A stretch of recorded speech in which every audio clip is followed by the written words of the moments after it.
We are now going live. Hello, everyone. How's everyone doing today? Damn it. Yep. I hope everyone is having a good night before Christmas and whatnot. Uh, Despite this holiday, I figure I might as well stream just for the hell of it, just in routine. And I figure I'll play one of my favorite games to commemorate. Upon not saying that right. For the season, one of my favorite, the Banner Saga. Let's get on with the story of hardships in Roe and the change of old and new.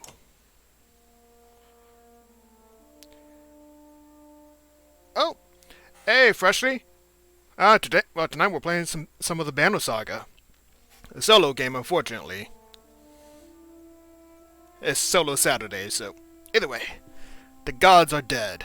In their wake, man and giant survived through a tenuous alliance, driving black destroyers called Drudge deep into the northern wastes. Now is an era of growth and trade. Life goes on. Only one thing has stopped: the sun. Hello, Freshly, how you doing today? Hey, thank you for visiting the stream. Hope you're enjoying your time here.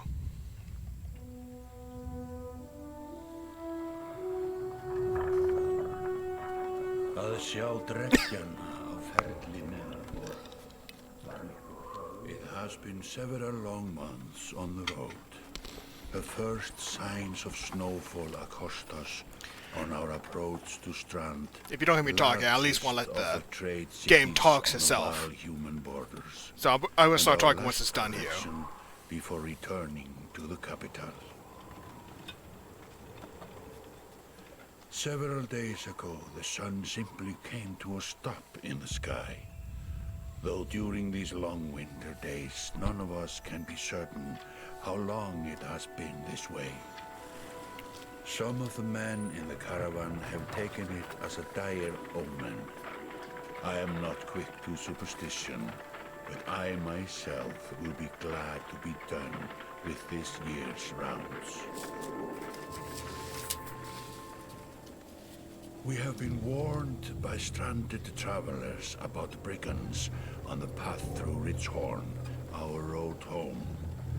Our captain seems unconcerned. Perhaps he is as eager as I to be done here.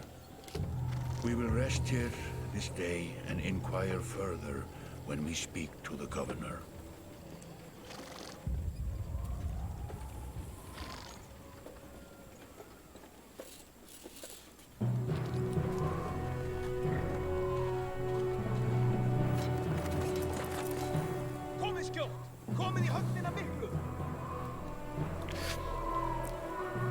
Merry Christmas. It's Freshly.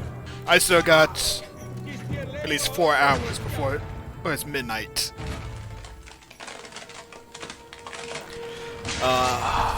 One of my favorite entries in a battle. But yeah, let me know if the volume's good for you. If it's too much or too little, let me know and I can change it. But still, I hope you're having a good Christmas so far.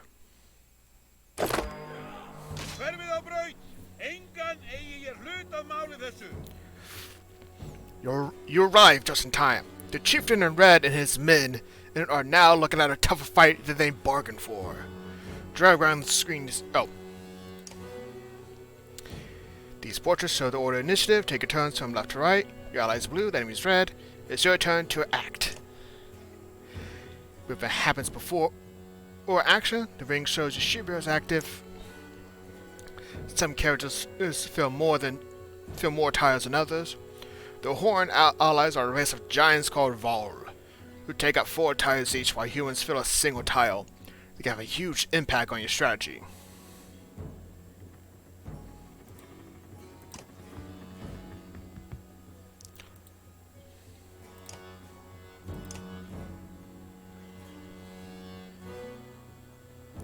A loss of 2 strength means now you'll do 2 less damage.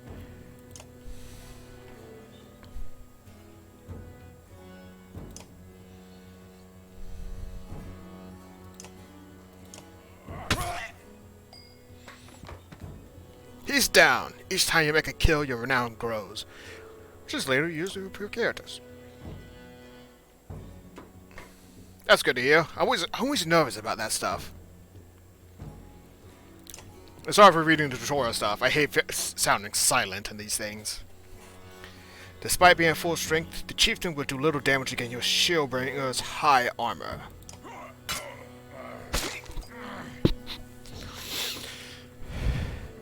It's Warhawk's turn, and now he appears to be out of range, but all characters can use willpower to boost their actions.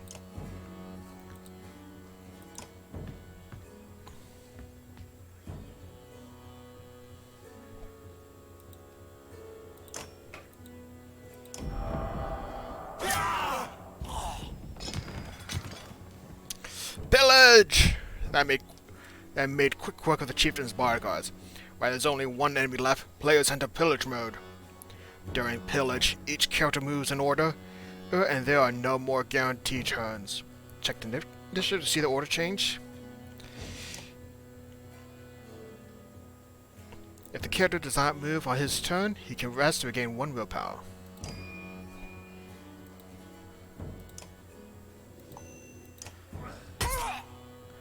Yeah, tutorial stuff always a little annoying.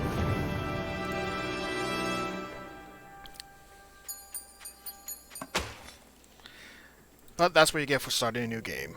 Like a rabid wolf, that one. How did it come to this? We fool ourselves believing that peace will last. My grandfather built all this from a poor fishing village, you know. He watched the gods die, watched the chaos that followed, watched man and bar slaughter each other, even before the dreads arose. All we've done is traded one struggle for another. Now that there are no more dreads to war against, we war against ourselves.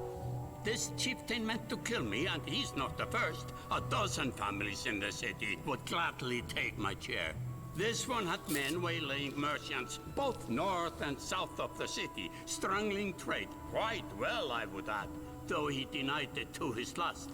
This sort of wolf doesn't stop biting because the head is cut off. It just grows a new head.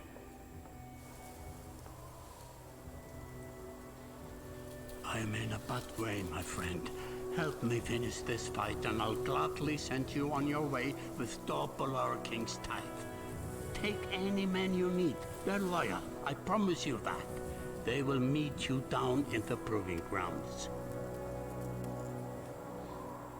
Oh, always love the dialogue, the accents. Hey, are you from the...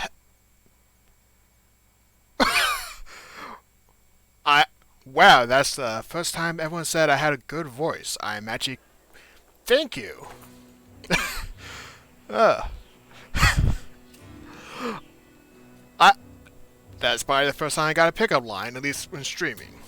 But, the story, you're approached by a familiar man who walks in step with you as you're leaving the Great Hall. He cuts to the chase. Eric, steward of Strand. I manage the governor's business. Urban, isn't it? It is. The governor tells me you'll be giving us a hand. Seems a bit chaotic around here, Eric. It's been worse. We got a lot of irons in the fire. What does he want exactly? Skulflings that you didn't hack up in the Great Hall scatter after you took out their chieftain. The governor just wants to make sure they stay down. I was hoping you'd join me at the marketplace by the docks. If there's anyone left to worry about, I know who can tell us. Still surprised by that pickup line. Or, pickup line? Compliment to... I don't know how to describe that.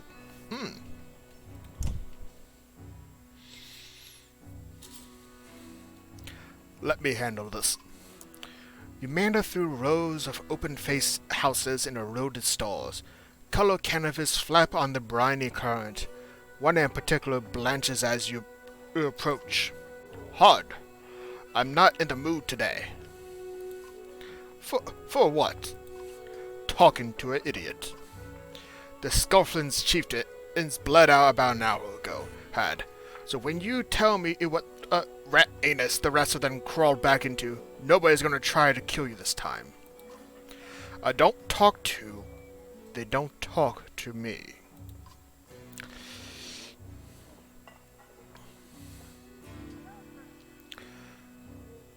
Sad nobody says is you sound cute more often. Those people don't know how cute if it hit them.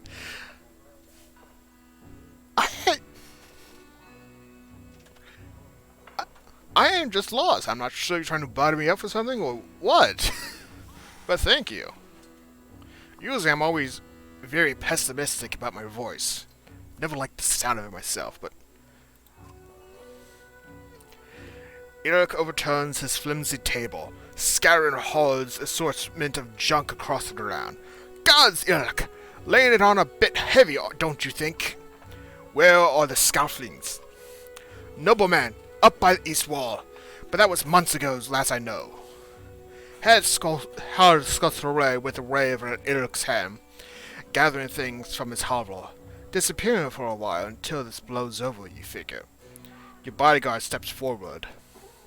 Are we done here? Gunulf, were you wearing green back of the Great Hall? Nope. Just bought while you were walking around. Why? They look good.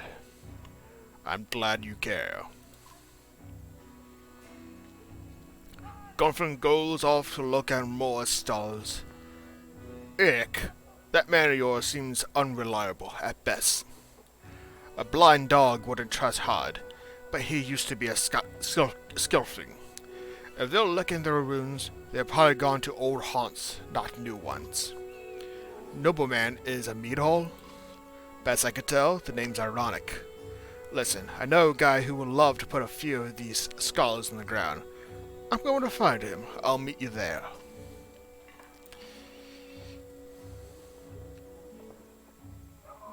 Shouldn't we have an approach of some sort? What a luxury. Come on, you already mopped up worse today. Just make sure the governor remembers his promise. Double the usual teeth. I'll remind him. Oh! Freshly, thank you for the follow. I hope you keep on enjoying the streams in the future. This is more of a hobby thing for me, but I hope you still enjoy your time here and whenever you visit. You arrive in front of what must be Nobleman. A few minutes later, Eric appears with a weather-beaten man introduced as Volgrad. I'll point them out, Eric says over his shoulder. Ready? They're walking through the front door? They ran to a meat house, says Volgrad. I'll be surprised if they can stand up straight right now. Okay, here we go. Volgrad boots the front door open so hard it won't close again without repair. As they enter the hall, Eric is already at the head of the table with his axe drawn. Wide-eyed, drunken Scoutflings scramble to find their own weapons, turning tables and meat stuns in the process.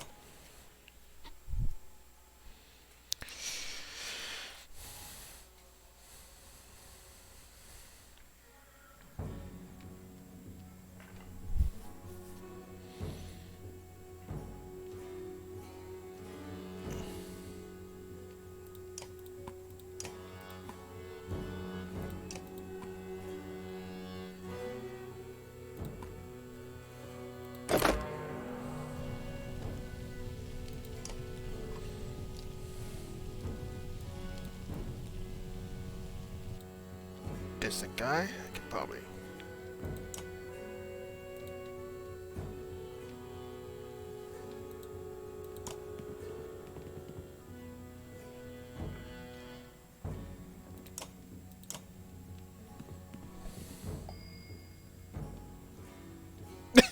Also, you're a D&D player, and I mainly play bards. Have you catch my previous streams? I'm curious how you know I'm a D&D player.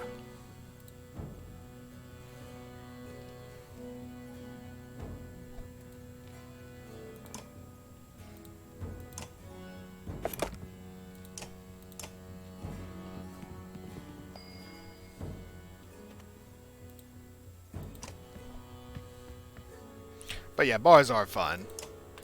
The only class I can kill enemy with hurt feelings.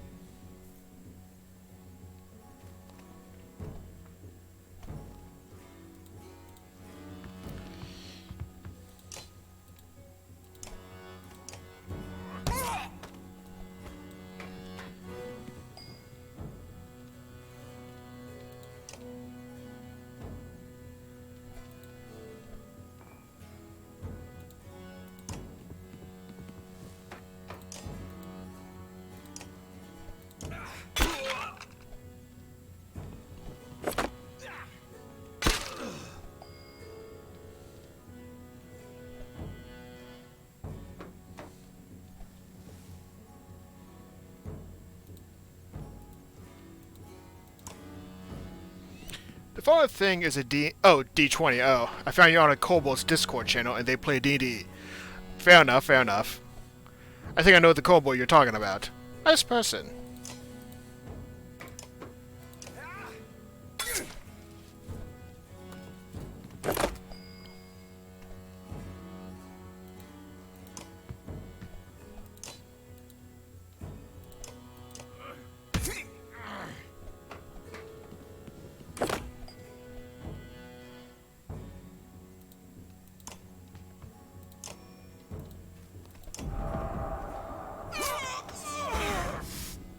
Oh, mighty string.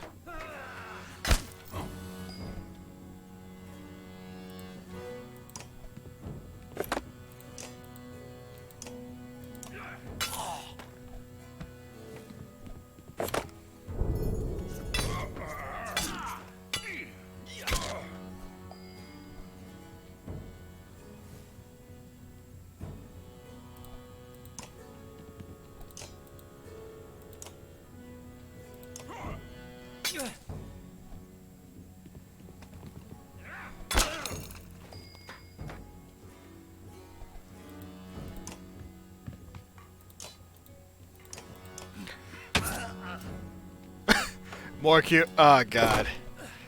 I really appreciate the compliments. Not something I normally am used to hearing.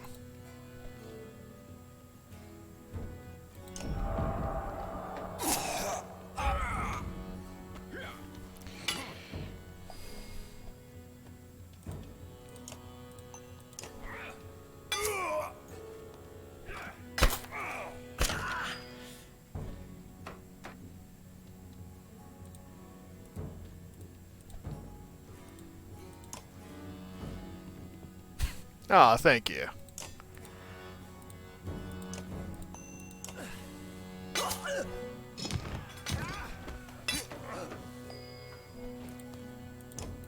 Let's just end this battle here now.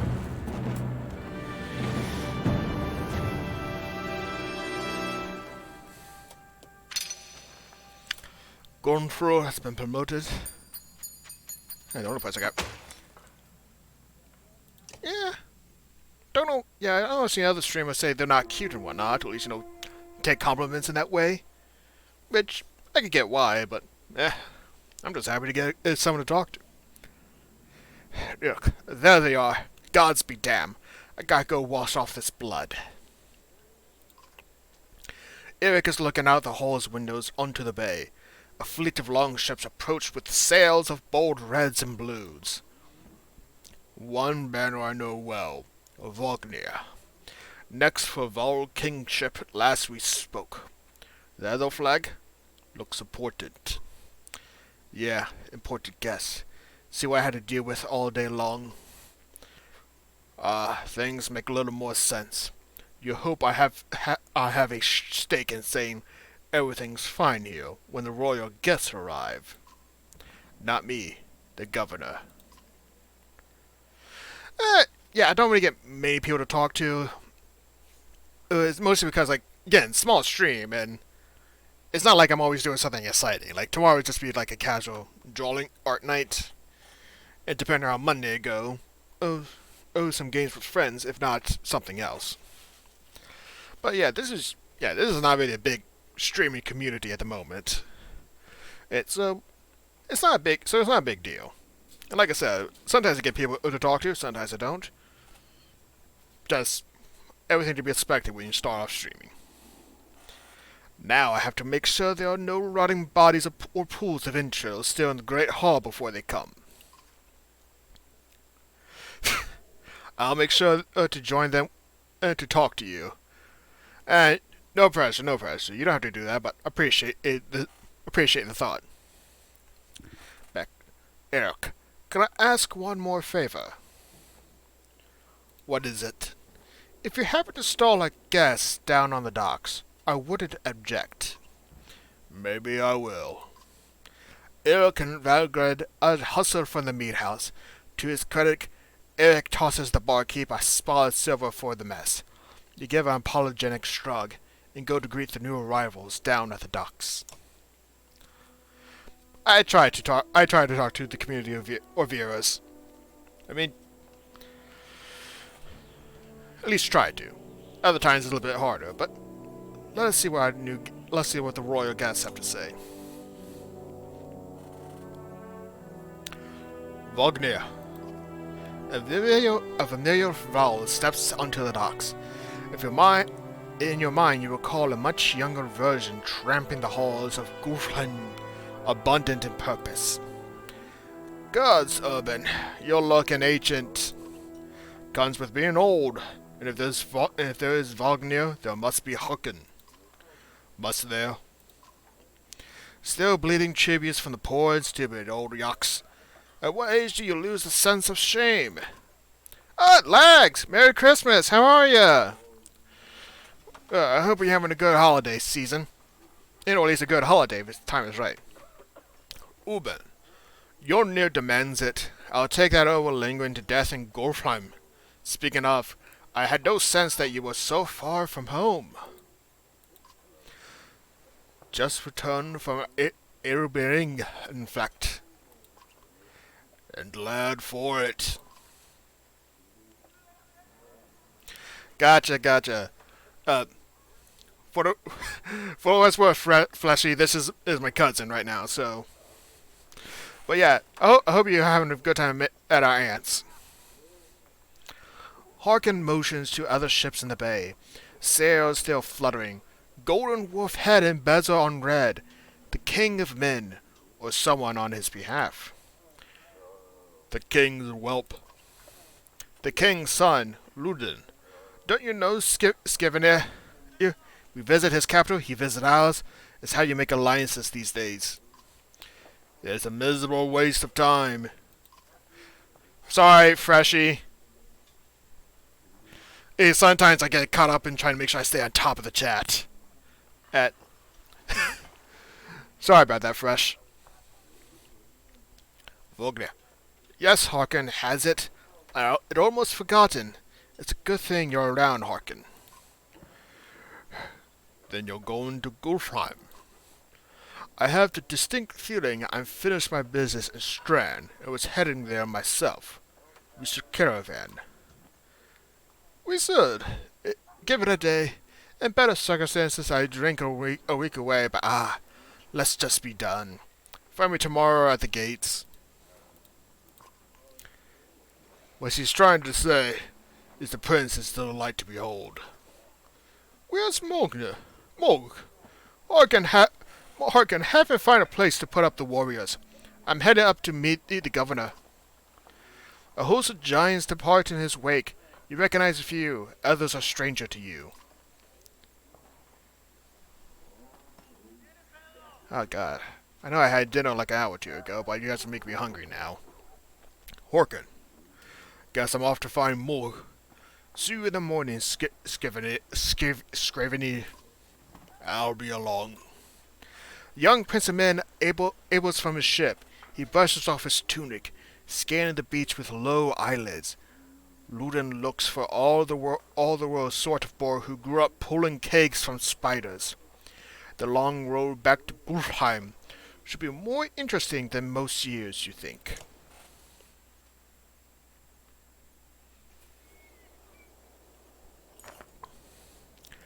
Weariness suddenly settles in, and you chuckle to yourself about what an odd day has been. One of the governor's men at the Great Hall could find you a place to sleep. On the other hand, if you're going to join Vognir's caravan, and tomorrow it might not hurt to share a drink with Harken or introduce yourself to the prince they spoke so highly of.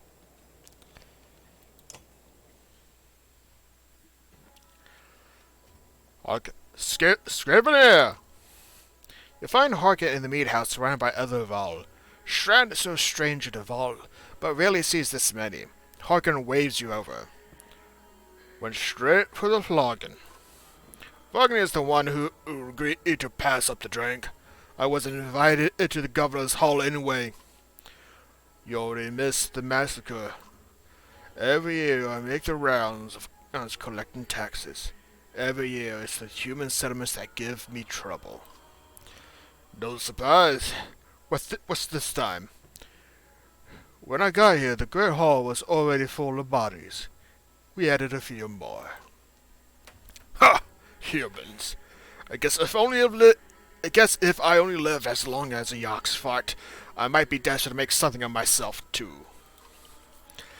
It's not too late to start trying, Horkin. Horkin let's slip a low chuckle.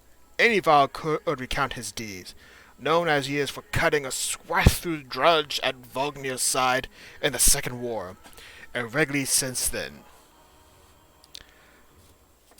The one thing I like with these conversations, if you look at the characters' faces, is you can see always the small details, mainly just the eyes moving. Always the small details. Harkin. Down here, I'm a glorified bodyguard. You might have a point. Just another reason to get back to Grufheim. Soon enough, I imagine. Gotcha, Legs. Thanks for visiting. I hope you have a great time. You drink until the meat house becomes overbearing, then step back into the cool air outside.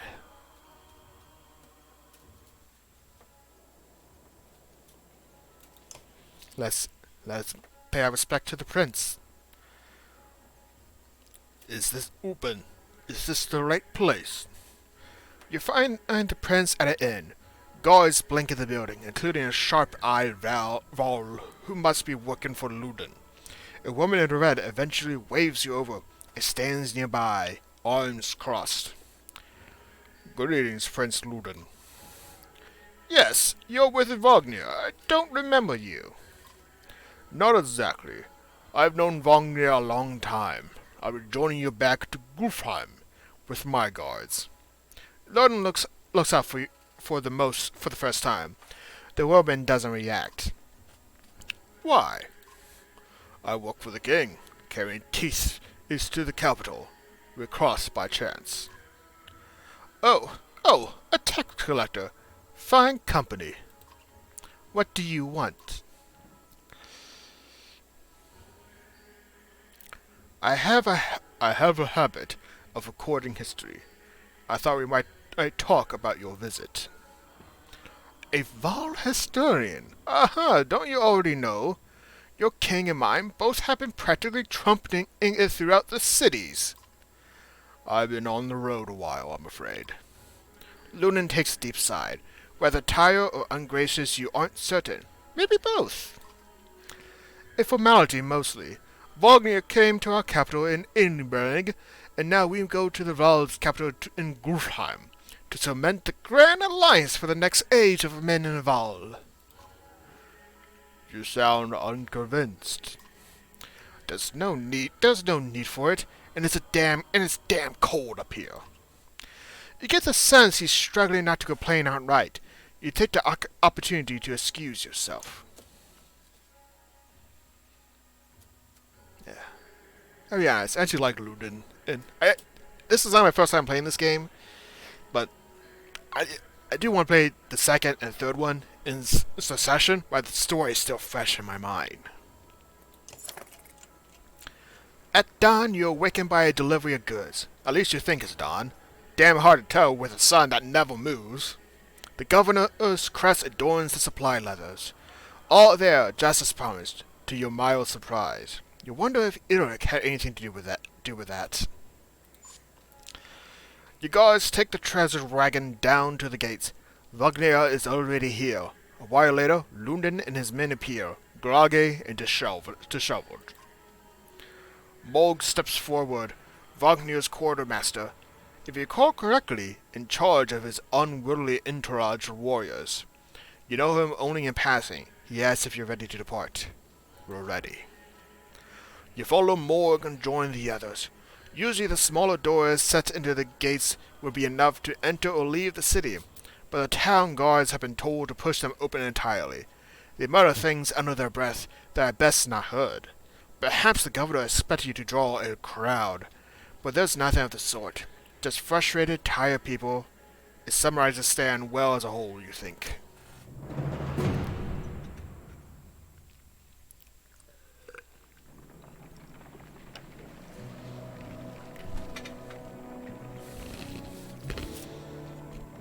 And the journey begins.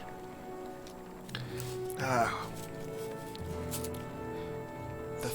things I loved about this game was not only the story, but the landscapes they build in the 2-dimension. They make it feel, they do just right, making it feel large and powerful, knowing and just pleasant to see. The caravan stops for the day. A gift, says Moore, cracking open the meat cats. From our gracious friend, the Governor of Strahd. Hours pass with rankish laughter as the meat is passed through the camp. I'll drink a little. You go easy. You have nothing against a good drink, but if anyone's going to keep an eye on things, it may as well be you. The revelers eventually fall asleep without instant. With morale improving. You rise groggily, the campsite a casualty of merriment. Mulg is already kicking warriors awake when you spot Ludin stalking your direction. Ooh, excuse me. He sidesteps sleeping bodies. Better wake up! You nudge... Oh, better wake up. I can't do the voice right. You nudge Volgir. Yeah, you're needed.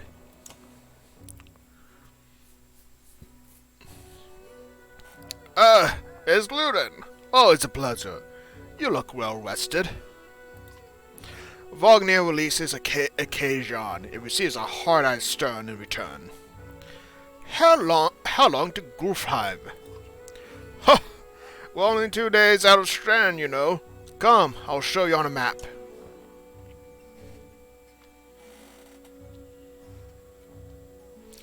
I think a lot of this is just going to be narrating a lot of the discussion. In the best voices I could come up with. The map of the world. Location of the caravan, indicated by Ubin's icon, and later others. The world map is covered with the main location and holds much lore. You can explore the map at any time. Click on the locations for more information. And that is one of the things I liked about this game.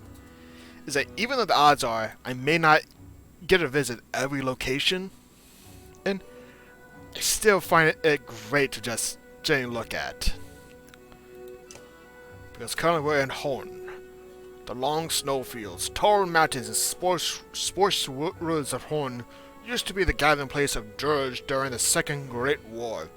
As Val pushed them ever northward, they took the land and settled it themselves, preferring the cold experiences over the warm, busier lands of men to the south. Now the territory is almost entirely Vol.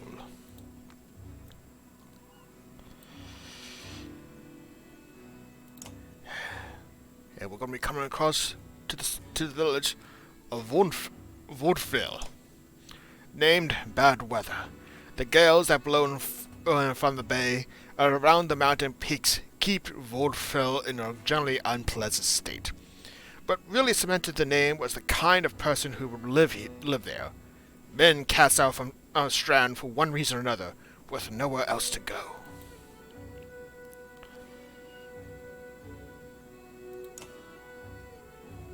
I think that's enough for the map for now. Small trip. Almost to Vodfell. Vognir.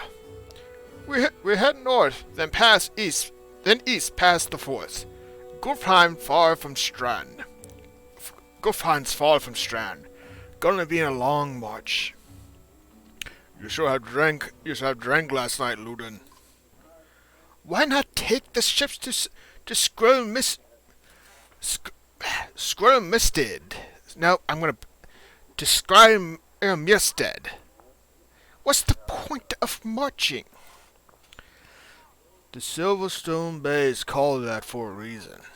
It stays covered in ice all year. It will tear up the longships. Too bad, though. We could have shown you all the wonders of Skirmisted. I have sunk a city crawling with Drudge, Prince. Drudge and glaciers. You like glaciers? Ludin exhales through the nose, a poor disguise for his content. He turns and bats aside the tent flaps as he goes, barking at his company in the distance. Don't poke the intel, Vognir. He seems no happier to be here than you. Spend a few more days with the boy, old friend. You'll be looking for a tall cliff to hop off to. Lunden's got a shorter wick than Harkin. Thanks, Vognir. Let's get moving. Another half day to Veldfell if we're lucky.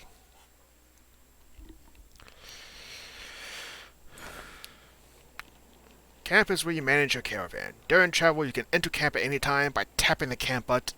Yeah. You can pass time by using the rest tent. Resting will improve the caravan morale. A high morale will reduce casualties in war and affect your willpower in combat. Each passing day will use supplies, so rest when necessary. Training tent allows you to safely try out any characters in a mock battle. I do want to level up at least one of my heroes.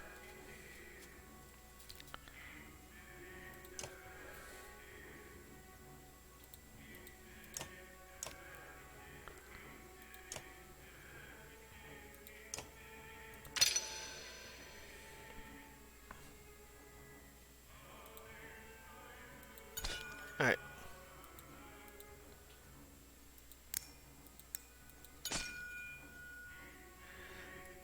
I wish they did a better job telling what the stats were, because I know the first two, the blue is the armor, the red is the general health and your strength, red is willpower, and what's it, isn't it like a, oh, question mark. Ah, the green, exertion, is the amount of willpower you can use on any given action. Break is the amount of direct damage you can naturally do to an enemy's armor. Strength is both damage and health. Armor blocks damage. Your strength minus their armor. So pretty much if they have more armor than my strength, then I'm obviously going to have a harder time. I need to do damage because I remember those percentiles. Also, I do got a bit of lore, or if you ever want me to read up on the characters. Now I'm just going go for now. When Ubink became the Val's King's tax cutter, he was given an entourage of bodyguards to help transport gold collected across Horn. Gufnor is the only one from the original group still alive, and for good reason.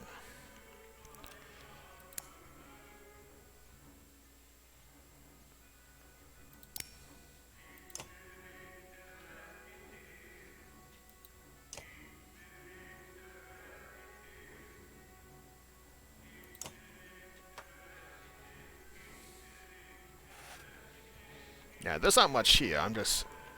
At most, I'll probably be using this just to try and improve morale when I need to. Vedrfell. Even the name means bad weather, where frozen wind sweeps in from the bay. They tend livestock, but most are just men driven from Strand with nowhere else to go. Why else would anyone stay? We won't stop long. Another thing I liked that the developers made is that every new place you go to, you get a little intro, dialogue, of just first entries. But either way, dialogue from the peasant. By Hordeborg, there's a lot of olive for some missing cattle. What? A couple days back, sent word to Strand about the cattle. Didn't expect an army.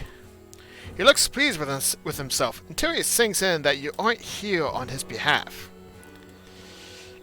Where have your cattle gone? I don't know. My boy's always seen men up in the hills carrying them away. Don't know many men who can horse a whole cow by himself. Scoffings out here, maybe? Could they have Val working for them? Nothing what the governor told me. I'm going to take a look around and get camp set up. The peasant spits, his eyes anxiously darting about as the caravan sets up tents. We'll be here no more than a day. There's silver for any food you forgot. For hundreds of all? Are you serious? Whatever you're willing to sell. You think of squatting? Not enough room for a couple of hunters here. Forget hundreds of. Shut up and hear that. Where's Luden? It's faint. Sounds like fighting and something else. Harkin takes off at a run.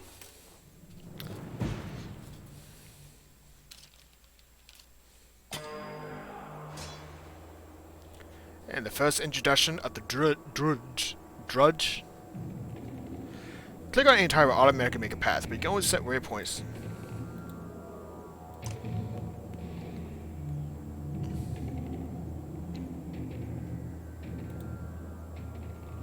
Armor blocks attacks on strength. For each enemy higher than your strength, there's a 10% chance that the attack will be deflected. Notice the chance hit shown above the attack button.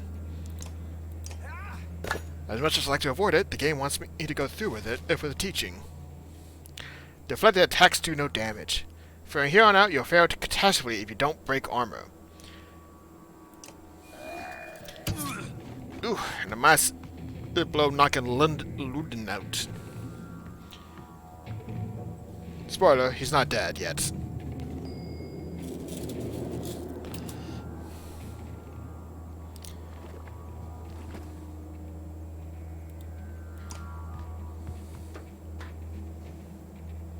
Sundering Impact. Sundering Impact added strength and armor damage to target and adjacent enemies. Sounds more good if I could get enemies clustered together.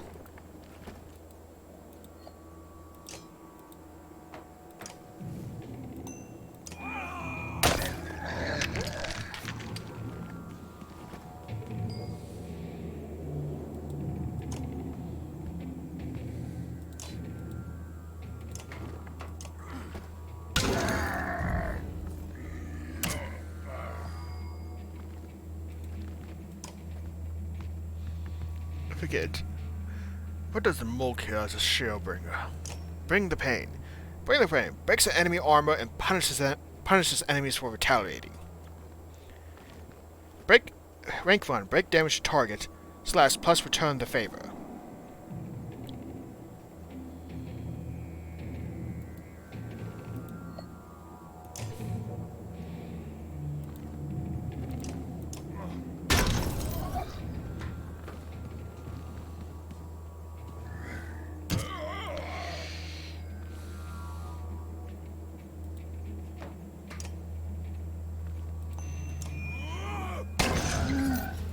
I hate burning through willpower so early, but it's just... the desire to do so much damage is just there.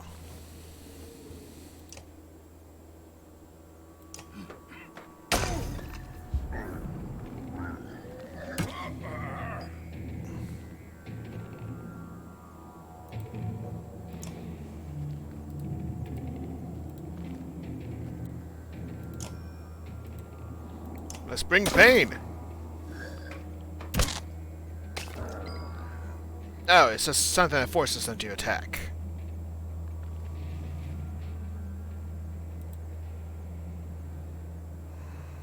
That's what I get for spending my willpower so soon. Whenever an enemy falls in battle, 1 willpower star is added to your horn.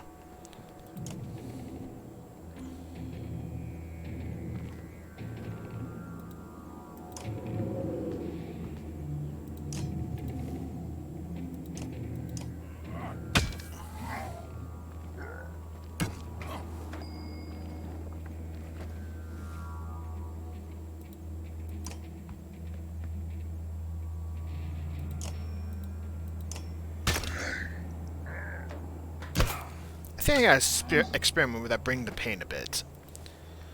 I'm not sure if I can force the enemy to do 1 damage and in turn do 4, or if there's more to it.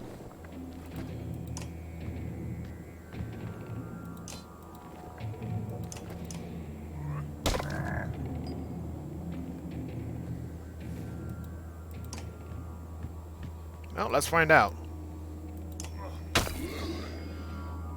Oh! Does it technically mean they actually will fight back?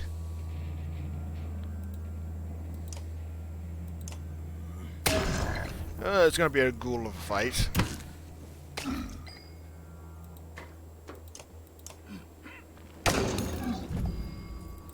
And finishing blow.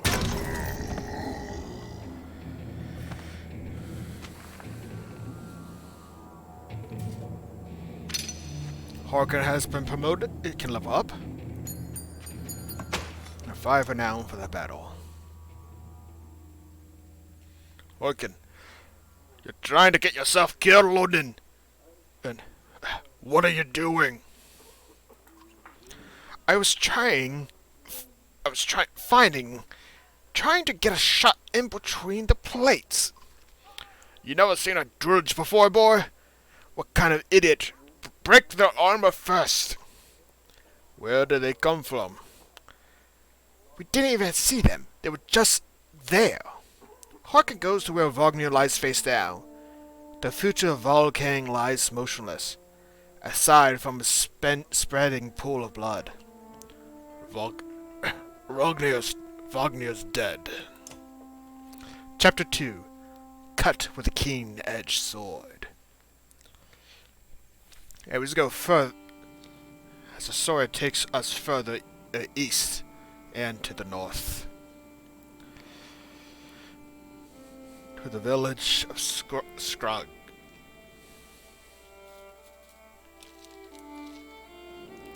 Where we see a family of two. Where did that thing come from? Shh! Stay close. I think I saw us. I can't do female voices well, but bear with me. Well, at least bear with me until I get the right voice.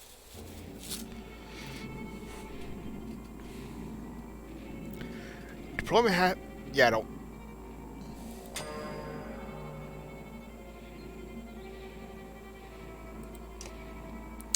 Mark Prey. Hey, like step, move through allies. Does armor break damage? All allies within range attack the marked target.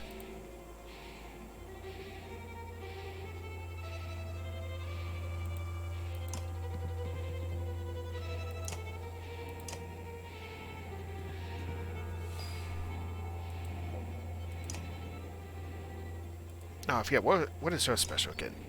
The Threaded Needle hits all units is between the archer and the target, doing bonus armor break damage. So more good for enemies in a straight line.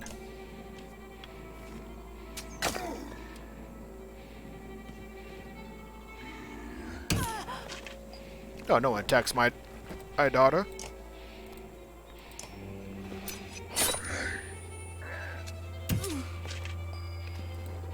Oh crap, that's right, see. I forgot. Archers can't.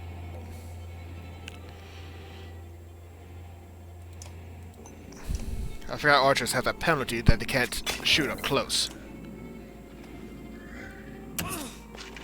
Which is going to be annoying because stop attacking her for Christ's sake. Thank goodness Rook is versatile.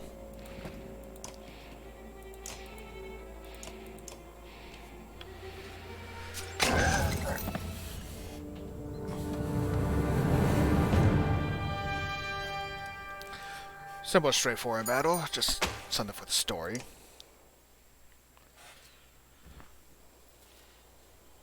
Was that a drudge? Alita looks calm, but you could tell her heart is about to beat right out of her chest. It was. Let me see. Are you hurt? No, I'll be fine. When the drones attacked your cart and the ox bolted, it stole most of your supplies. You could see more dark figures moving through moving through trees when you glanced that direction. All that food. That's the last we're going to get before winter. What do we do? What do we do? Don't run. Let me think.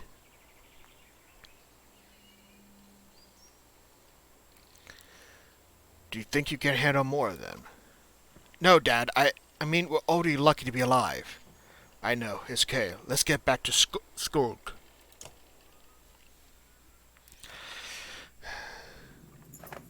Supplies. Supplies represent food and other goods used to keep everyone alive on the road. When supplies are gone, people will start to die of starvation. The more people are in the caravan, the faster supplies would diminish.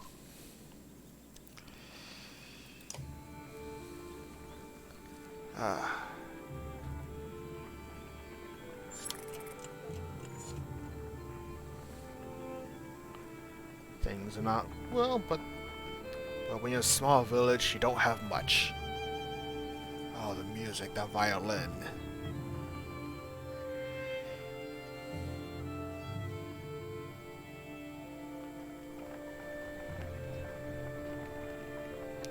A lovely little village, if you ask me.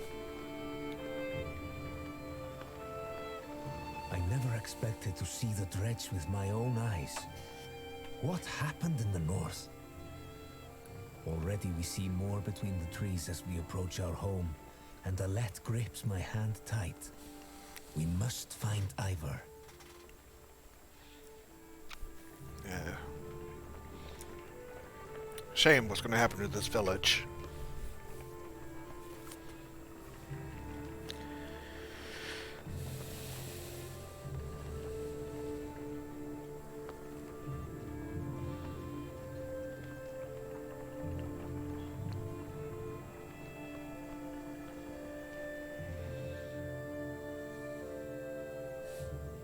Ivor!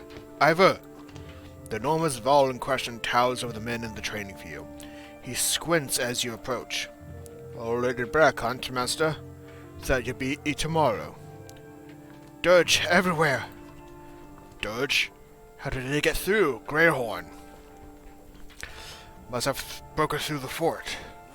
The fighters nearby stop sparring. They gather around you. Damn it! They'll be healed soon if they're not already. You hear screams from the outskirts. People are running toward the Great Hall. Ivor turns to one of the older boys in his group of fighters. Eager, take Alette to the Great Hall. Tell the chieftain what's happening. The rest of you gather up as many people as you can. Come on, Alette. No, wait. I want to help. Go with Eager, Alette. Alette looks like she might protest, but she scowls and runs off to safety. Gods, Rook, don't start telling them I know what I'm doing. I know it's a stretch, but they bought it. What's the plan? Just hold off any dirge, as we see until everyone's inside. Then we figure it out. More sounds to draw your attention to some houses atop a nearby hill.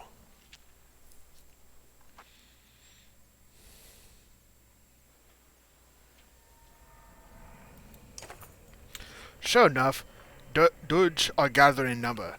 Fear threatens to bubble over into panic. How long do we need to keep this up? You ask Ivor? Yes, Ivor shakes his head unknowingly. That's a bad sign. Turn order. Units move in order you place them. From left to right, this initiative order is very important when setting up strategies. For example, put archers after melee units so they can stay safe behind your heavy hitters.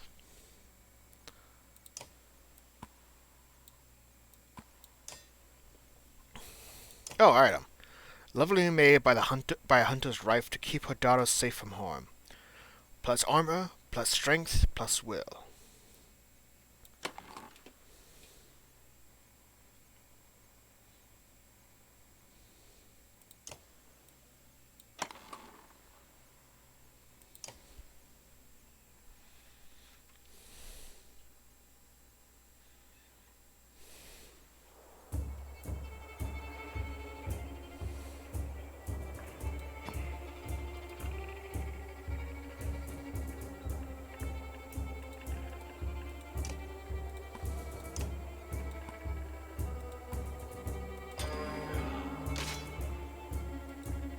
The one with the shield looks like trouble.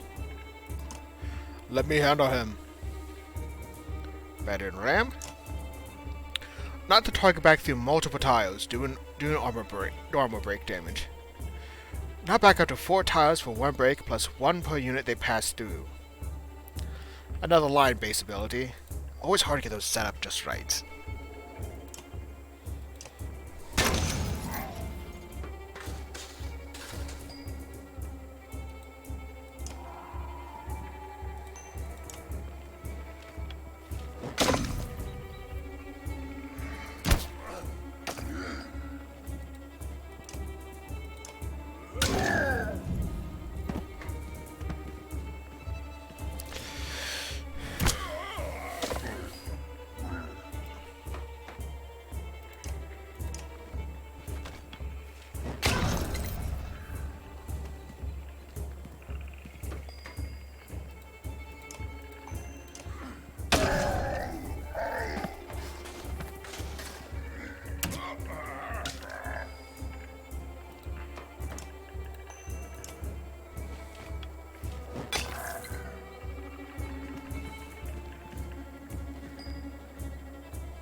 That Dirge Stone Guard is gonna be a little trouble, but not impossible to deal with. That's the good news.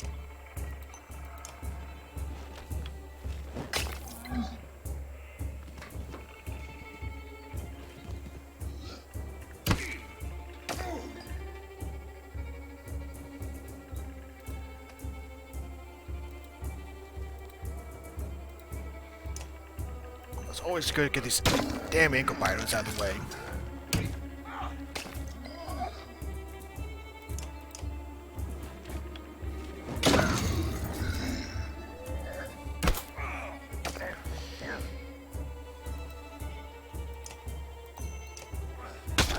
Right now I gotta focus on at least whittling down his armor for now. Guys, I do want Rook to level up as well.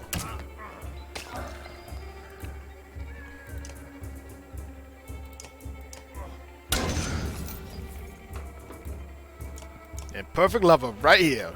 10 damage.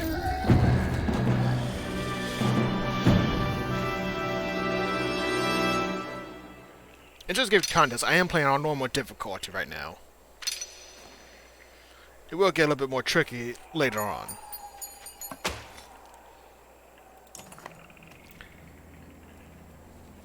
Combat can be unforgiving. Don't hesitate to change... Oh. Tell me that I can change the difficulty whenever I feel like it's too hard. At least when I try and beat this on medium. No, last time I tried to do that, and the last boss battle was giving me trouble. A black horde is forming at the tree line. Enough of this, says Ivar, glancing over his shoulder. We're going back. Then adds, Rook, I'm doing one more check of the houses around you. See if you can find anyone. Got it. You're lucky to escape the notice of more Dirge on their way back. You can see them rummaging through the homes, tearing the buildings apart. If you're going to look for more survivors, you make note to do it quickly.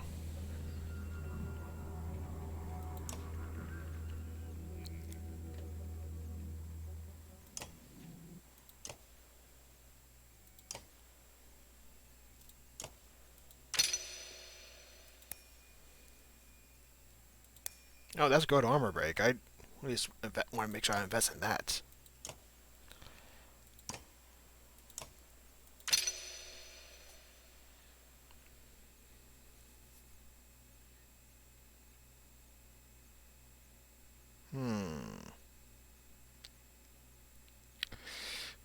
Rook has decent armor break, but do I really want to invest into it right now? He's a good hybrid unit. That's for certain.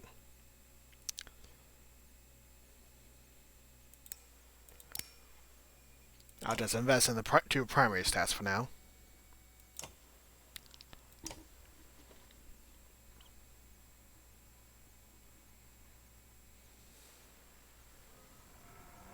In the market, I know I could technically... Actually, I'm going to talk to Ivar first. Sometimes I can get some nice items.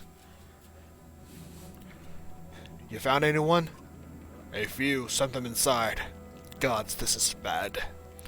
I'm out of practice, Rook. Look, as long as I've known you, you always worm your way out of talking about Dirge. This time would be the time to start talking. I can tell you, they really stop for us. The sooner we leave, the better.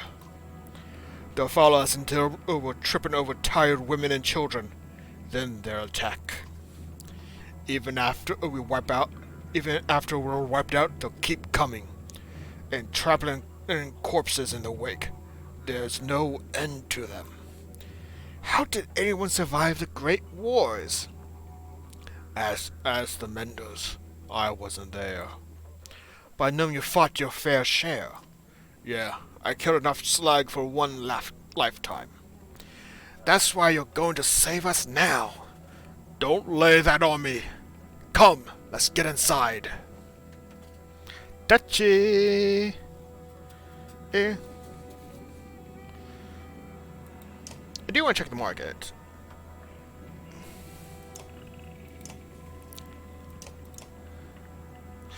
Alright, one now gets 3 supplies. But also, I can spend such renown to get some great items. The Sibian Ball. Gives me 3 armor, plus also 3 rest. Though really pisses off everyone else. I don't have enough before that. Comb with the Loom Mother. Ooh. -2 aggression. The Eyeless Rift. Never deflected. 10% crit chance. It +2 aggro, but 5% dodge strength.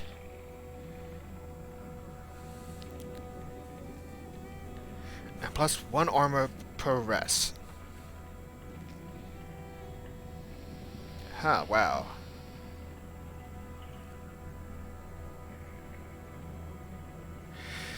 Whew, I do want to get some of these. Oh, actually, I can't even use some of these. They require a level 3, so I won't be able to use them until later on.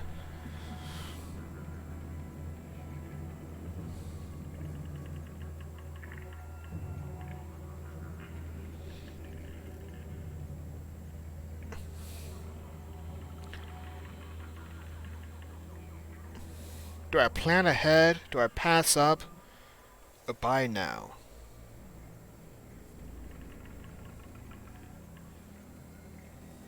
Yeah, I'm gonna get the Comb with the Loom Mother.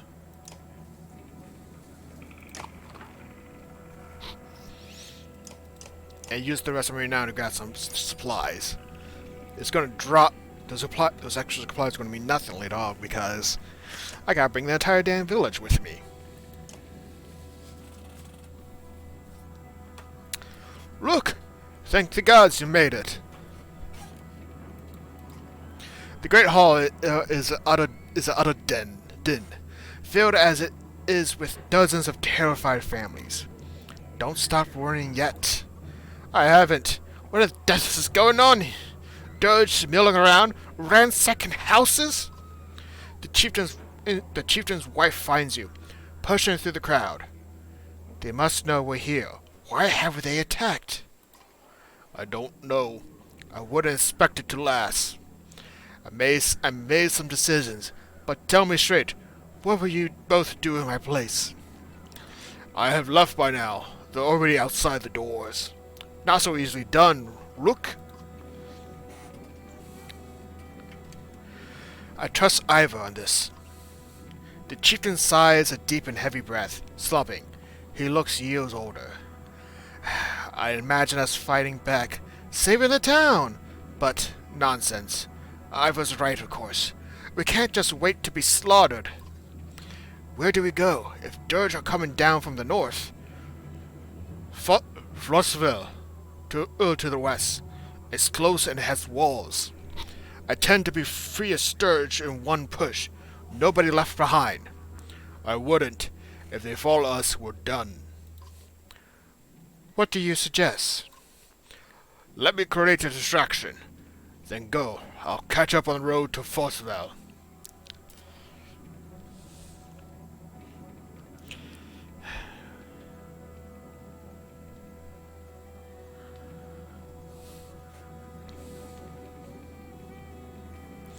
Guys, these are good choices because we're going to need supplies, but at the same time, the Dirge are right upon us.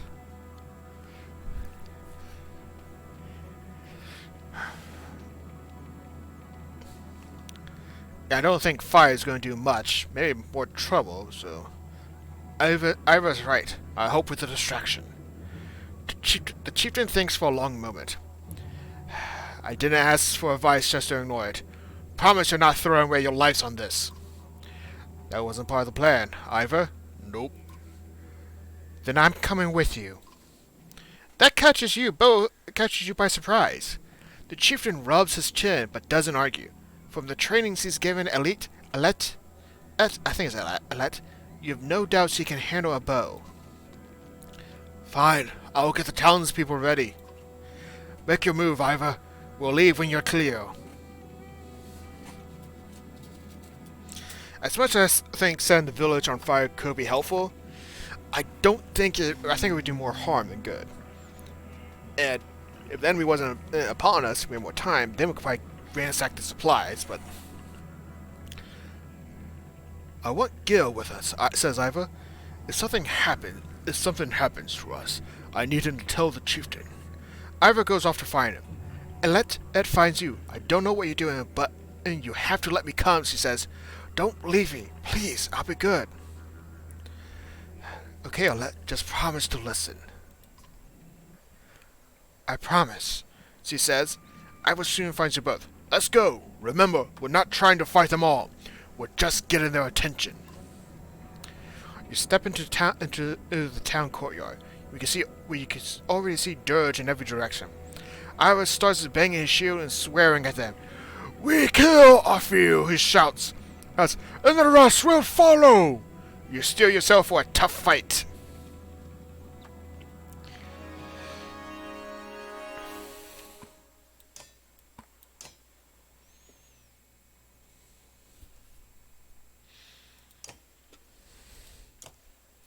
Stone.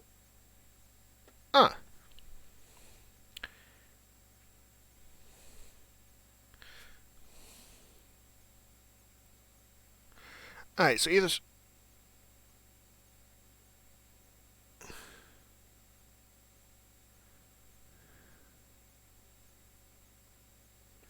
Alright, so he could take a beating. So that's good to know.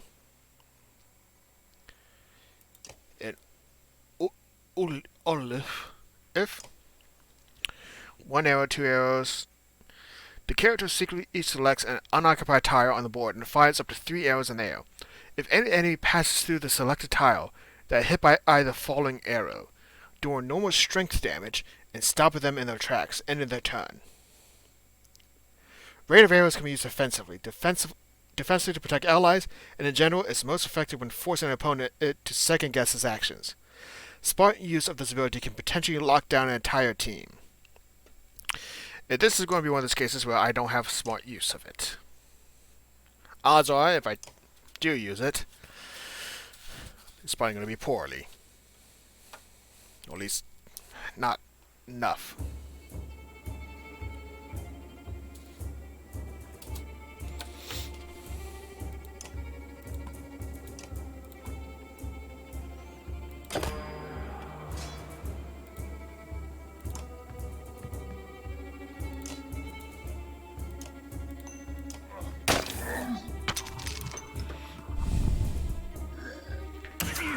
He always gets hurt.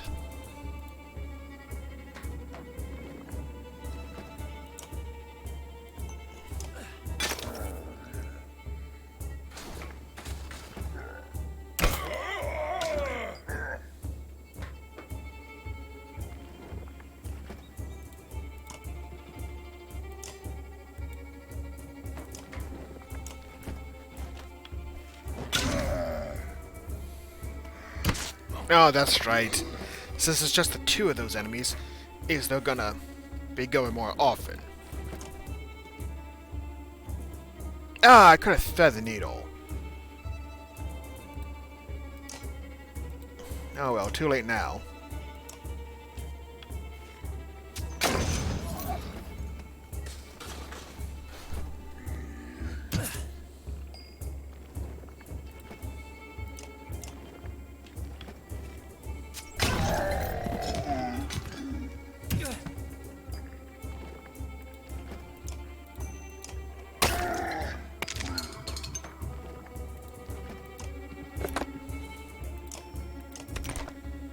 Make Io takes a strong defensive posture. Let's see if Mark Preb would do enough here. Oh yes, definitely a combo right there.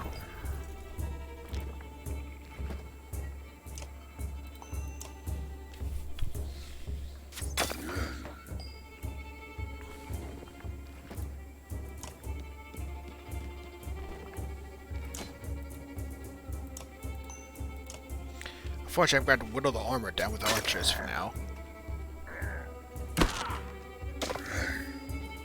Actually, I forget, is it Ivor or Ego that, No, it's Ego that does the shield wall bonus.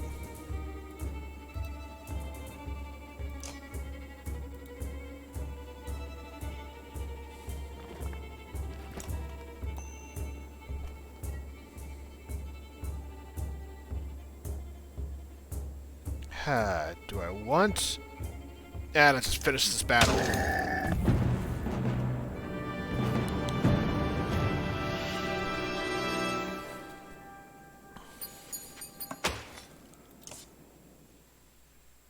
Oh, we lost 4 supplies?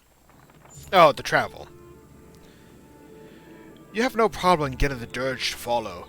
Things begin to look dicey, but you're eventually able to lose them in thick woods. But where they have difficulty keeping up, you climb to an overlook and wait for the caravan to appear. An hour later, Odlif is the first to spot them. There! So he points to the road. As you join them, you can tell, oh, there was trouble. Some people wounded, others missing. A group has gathered at the rear of the caravan. Odlif walks beside a covered figure in the open wagon. Old fool, she says through clenched teeth. I should have stayed with him. The chieftain's death hits you like a blow to the gut. You continue on to Flotsville in silence. Alet's hand firmly in your own. Well, the chieftain's dead, unfortunately. And we leave our home behind. Pausing to catch your breath, you glance backward to see the caravan stretch out past the point of safety. They're spaced out so far you're unable to see those bringing up the rear. We got to pull them together, said Zypher. It'd be dangerous to stop until, or at least, it's the Godstone. Oh, the path should be just ahead.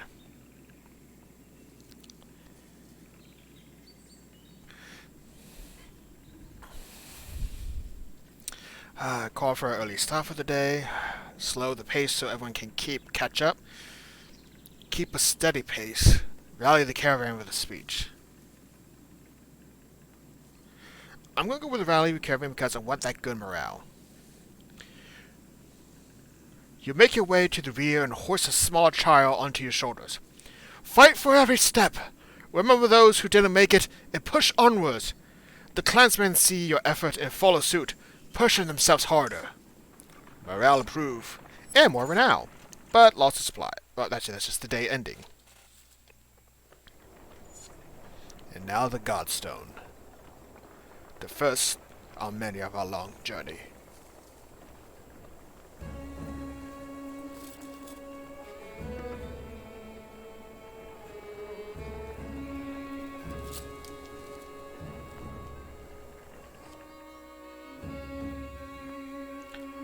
Fine enough for today, I think. After a day of misery, men and women drop their meager possessions beneath the Godstone of Hordervald. What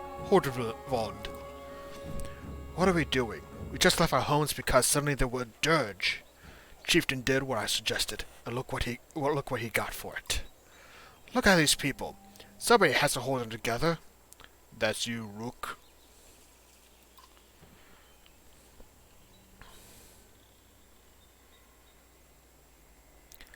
What do we do if we run into more dirge?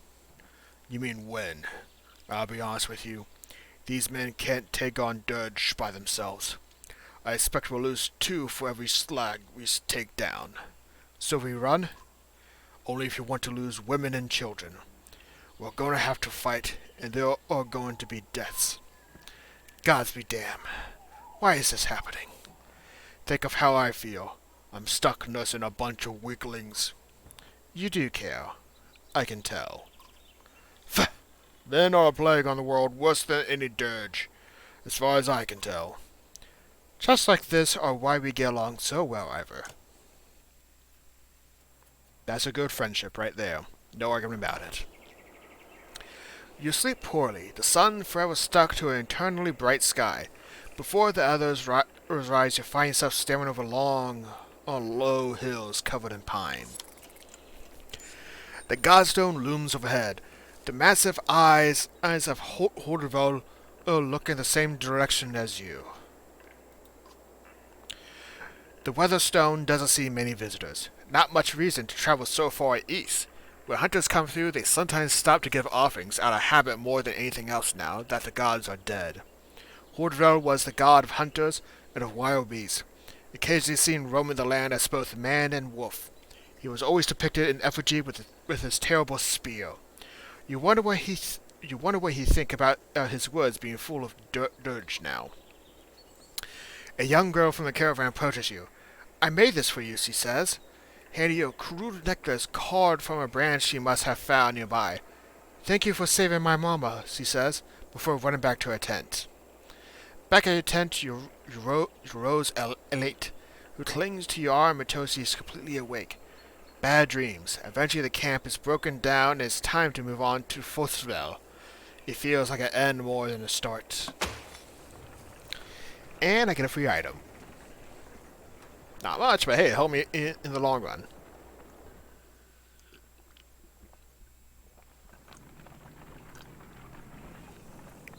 Got it. Doing voices is killing my throat.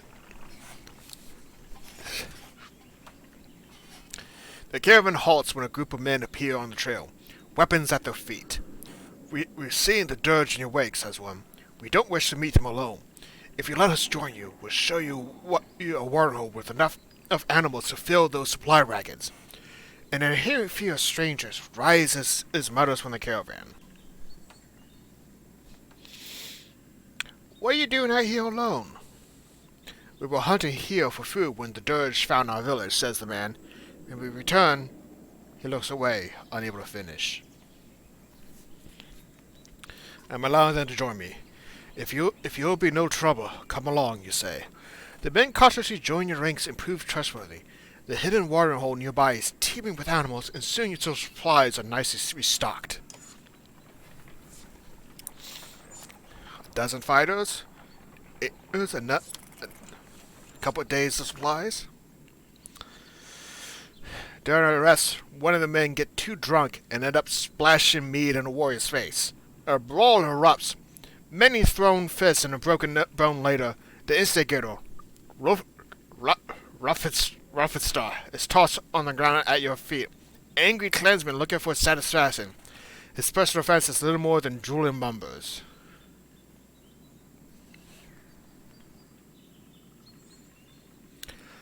Tie him up until he dries out. We don't have time right now to deal with incidents like this.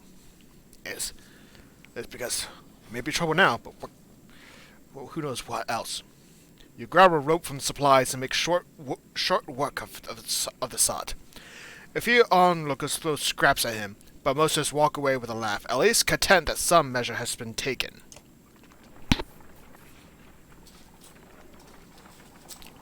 Hard times call for hard discipline, unfortunately. The caravan is visibly relieved to find a small village on the way to Frostville. With beds and fresh supplies, the locals here are shocked by the news you bring and discuss it among themselves while you set up nearby.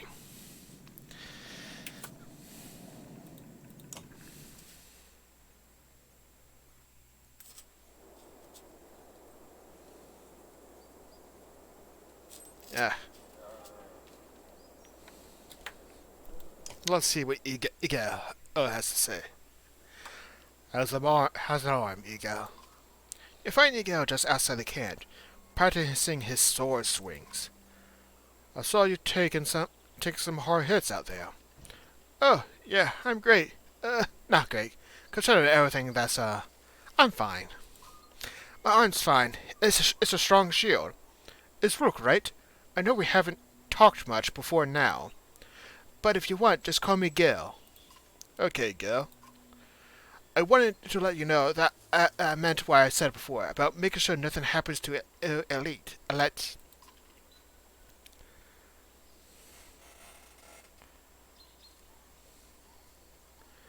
Never seen a shield like that before.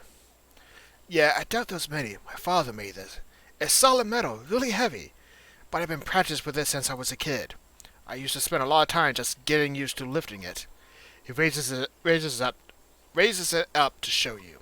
I'm pretty good with it now. It's the only thing my father's I have left. Then when my mother died, she gave it to me, before she died. Ivor seems to think you're pretty good. Did you say that? That's good. I'm trying. Never had to fight anything like dirge before, but I don't have much else to do. And how many people get to train with a Vol? Just seems like I could be a help to someone. That's where I want to be. You're productive of Eletta. Well, see, I don't want her to get hurt. You can see his cheeks turn bright red. Someone has a crush. Don't worry, she can take care of herself too. I know, I didn't mean. Easy, girl. I know what you meant. I'm better can't. Stay strong. I will. Oh, and if you need something, let me know. I can do anything you need. Between you and Ivor, we're going to be okay, I can tell. The bad thing with the first game,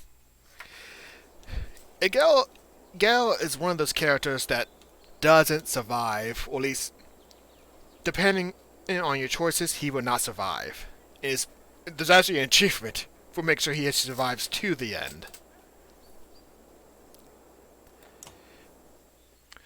Managed to do that in one playthrough.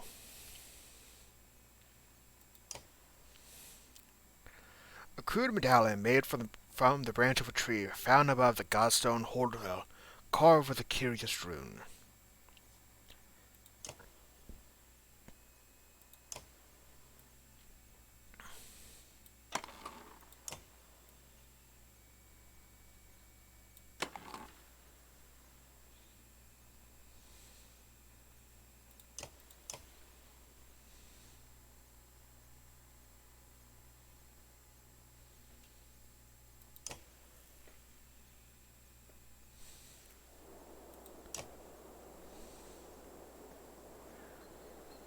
Alright, let's see.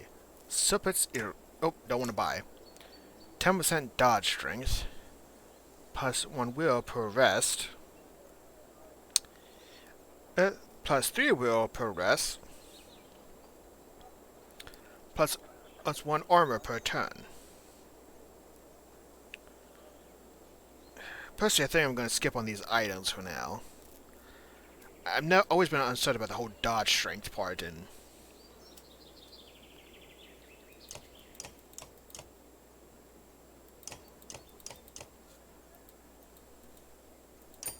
but we'll stock up on supplies. You never know what's going to happen. And you know what? Let's see. Will and rest. I don't use those that often. I don't use the rest feature that often.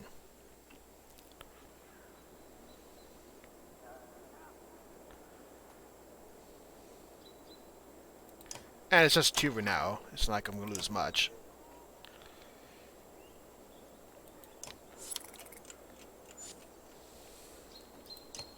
Spend 2 days of rest.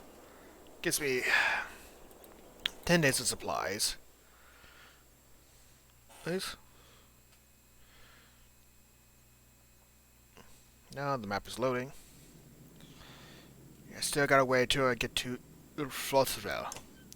Once setting upon the bank of a wide lake, where the Nordfelin turned into a waste, the city of Flothville became a tattered bastion, blasted by the freezing winds that rolled through the valley. Those who live here still are not known for their hospitality. Greyhorn. You know they mentioned that earlier. I want to see what that's about. Greyhorn. Though the Dirge infrequently appears so far to the east, Greyhorn has been an important tower due to the low-lying fogs that regularly cover the ground in this region. To the south stands the fortress city of Blotsbrock, full of all ready to spawn, when the black figures are spotted trudging through the fog. Thrust, 4th king of Naval, built Blotsbrock as a new seat of power during his reign. To much protest from the established clans of Gulfheim, Throst's mysterious death soon thereafter left in his wake many unanswered questions, as well as a sprawling stone fortress full of despotent Vol. Only the most iron-fisted and stubborn remain. And this is all taking place in the region of Sutulun. They had such high hopes for Sutulun, the new kingdom of man and Vol, they called it, rounding up anyone who yearned for land of their own. Whole clans and families took the caravans and banners to the untamed frontier. Then, the Nordfelin lake disappeared. The trees withered beneath the Arctic winds, and the crops were not grow. Surprised we're still staying here at all. This is pretty crappy land, if you ask me. But we must move on with the journey to Flothville. As much as I like to spend, I don't have a limitless amount of supplies.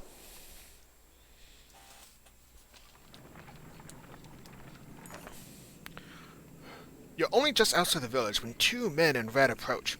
My name is Hogan, says one, gesturing to the other. My brother is Morgan. Many from the village wish to join you to Flossville. A third man, exuding rage, charges up to the group. Shut your mouth, Hogan! He screams.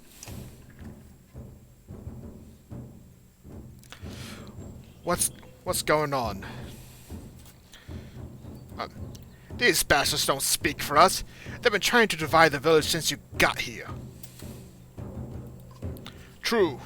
You can keep whoever wants to stay and die. The rest of us will go with the reasonable people at Stog. I'll have you both gutted before I let half the village desert. Behind the angry villager, a mob of armed thugs have appeared, all furrowed brows and nervous stares. You both know what will happen to the rest of us if the fields are abandoned. Nobody leaves!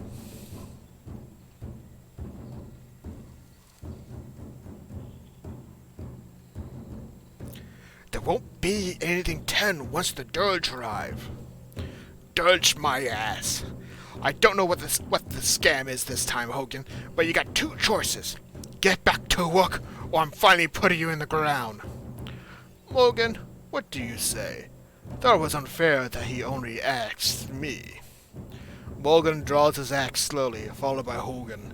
Despite their confidence, the brothers are significantly outnumbered. I think I'll make a poor farmer.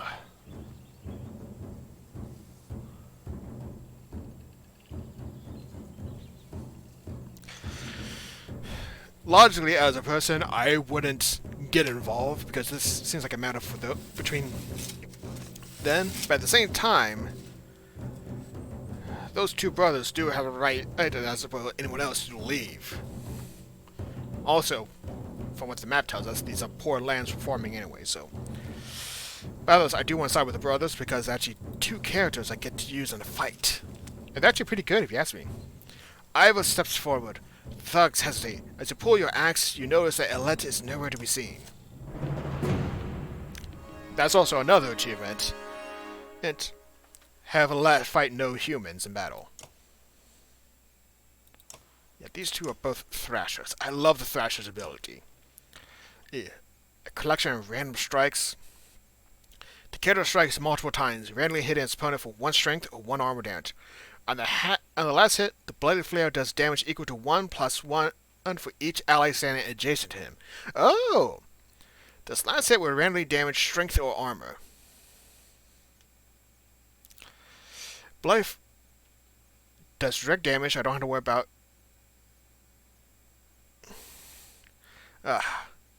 Wow, that's good to know. So these guys gain the ability to gain bonuses for having someone stand next to them. That's actually pretty good to know.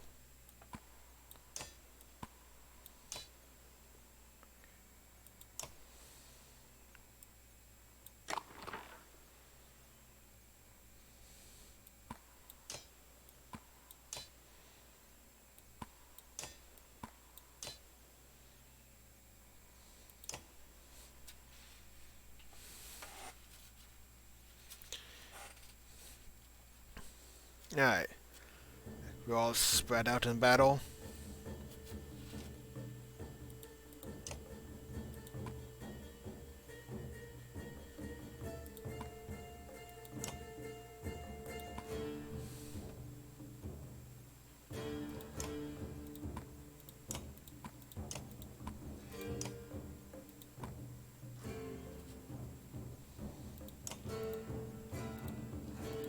I think I want Ivor to be in the center.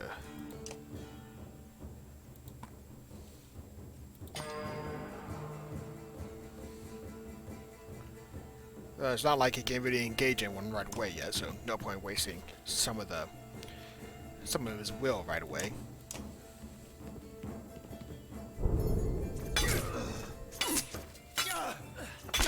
Actually, I need to check that ability again to see if that was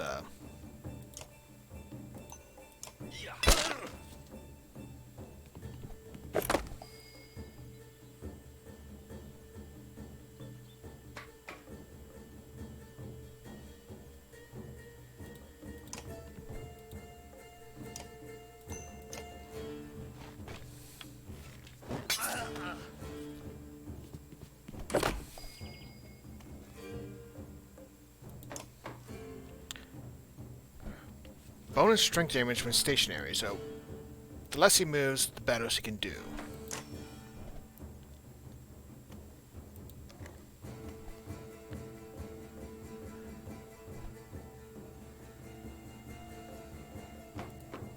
Oh, I can pick what the trap tile is.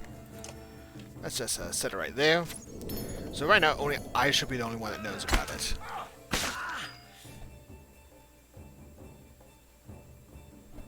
And there was any check.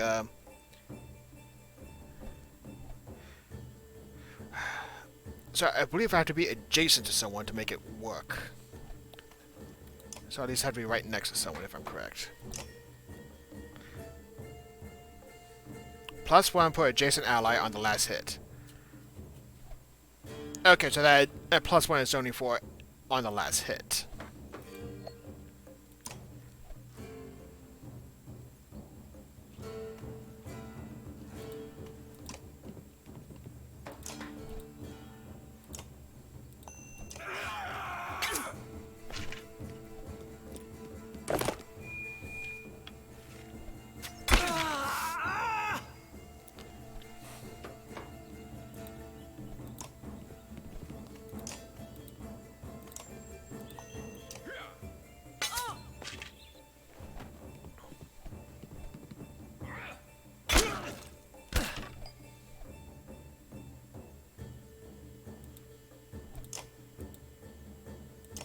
Shield bash.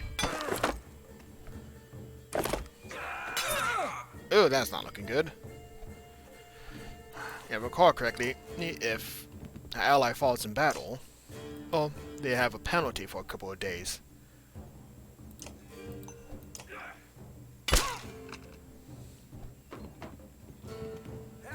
And they fall in battle. Damn my luck. It's bound to happen.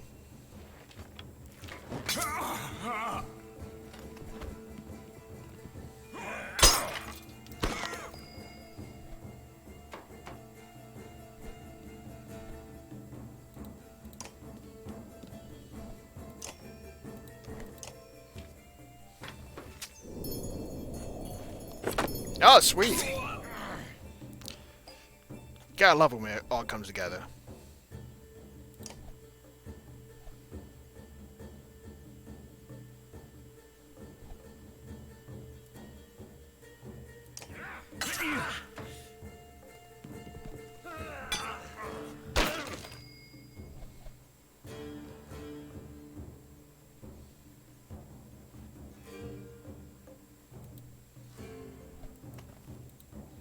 Just finish off the guy for now.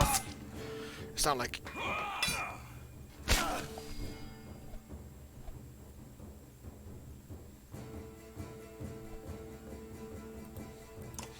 Take advantage of the shield wall positioning.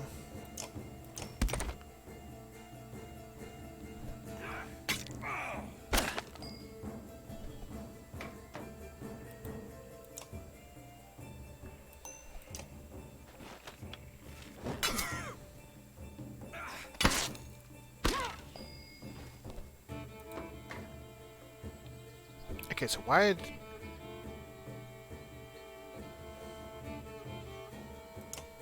Not sure why the red is...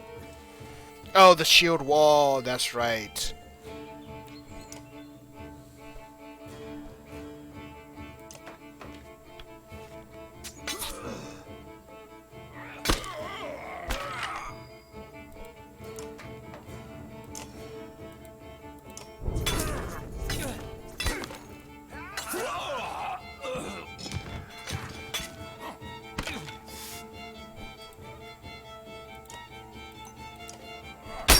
No more armor left for him.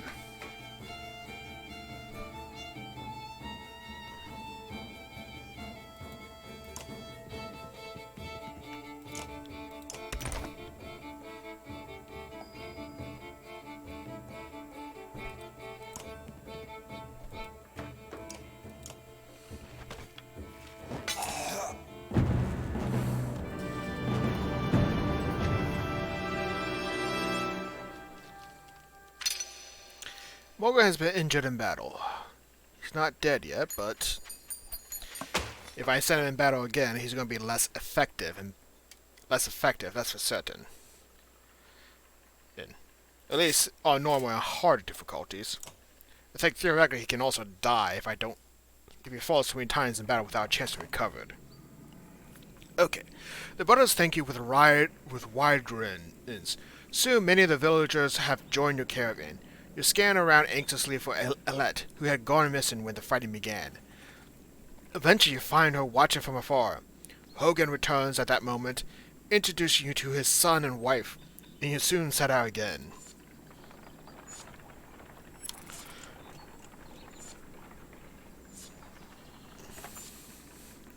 Alette marches quietly alongside the caravan.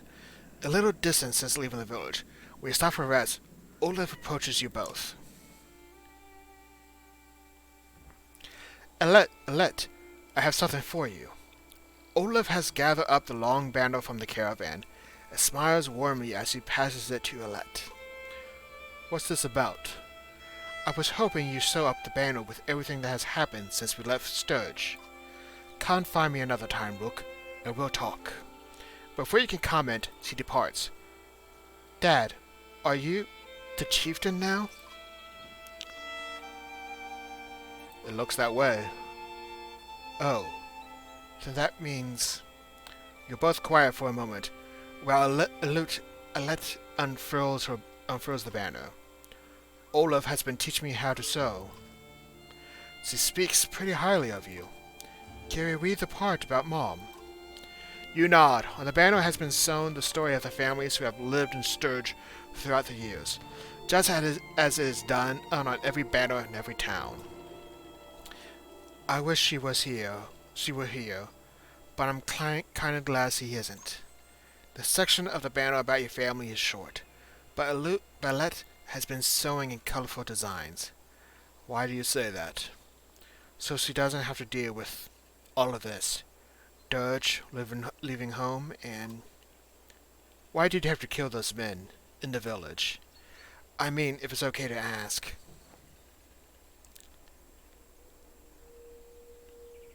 I had to make a hard choice. Because the Dirge are terrifying. Every time we have to fight them, I just want to run, but... I don't want to kill a person. Please. Are you mad at me?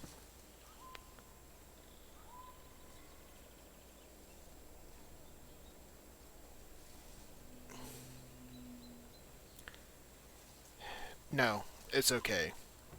I guess as I would do it if I really had to, but do we have to? I know what you mean. Yeah, I know, Dad. I think you're doing a good job. She hugs you and spend the rest of your time together, sewing new verses into the banner. For better or worse, the story of Sturge is your burden now. Yeah, this game doesn't radiate with a sense of joy or warmness. But it has that very, subtle moments, I want to say a sense of feeling of hope for me right now. That although things are bad, you're making the most of it.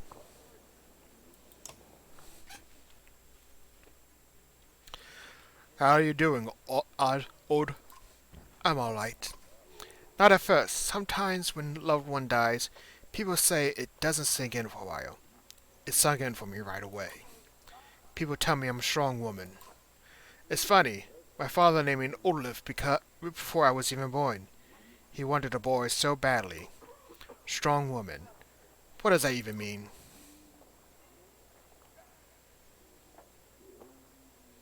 People look up to you. Don't take this the wrong way, but I don't want to be known for handling my feelings. If I feel nothing about my husband dying, people think I'm strong. If I cry because my insides feel like they're on fire, I'm weak.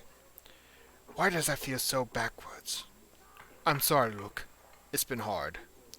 You're not sure what to say. In the many years you've known the chieftain's wife, this is probably the most you ever talked.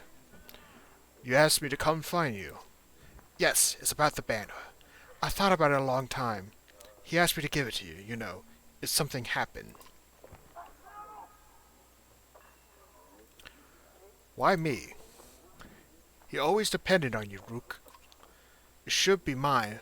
I could carry it, but I thought about why he named you. I get it. They won't follow a woman. Families will leave. Our banner will be divided.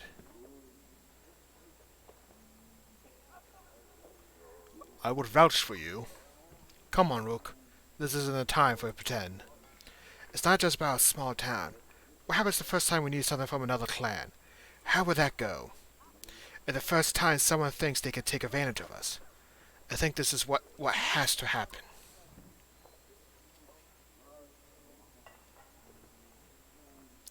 Maybe this is what it means to be a strong woman. She looked sideways, eventually giving over a timid smile. I'm not sure if that's the dumbest thing I've ever heard, or the sweetest. Listen, I know I dragged this out. The truth is, my husband and I could never have a child. I don't want our banner to end here. It'll be safe with you and Alit. I know you're going to take care of her. She puts her hand on your shoulder as she heads back to the camp. Morale proof, always good to talk to people. The benefits of talking. It can really help someone's spirit. Injured units can still fight but have a penalty to max strength equal to the number of days wounded. Ed. The hero's time passes from resting. Alright, so I gotta wait for 2 days. 2 days isn't gonna take too long.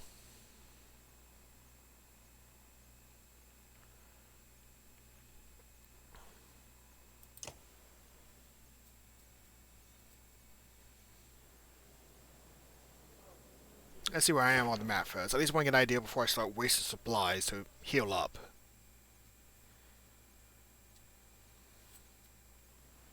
What the hell am I saying? I didn't get that far away from that village. I need to keep moving. And besides, there's this one guy. If I can help it, I can try and get Alet in a fight for a little bit.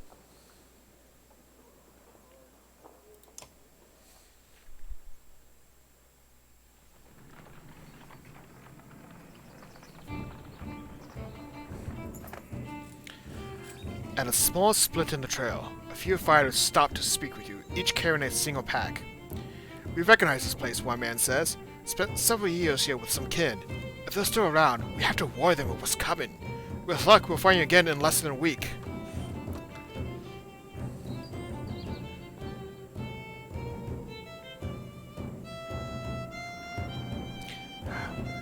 They have every right to leave the caravan. You nod your understanding. Kin is kin, you say. Do want us to protect them. The man claps you on the shoulder, and the fighters depart. While we need a sword and spear, I can't deny the desire to help others. Complaints of Rostov's excessive drink and heavy service. This time the man stumbled over some tent ropes, pulled the snag canvases through a campfire, nearly setting a supply wagon aflame. Clansmen put out the fire on both the wagon and Rostov's leg before leading him to you.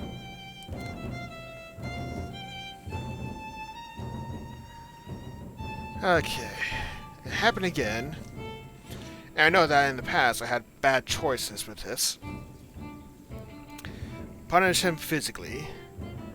Ban him from camping near others in the future. This man drinks nothing but water from now on. I don't think I go with option 3. It's too lenient, too much of a recurrent problem, and I know that people are not gonna, or at least assume the clans are not gonna like it.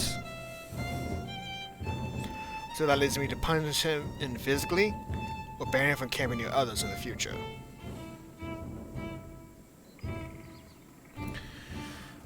I don't like the first option, but I think it's the best. You'll consider your options when Ulif appears out of nowhere and doubles him over with a gut shot. Endanger everyone again and you'll get more than a cracked rib, she shouts, leaving in a huff.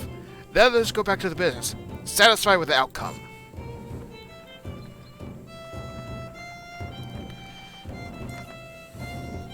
Dirt, shouts the man from the back of the caravan. This roof is struff. The unabashed drunk, staggering toward you, looking not entirely sober. He screams again, pointing to the trees in the distance. Fear races through the caravan as fighters pull their weapons. Scouts return with no sightings, and furious men surround Reservoir.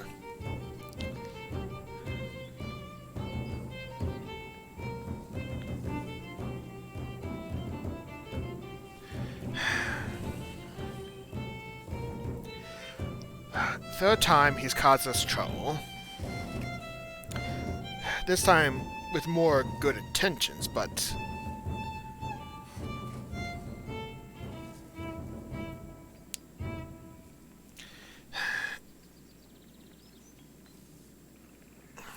I think it's best to let the clans decide this one now. A swift and brutal beating befalls Rusfro, one that leaves him begging for mercy.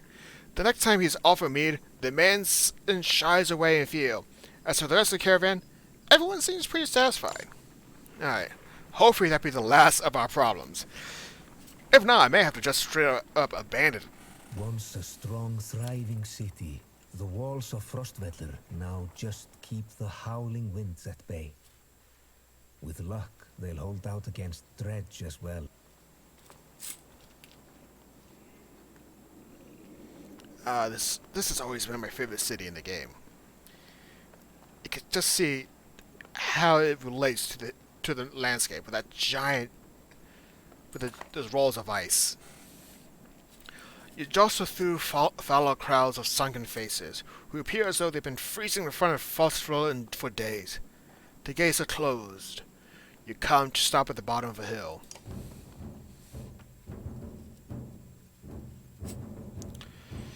This is not looking good. Why are there so many people in the fields? We can't stay outside in the open like this. Olaf finds you amongst the many refugees. Look, I just talked to some of the women here. Nobody's being let into the city. Why? It's everyone revolved from Blusburg, Greathorn, people from Bitra, all the nearby villages. The Dirge are everywhere. And the chieftain of Fosra has locked himself in his great hall. That's when they close the gates. When the Dirge come, these hills will turn red. We have to get in there.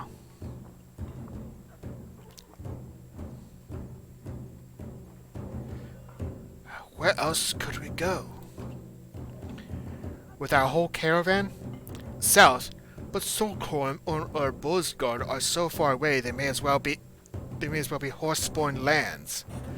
The Dirge are moving south. If we keep going west, we might get out of their pass. Wormtoll is half as far as Stulkar, home full of all. And across their wastes, these people won't make it. I don't like any of these ideas. That's because they're all bad. There's no point talking about leaving. We have to get in there. I want to know more before we go about what's going on in there. I see a lot of the people are gathered around the rest houses and the gates. We could find out what they know.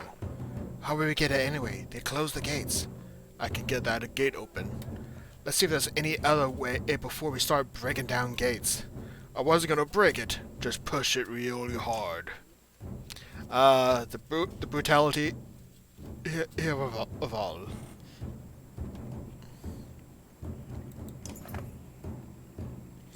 You spend a whole day at the rest house. Everyone gives you the same story. The chieftain just shut himself in his great hall and closed the gates. There are a lot of wounded people here, says Elet. We could help them. Egil pulls you aside. I followed the outside of the city walls, he says, and there's a water passage we could squeeze through. I think not the whole caravan, but if a handful has to get in, we might be open the gates from the inside.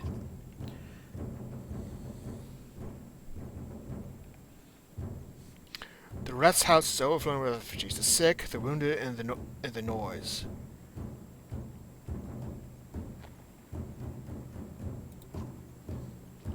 Alet and Olaf spent the day along with others in your caravan, treating wounds, most of which came from the archers at the gates. I overheard from one woman that the city has been sending carts with food around, Olaf tells you. Could it be a way in? Ivor replies. Next time they send a cart, we'll bring it back in. Olaf protests. Aside from leading to a fight, it will probably be no more food for the refugees.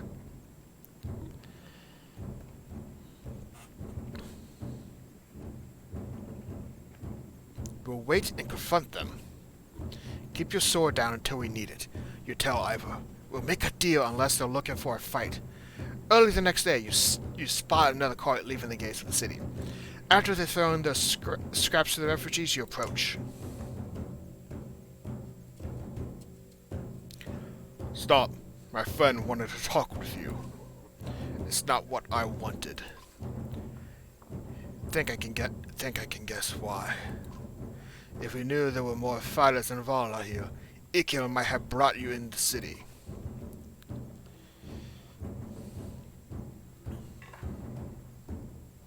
Who's Ikil? He's in charge up there. In charge of what? Better let him explain.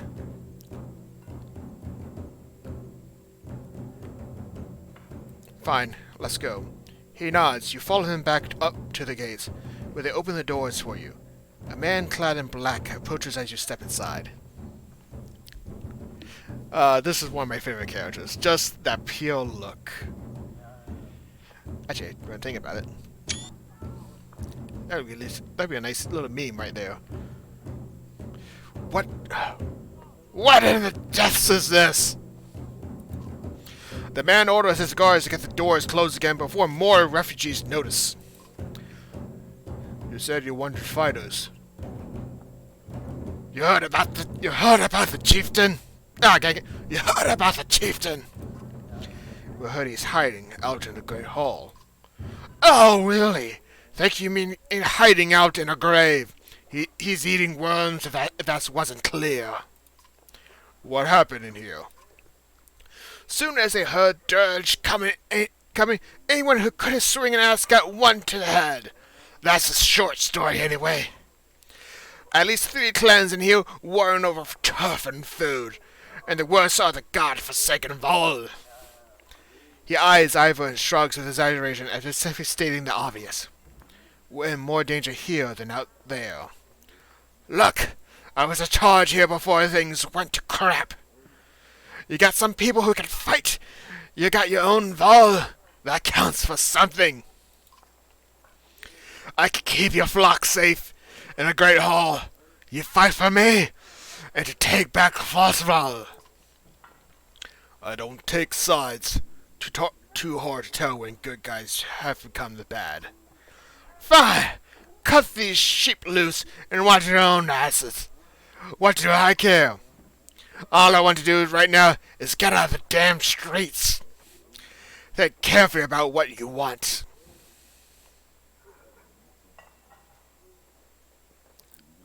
We'll join you for now. Good, because whatever else you were thinking would have been a bad idea. Ika shouts to his men, and with the gates closed, you follow him down the obscured alleys. I hope we know what we're doing. Make it up as we go, Ivor. Oh God, my little did they sleep. Chapter 3. God, my throat hurts. Oh God, it hurts trying to do the voices. Oh.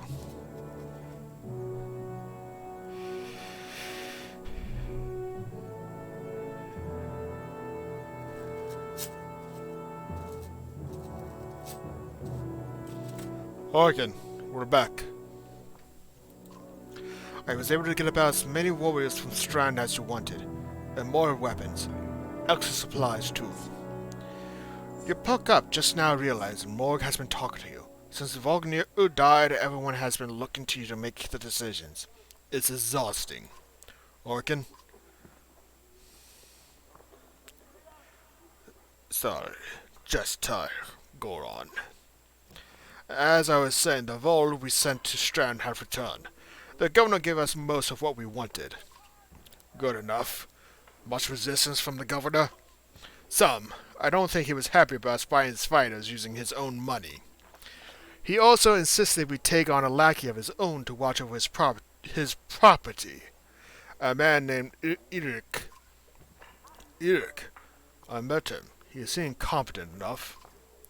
Regardless, the governor will have to get over it unless he wants the dirge crawling through the streets.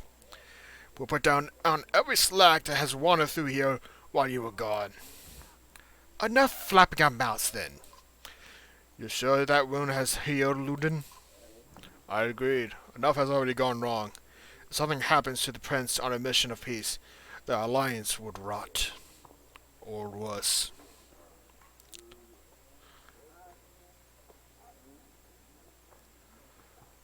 Ludin makes his own decisions. Why? We will only be made to do this again later, and I would not suffer it all a second time. Either take us through the wandering road, or do your job and slaughter some dirge. Ludin turns abruptly with a scowl. He steps back to his ring of tents and followers. Wandering road. Not an option with this many. I could crush that boy's skull with one hand. If Ludin won't be deterred, we have to deal with it. Don't let Ludin get to you. Let's go. I'm sick of looking at this dump. What do I tell the warriors, Harkin?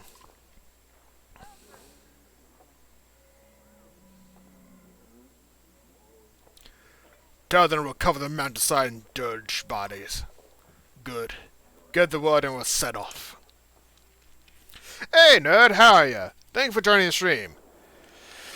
God, doing voices really sucks. I hope it's pretty worth it. I'm gonna take a small break just to use the restroom real quick, but just 5 minutes. But be right back.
Alright, I'm back with a can of sparkling water. Hopefully that will help with my throat. Let me get some of this down first before I keep on doing this madness.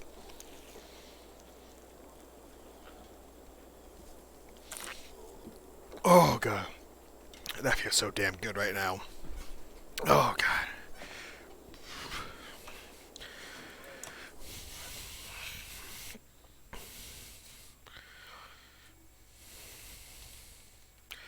Loading.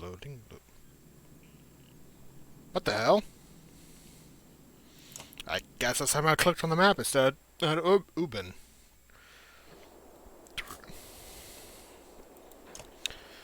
Well, I guess I'm going to talk to Morg. That's how you're dealing with Rognir's death, but I already know the answer. Do you? Studied old Morg, which is good. I know most of these Val, but they're not under my command. They came to follow Vognir. Tell you the truth, I wouldn't want to be in your position either. Anything you could tell me about the caravan? Throw together this main Val, half of them want to hit each other, the rest want to be left alone.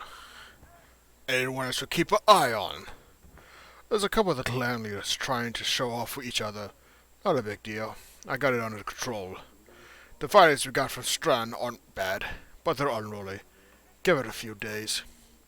And there are a few moaning about fighting for you instead of Vognir. Those are the ones to worry about.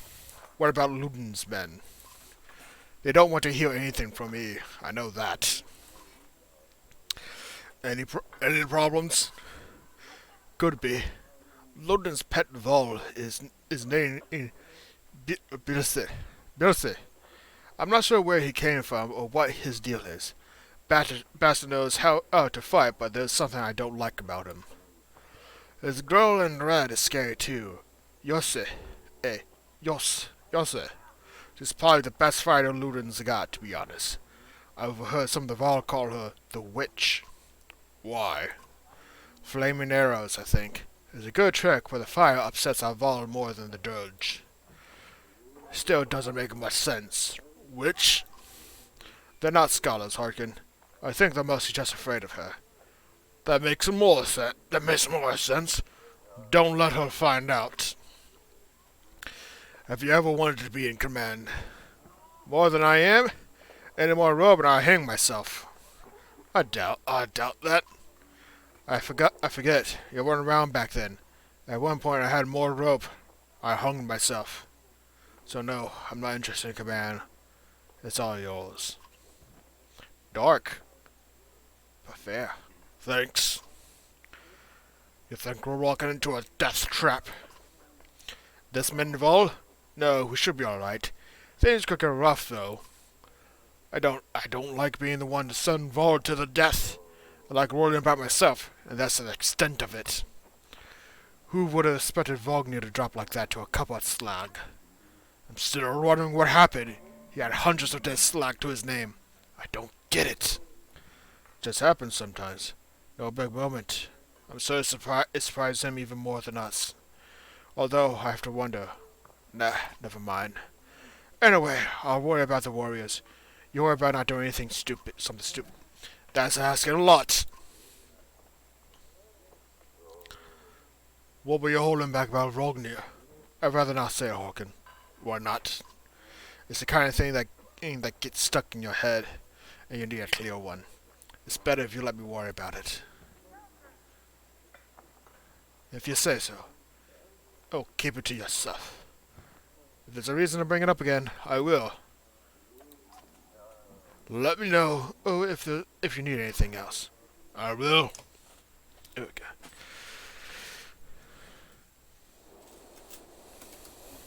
As for Ubin, you knew him well, didn't you? Vognir? No. Well, I don't know. I remember him. I need to stop working on chainmail. Always rushing around with some important business, but I never knew him. Never got the chance to talk much. Longer than I did, in any case. I suppose so. When he spoke, well, listen. I knew that. I could use help there. The Scrivener leans back, considering the sentiment. I've seen worse. They respect you for your ability to swing an axe. They need to respect you for your actions. But you're not talking to the right Vol. Mulder's got some skill there. Most I could do is hold a quill. What are you always putting down in that journal? How do you mean? What do I write? I'll write what happens. They got banners and Ordbring for that, you know. You mean the long banner? Yes, the menus wove up something like that writes its own history. You want my opinion? I don't trust it. No? It tells a broad story. I think there's some value in the narrow. Whose story does it write? Mine? Theirs? Lundin's? Gods forbid. You're a relic. The gods have been dead a long time. Oh, have they? Old habits, I suppose. Have you heard? I heard you were a terror your day. Do you know how old I am? Dare I ask?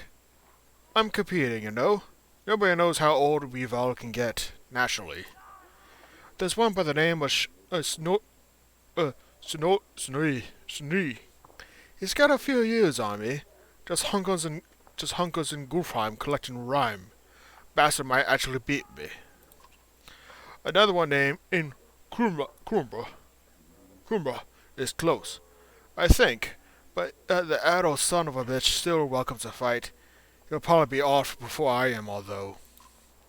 The Skirvaniers gestures around him as if to remind you of the current situation. You chuckled. Anyway, point is, what difference does it make? I'm just a delivery Brian for Yondo now. Can't remember half of what I've done. Hence the journal. Hence, don't get fancy on my behalf, Harkin. Okay, I won't. What do you suppose happened to the sun? Gods, how should I know? Never seen a sun like this before. Are you worried? Some of the Val in the caravan think the world is coming to an end. Others think it's the best thing that could happen. No more black months. I'll take it. If it's the end, I'm ready. What about the rest of us? To the death with you! Ha! Guess I'm rest. Always more marching to do. I hoot for more heels than a horse born with a grudge. Don't worry about me. I like her, Ubin. The most sensible man in this game that I like. Well, no point staying you. Actually, if I recall correctly, we should be going north. Yeah, the Wandering Road. At the end of the First Great War, the Val had more to contend with than mankind to the south. Above the Braderbrock peaks, the lands crawled with various war-minded Durge. The first Val king, India, led the entire Val race across the snowy fields of the Wandering Road, simpering away Durge as they went, before forming the first Val kingdom of Unuturf.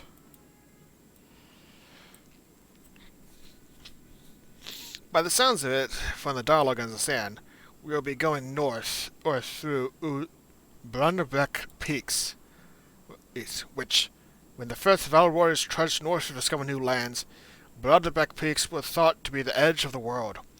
Their summits often disappear into the clouds. Unlike other mountain ranges, a pass through was never found.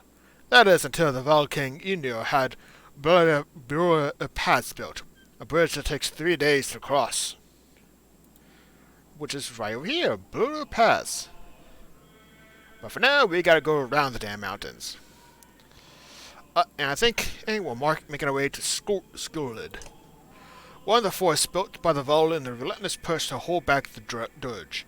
Where that road would eventually be replaced by Stonehorn to the north, Skull stood for a long time as one of the few strongholds keeping the Durge at bay. Alright. I think there's not much else, at least lore-wise, to the world it was worth noting about right now. At least, not without making spoilers. But no point in staying. It's probably best we move now. We got a long journey ahead of us. A breathtaking, freezing landscape to take in. Look at that, says Morg in the hills, more Durge. No more than a dozen, though. We could just as easily pass by as rush up there to slaughter them. Looting over here. That's a dozen Durge heading towards Strand, he says. You ask him where he started to care about Strand. I don't, he replies. I thought you did. We'll deal with it ourselves. The caravan stops and waits while you lead a small detachment up the hillside to take care of the Durge quickly. You tell Ludin to stay by the caravan. He folds his arms and mutters something about being treated like a child.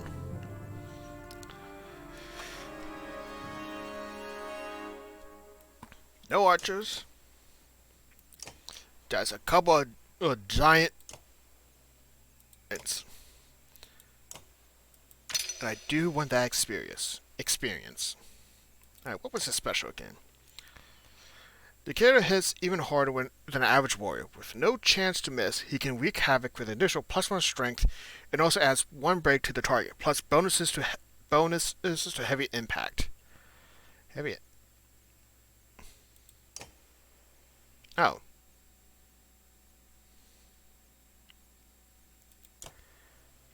Central impact is best used when carefully positioned to impact as many enemies around the target as possible.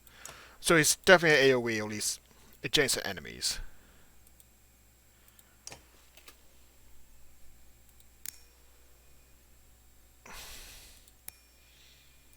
At least want to make the use of him as a warrior.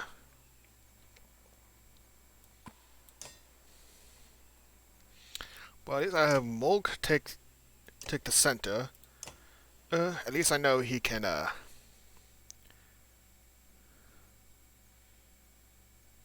He's designed to take hits, or at least supposed to. Because of his passive ability, Return the Favor. Enemies who attack him loses 1 point of armor for each strike the character.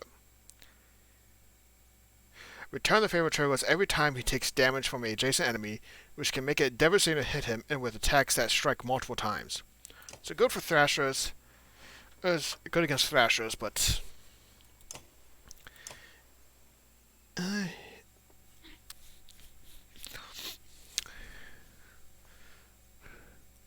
Eric is probably a good support character. Granting will to ally. Yeah. I think I got a good idea on my composition. Have Eric support, or some rally cries.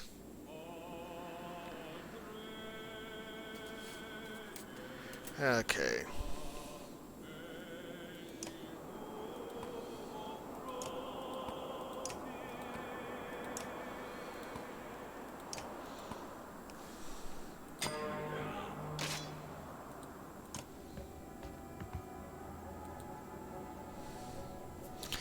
So the Judge Grunt has a passive. Splinter, +3 armor damage.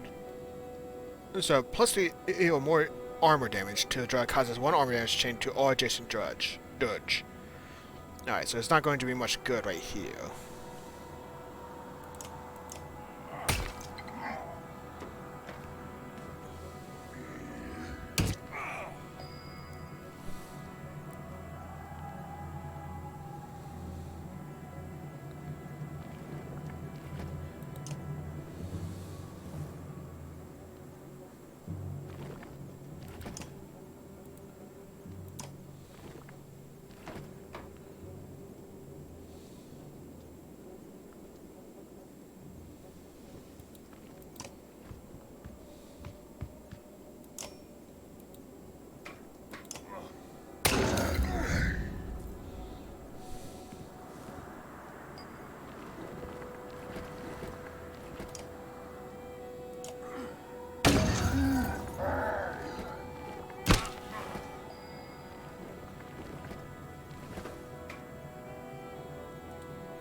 Lovely character animations. It's for these guys.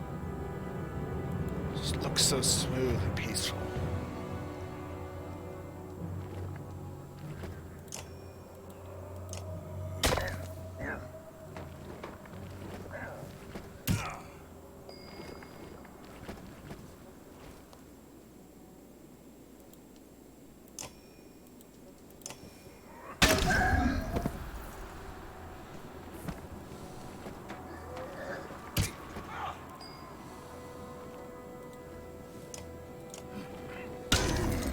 Still probably moved him first.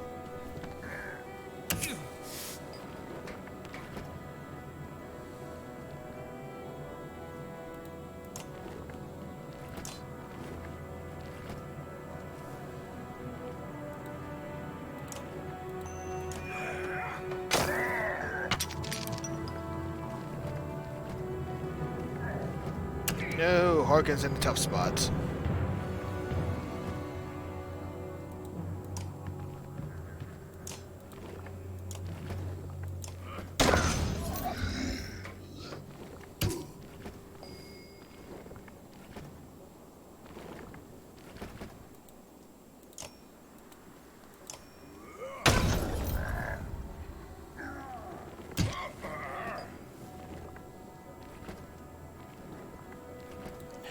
Want me to kill much, do you think? I did invest in a bit of exertion for Gunnulf.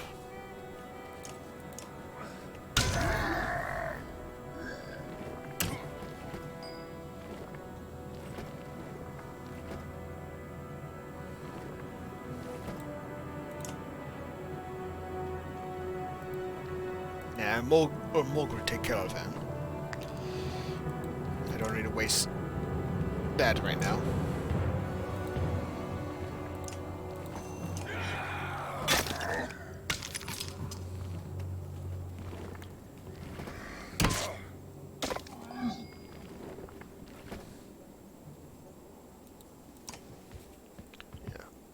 Yeah, like I said, Mulg will be able to take care of him just fine. And get a promotion in the process.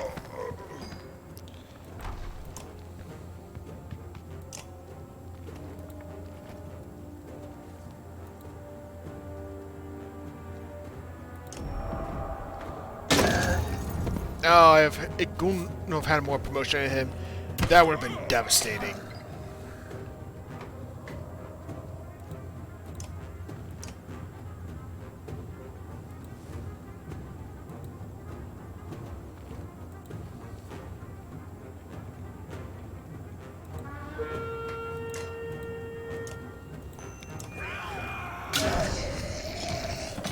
Village!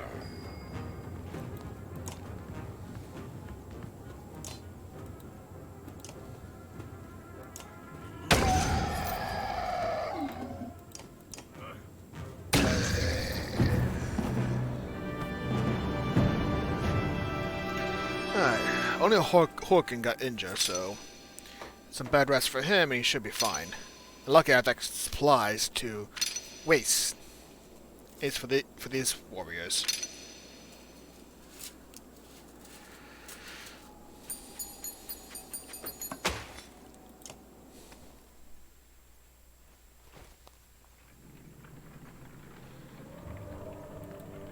Set up camp. Oh, Horkin!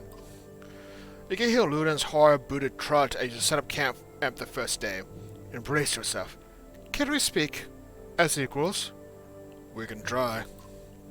It seems clear to me you plan to kill a lot of Druid along the way. Am I right?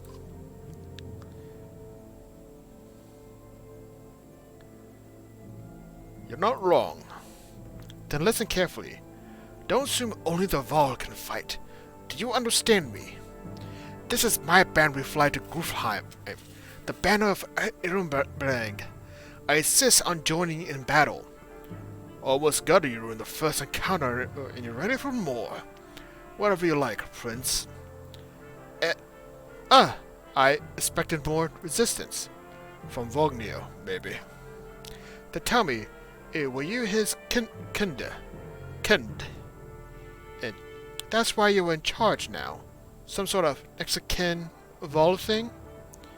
Don't you take on his responsibilities?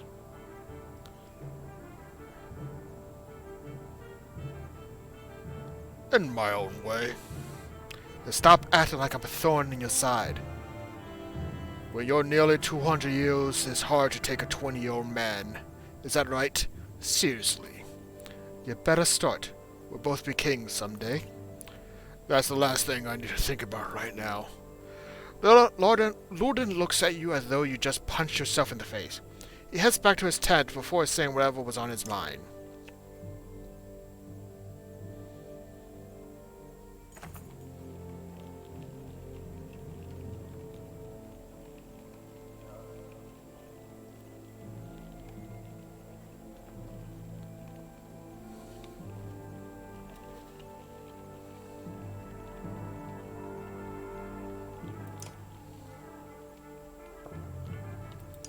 Let's do some quick level up.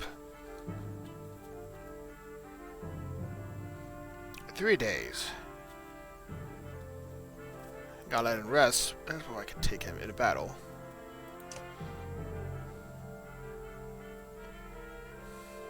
Personally, I don't want to invest Mulg or into Xerxen. He only gets a +2 at most, and it's not really going to seem like it's going to do much. Goddamn, I love that +4 armor break. Ooh. That's just good to look at. And Goldenlof, rank 3 and improve ability to his AoE.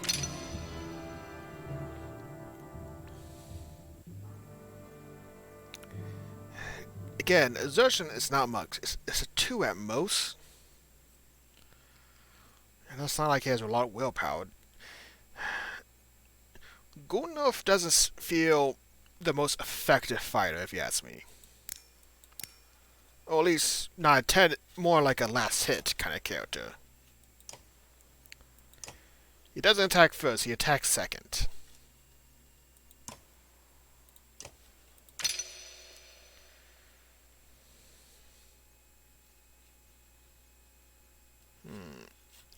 Eric, definitely an odd bunch. I can't.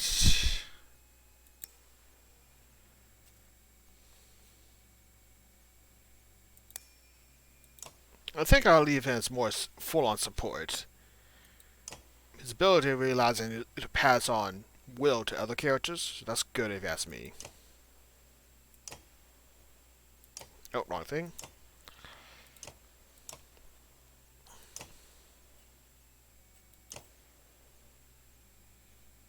Same as Gufnov. Strong AoE. Last hitter, but not.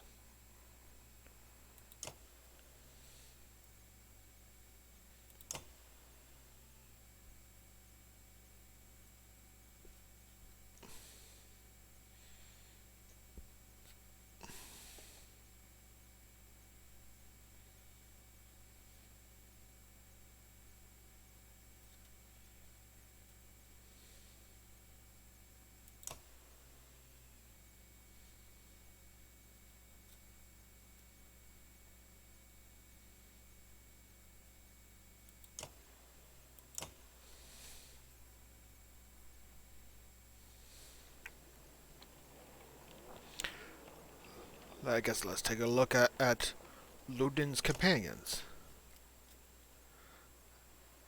You have a moment. As opposed to Bolse, he lowers the book he was reading. He doesn't strike you as the book reading type. You're Bolse, you're Harkin, you're Harkin.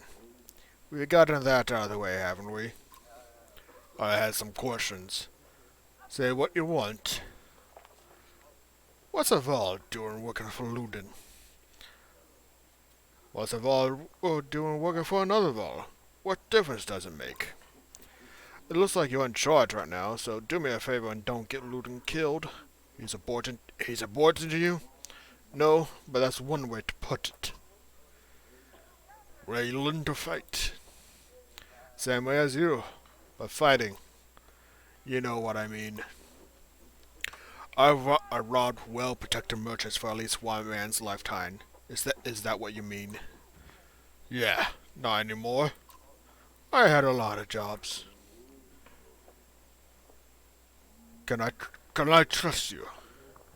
What a loaded question. Depends on what you mean. Whose back will you have if things go wrong? I'm sure I'm looking out for myself, and you'll figure it out. Does Ludin understand that? Ludin doesn't even understand that half his army is here just to protect him from the people he talks to. I won't keep you any longer. See you on the battlefield, old leader of Vol. You could join us. I'm where I want to be. Don't forget what I said about keeping Ludin alive, got it? As a step away, you can't help but wonder if there was a bit of threat behind that gravely request.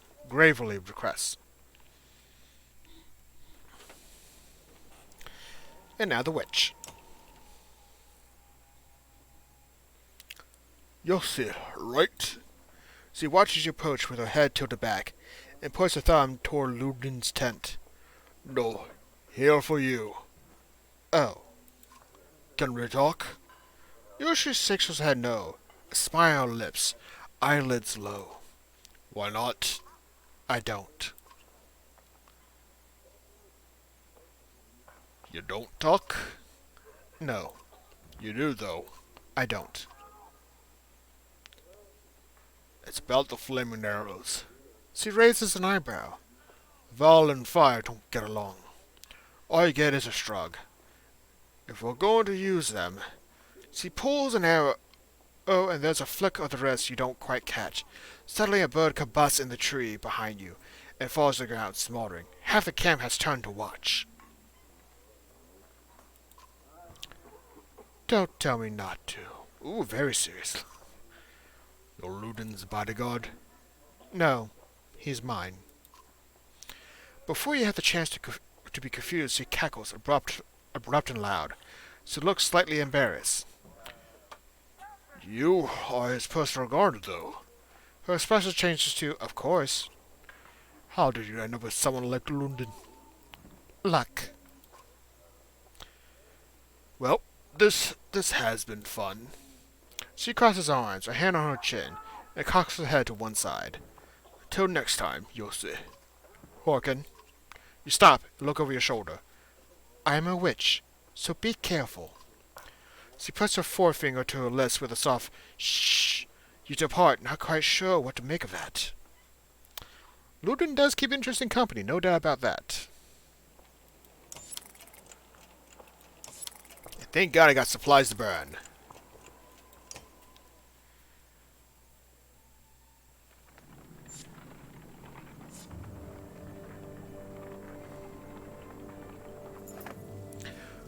You overhear a conversation while marching alongside the warriors.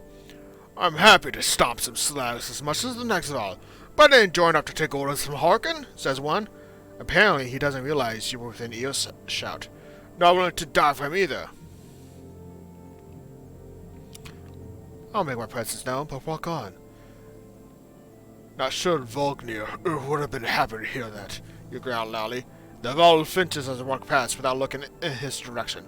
In the distance you can hear his friend laughing at his misfortune.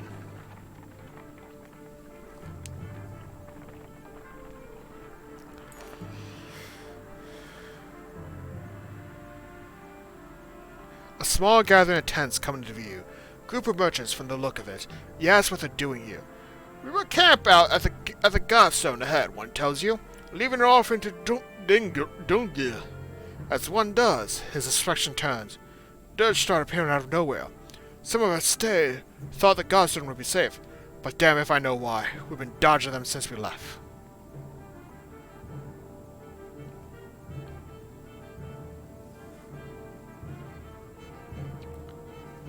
Sure,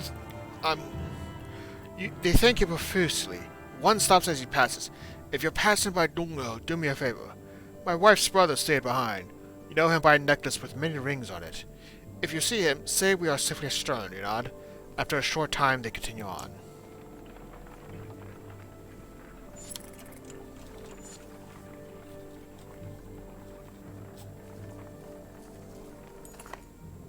The caravan slows unexpectedly. Word travels down the line, and then to Moog, who tells you Dutch noble coming, probably saw us back at Vonfell, and did the usual looking. Could have been bad if we plot into them, but we saw them first. Dutch watched you, waiting to see what you do. When's the last time you commanded a few hundred Harkin? Asborg? Don't overthink it. The warriors can take care of themselves. War! When you come across more enemies than your party can handle, you'll engage in war. Give your armies an order to fit the situation, but prepare to get your hands dirty too.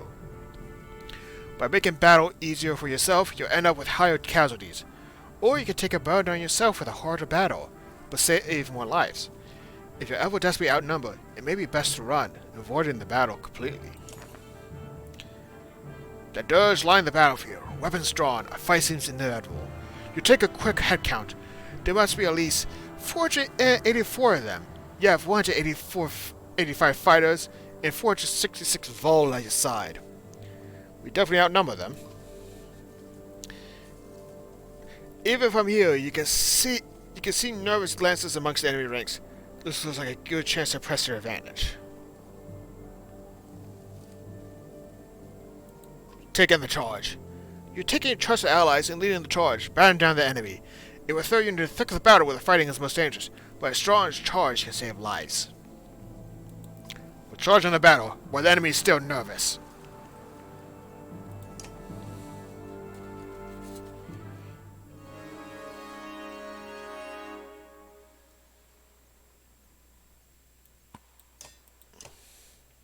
What was Ludin's special? You carry the skills his enemy, doing normal strength damage before kicking them away, doing knockback and causing them to bleed if they move on their next turn. A target who's bleeding will take 1 strength damage for each tile that they move, which can be especially deadly for enemies that are moved against their will. Yeah, good combo there. Alright, so he doesn't move enemies back too far. And he gains bonuses for doing more. It gains allies bonus to will.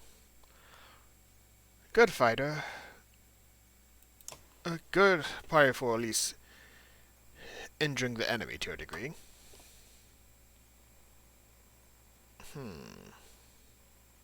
I'll keep this order for now. Let's see how it goes.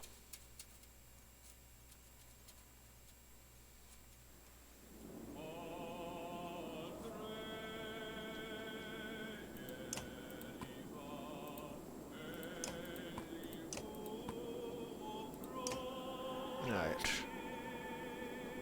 Mulgrew takes the center of Harkin. Well, Morg would take the center for the big guys.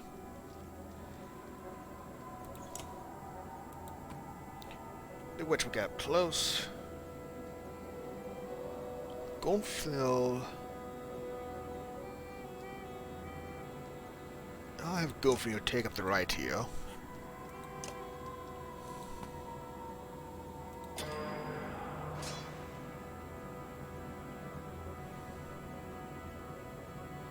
Smaller enemies are going to be able to move faster, so take a slow approach for now.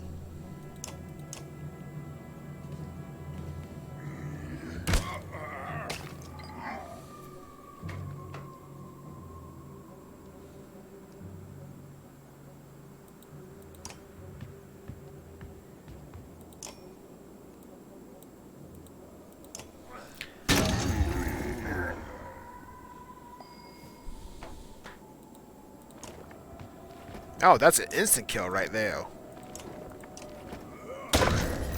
Damn, I'm going to take advantage of that.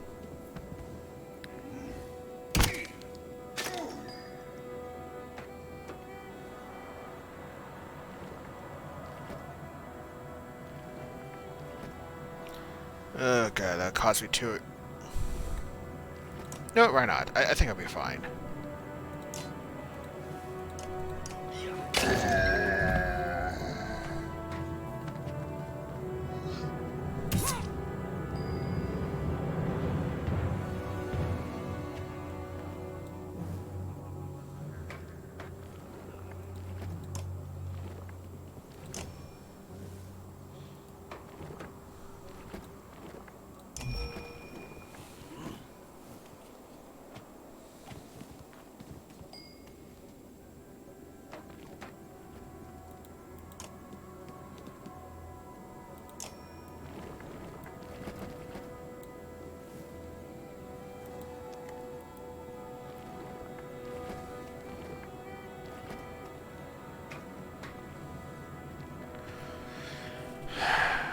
Rank 1 explodes in 5 tire area, leaving 2 coals. I think I want to avoid that for now. Just because of the positioning.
What is he doing? I forget what they do.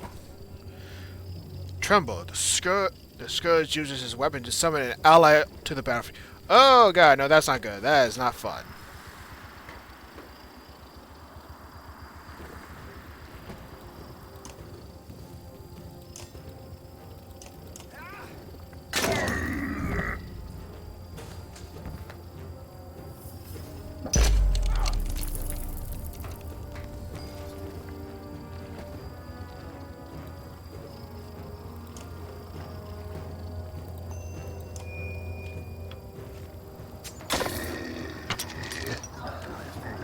Oh, he just voluntarily took a lot of damage.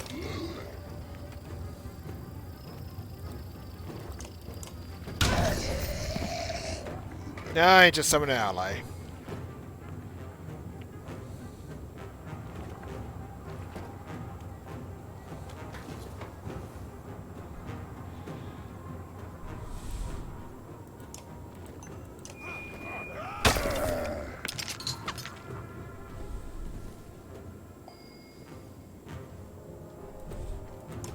Might as well kill him now while I still have the chance.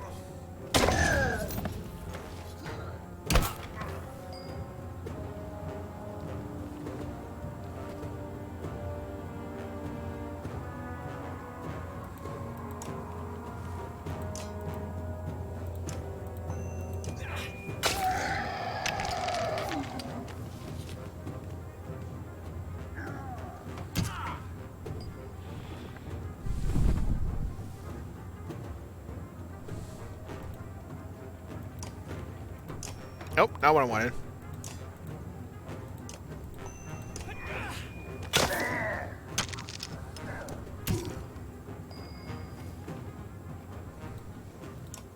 Oh god, that's a lot of damage. Village!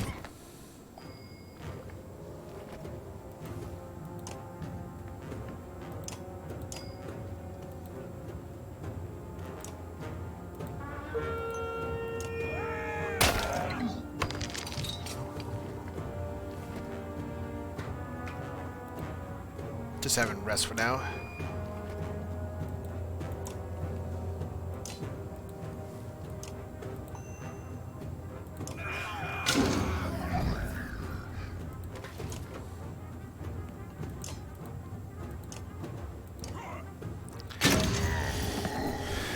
You take a moment to survey the battlefield. The enemy is being pushed back all the way down the line. You could take the opportunity to push back and leave combat immediately. On the other hand, chase down more dirge with rally your fighters and save a few lives. You won't have time to rally, so change your party, but a chance to loot your enemies might even reveal items they took from previous victims. You know what? I'm feeling confident. We haven't lost anyone. I'm gonna kill more. You attach any droids brave enough to face you.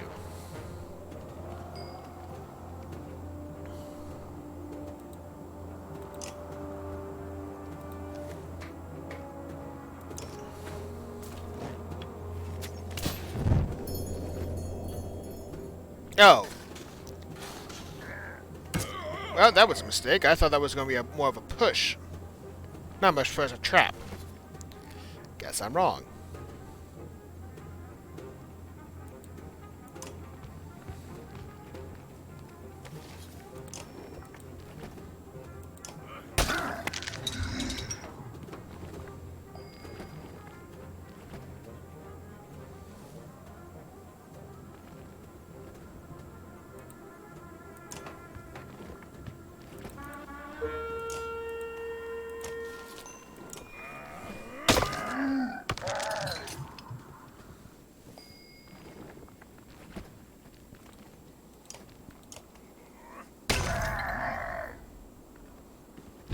Wait, he purposely walked into fire? But why?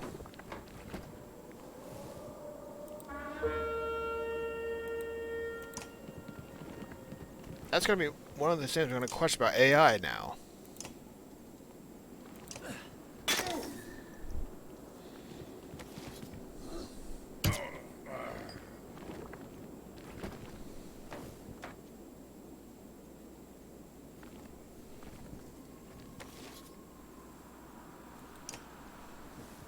Now he's going to defeat Harkin, that's much is for certain.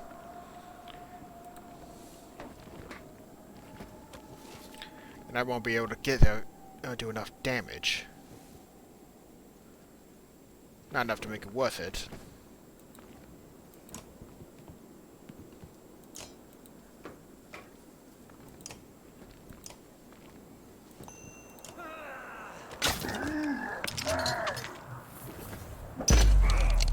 Oh no, it doesn't kill Harkin. Surprise.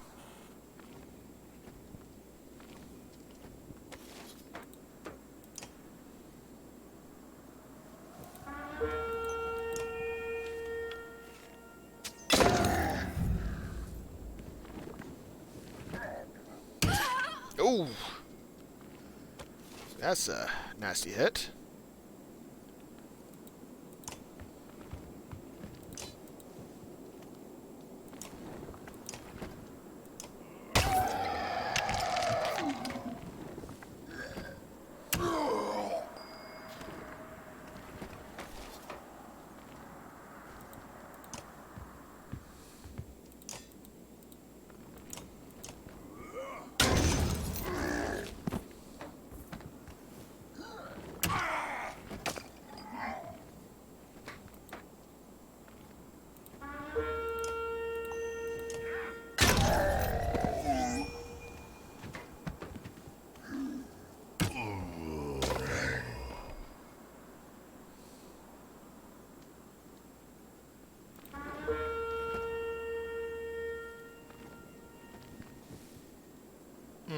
Well, I'm going to lose my wedge here soon.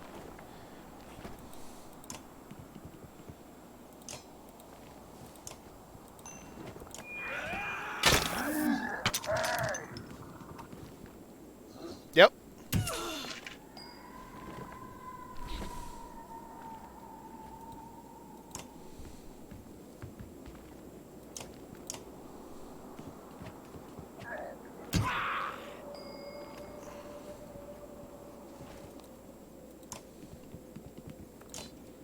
No. Oh shit, I thought I had less health.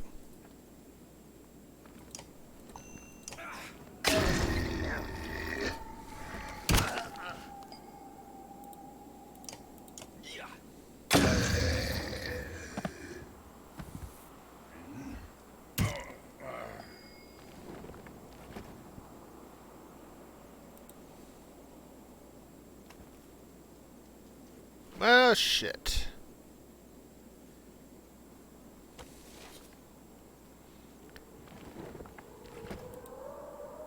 Oh god. I probably messed up.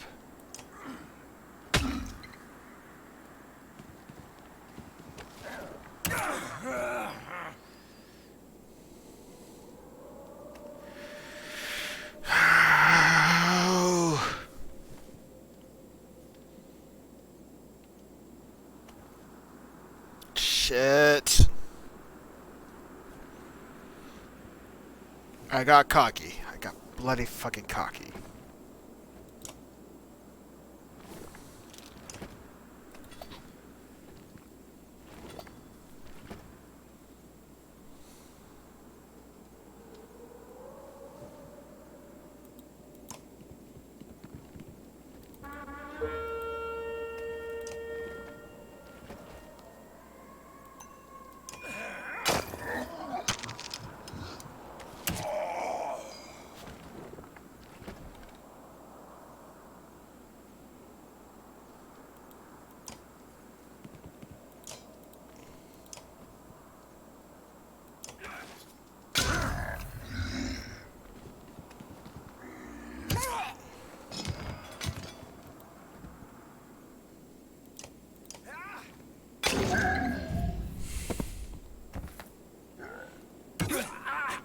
Oh god damn it, I'm gonna be pissed with myself now.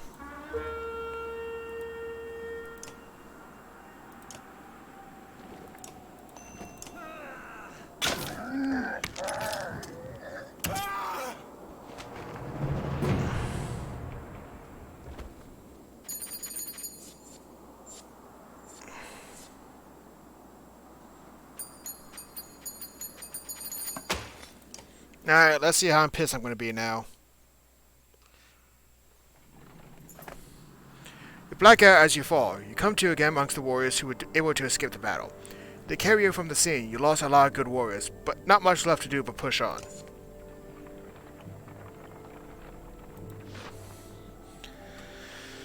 I didn't lose that many warriors. I lost maybe like, what, 26 guys?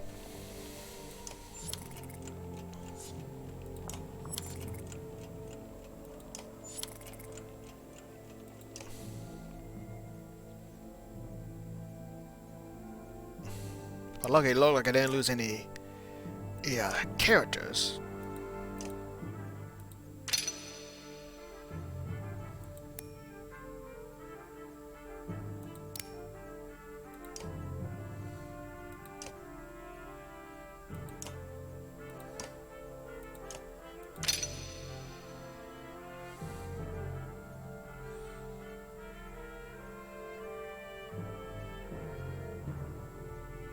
How to level up Ludin. His special is he can pretty much impair or knock back enemies. Is that cause them to take damage. I could invest into that.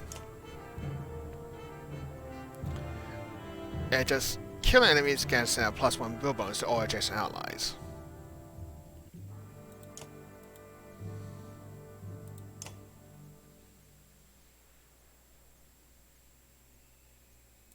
I think I'm going to try and take advantage of his push ability. Because worst comes to worst, I can push, retreat, and it just forces the enemy to take hits on themselves.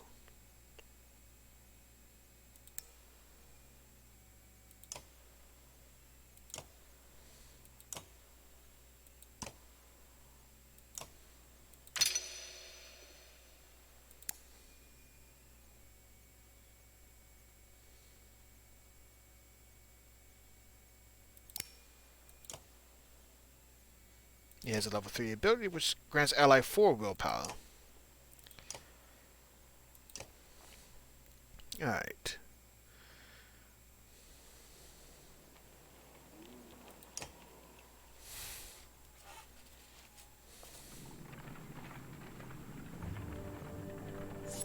I got cocky and think I could do that fight. Get through that fight with so much little trouble. How wrong was I? Ludin has been sending scouts ahead, quicker and more nimble than your Vol. One rushes back just as you cross the hilltop, out of breath. Dirge! That direction! You overhear him tell Ludin. About a day away, they found a village. You ask what they're doing. Tear the place apart, he says. As maybe 1,000 of them or more. Look for God knows what. This will be a bigger fight than usual. Ludin is uncharacteristically silent, waiting to see what you say.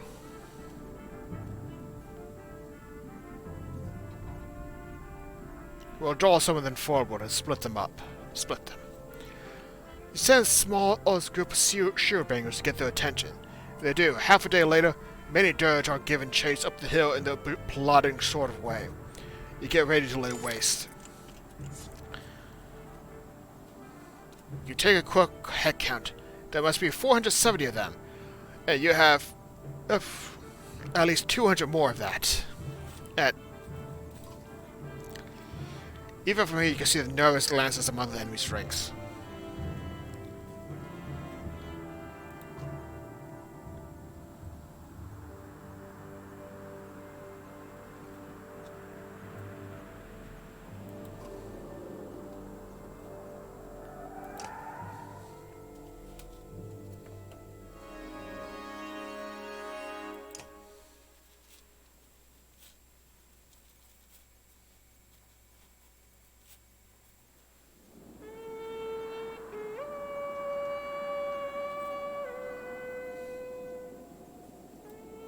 Alright. I have a lot of enemies to worry about.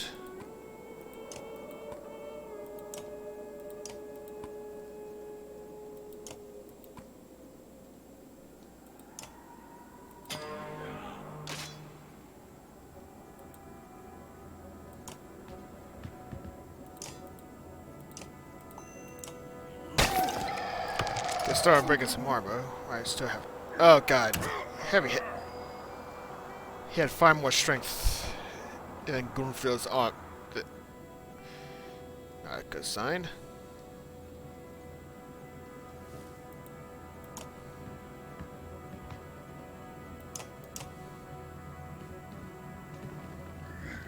Oh, they all have 5 more strength.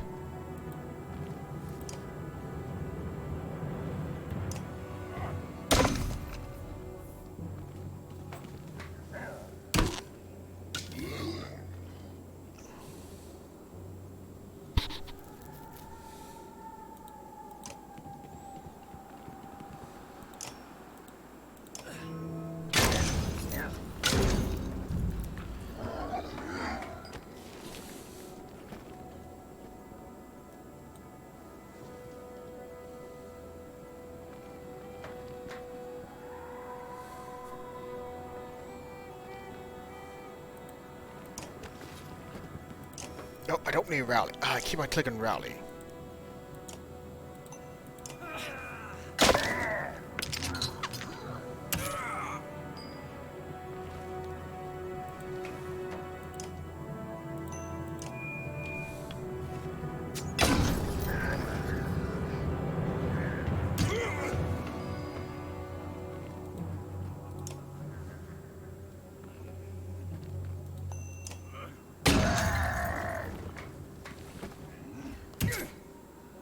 God, there's a lot of heavy hitters right now.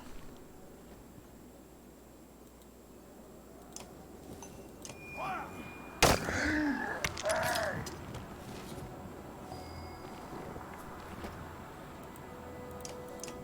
would like it.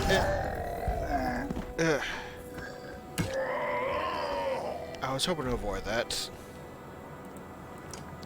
But looks like it couldn't be avoided.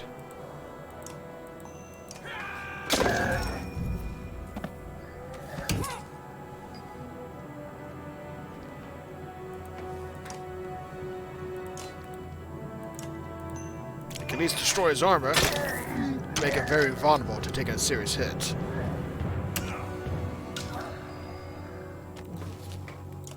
Up 11 damage.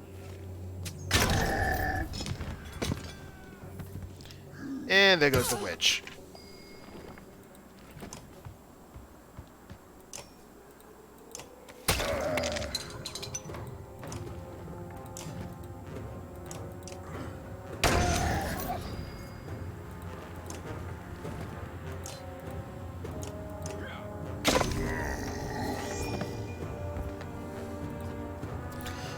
Yeah, no, I'm pulling back.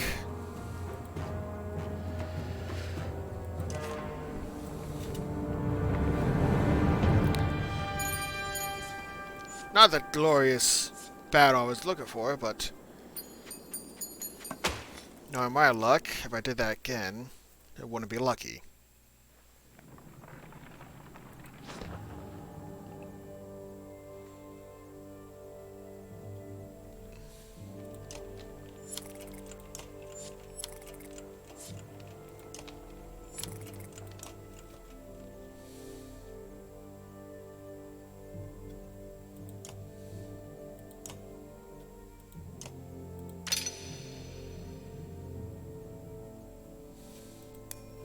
Alright, so he doesn't really have much of the way of strength.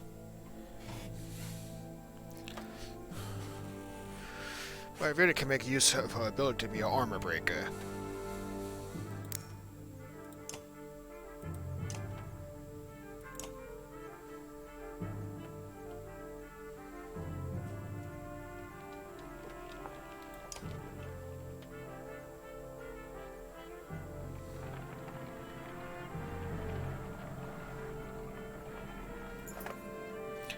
With the village still a day away, you're eating on the march. Val approaches. We had words earlier, said Glyth. You recall him claiming that he didn't care for your command. You were right in what you did. Let me join your guard and fight at your side. Pride hangs on his posture and sincerity in his eyes. You've got one shot. You time to report to Mulg. I don't sit in the back lines. Make a mistake and you'll get your head caved in. Nobody lose sleep over it. He nods and goes to speak with Morg.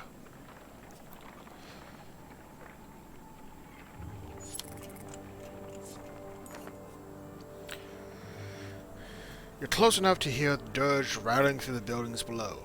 Pull them out of the houses, Morg suggests. Slag just can't resist an ambush. Unless we'll have bad luck in the open field.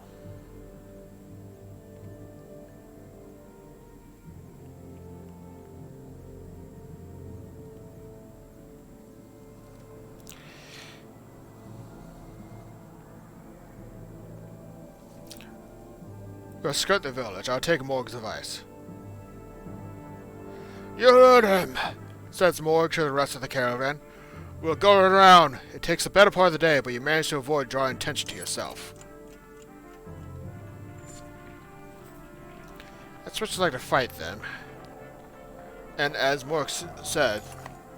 Oh, you hear a shout echo on the wind. A standard Vol greeting. A caravan of Vol are heading your direction. Probably a few hundred in total. You meet them halfway.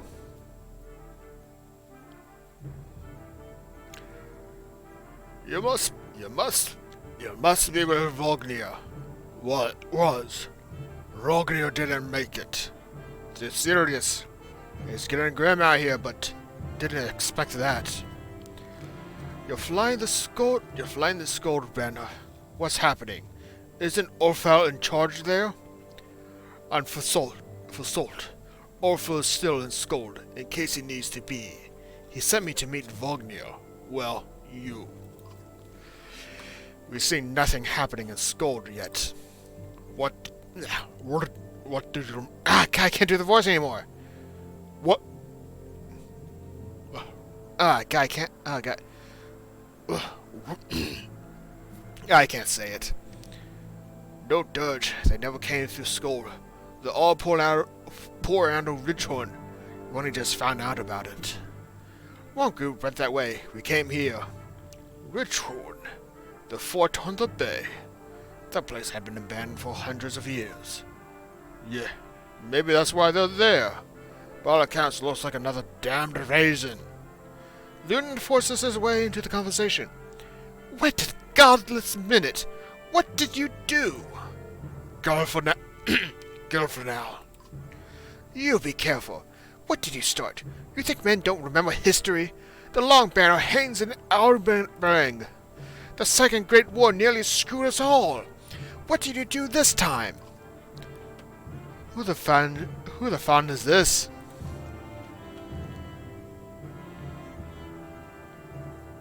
Nobody. No one to worry about anyway. Luden's head swerves in your direction, eyes wide. He seems uncertain whether to be insulted or threatened. What orders did Urfru give you, for salt? I'm supposed to offer any support you need. I got 330 Valor behind me. An offer wants to know what's happening at Ridgehorn.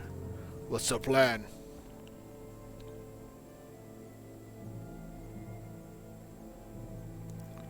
We're going to Ridgehorn. You're coming.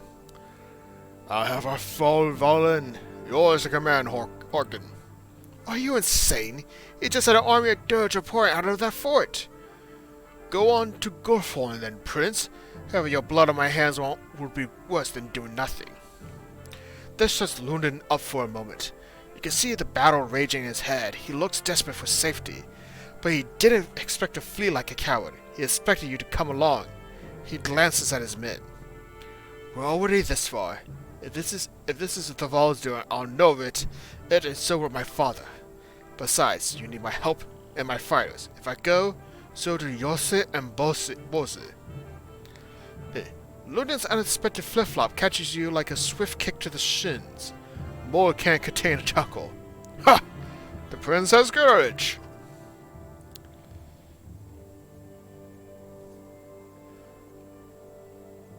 Do whatever you like, Lunden. Paint me in the villain, Harkin. What do I care? I'm sick of you being the only one to do as he pleases in this alliance. These are all lands. We'll face an army of dirge. How much experience do you have in these matters? True. Mankind has never provoked them into a war. You're going for a third. Is taunting the dirge into genocide a game for your kind? Not gonna let him... Curse a threat in Pandemonia. The prince has chosen to be No responsibility yours. If Ludin stays, so do Full Soul's warriors. They join the caravan. To be honest, I wanted them to be part of the caravan regardless. That's just extra fighters, and I can get characters that can still level up.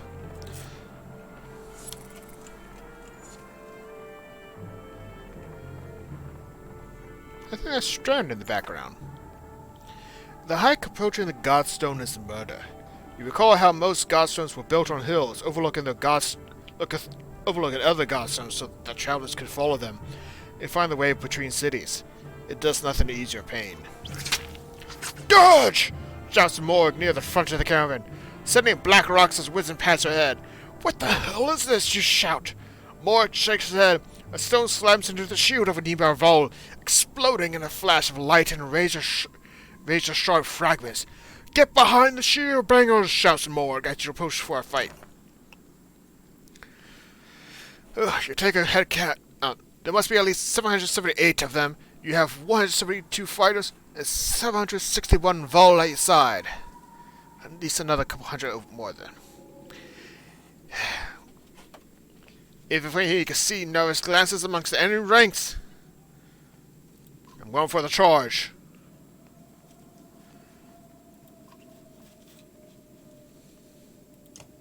To look this nervous and make an ambush like that? No confidence is bad. Very bad.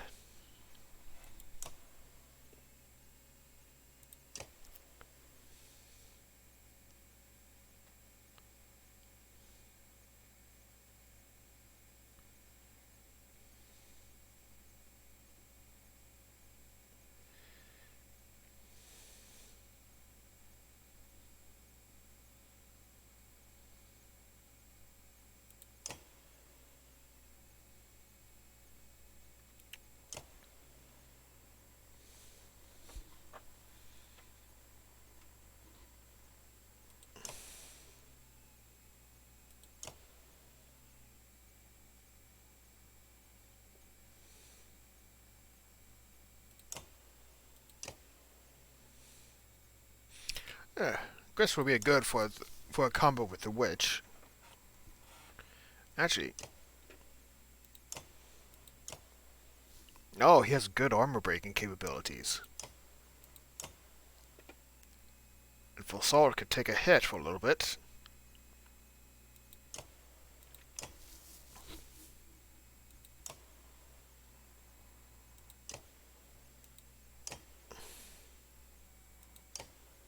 Morgan's good, but let me revise Bring the Pain. The character strikes adjacent enemy for armor break damage before hunkering down and bolstering his passive ability. Return to return even more break damage for one turn.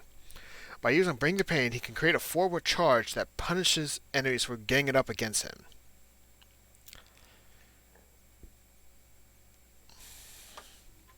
Okay, I think I get the idea. Go to the center, get a group of enemies, and just use that as a passive for a while. So that could be technically helpful.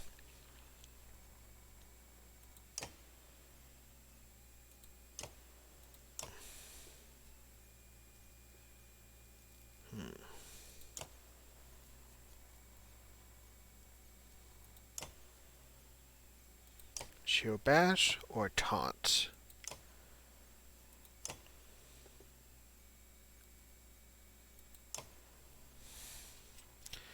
I'm going to keep this current retinue, at least just to level them up and get them promoted.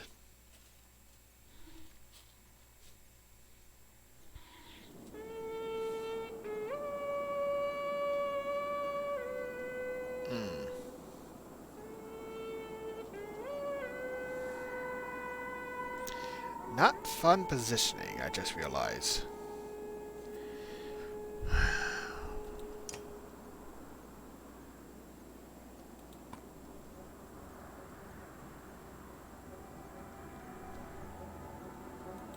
Actually, I think I want the Prince Ludin to go after those slingers.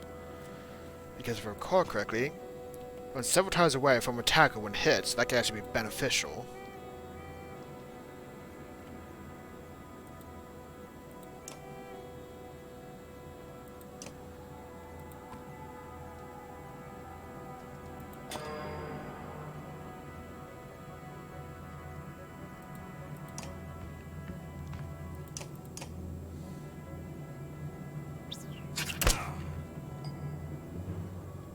Luckily, they don't seem like they're in a position to do a lot of damage.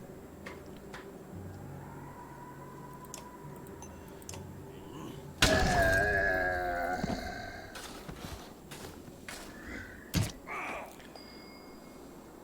big guy. Alright, he doesn't have any strong passive except passes that help us.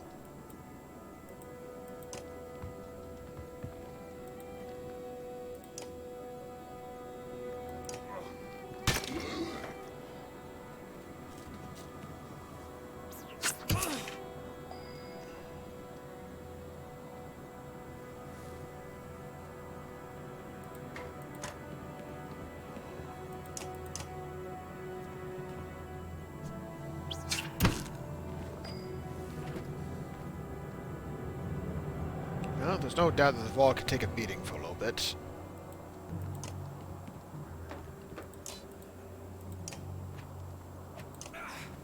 That much is for certain.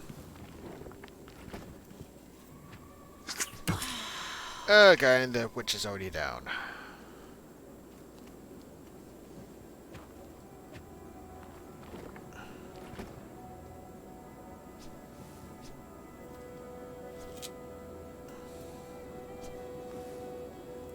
I don't think bringing the pain would be a good for this situation right now.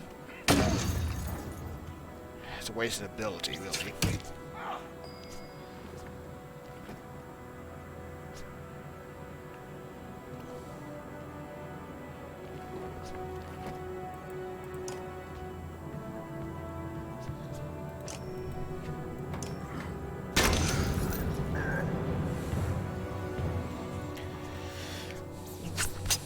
Oh, deflect! Not the first time I'm seeing that, but it's always a good sight to see.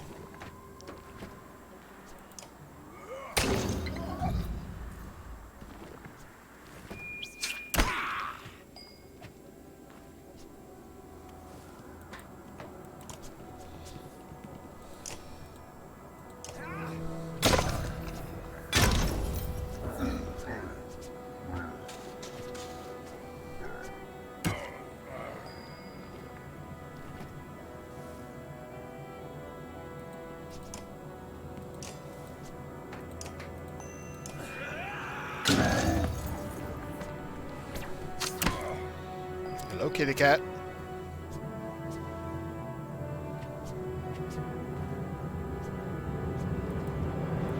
Here to cause me trouble?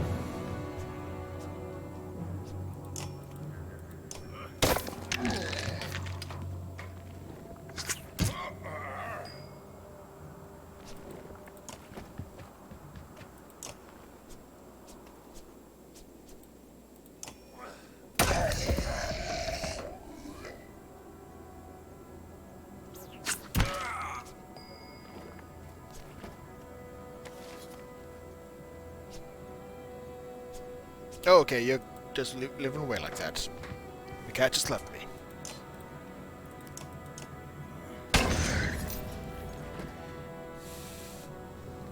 I think I should probably remove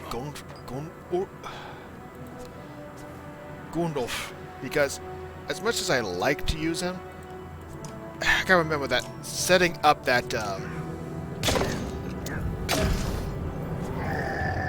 setting up the chance to do that AoE is really difficult.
Yeah, not surprised.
Get that full 6 armor break damage.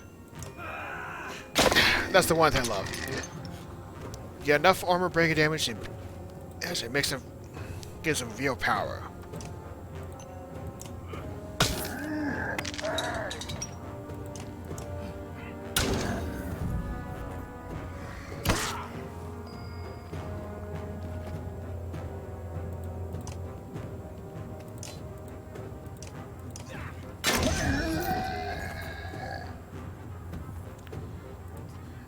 Yeah, I'm not gonna push this. Pull back before or the regroup. As much as I like to keep off the fights, I feel I'm too wounded to actually do so.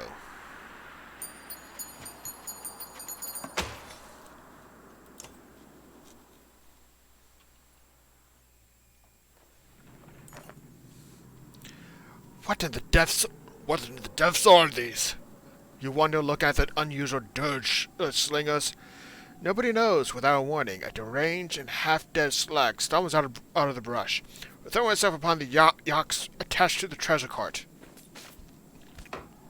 Surprise volatile weapons, but not before the whole cart slides off slick rock in a sheer drop. Stopped suddenly by a low growl.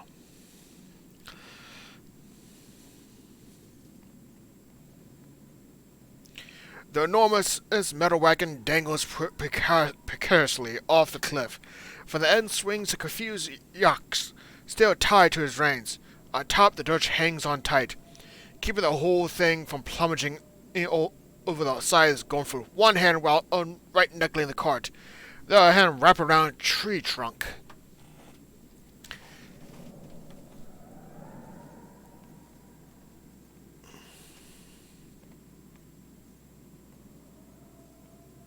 I feel like this is one of those moments where I can lose Gundolf if I'm making the wrong decision.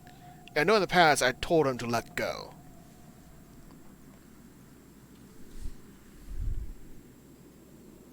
I'm gonna try to do something different. You grab the cart and pull. You barely make any ground when the trees he's holding onto tails from the ground, dig you with terrifying force toward the edge.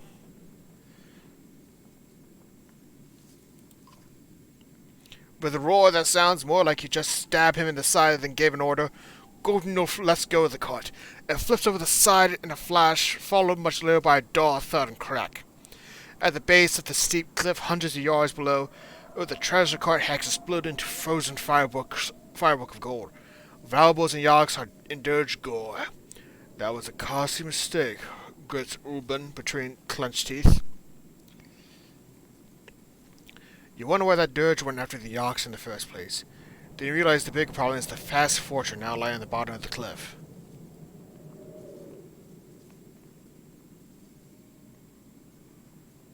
Your call, Urban.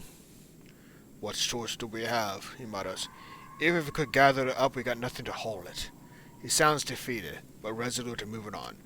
You begrudgingly set off, leaving the king's ransom beneath your feet.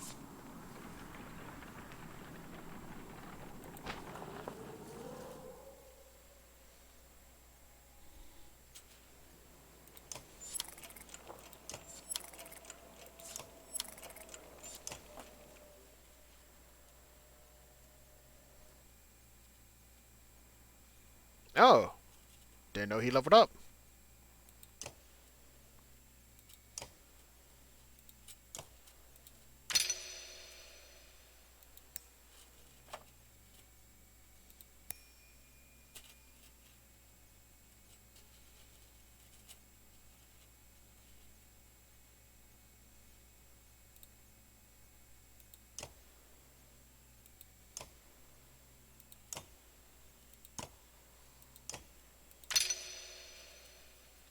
Got an extra kick now. That's good.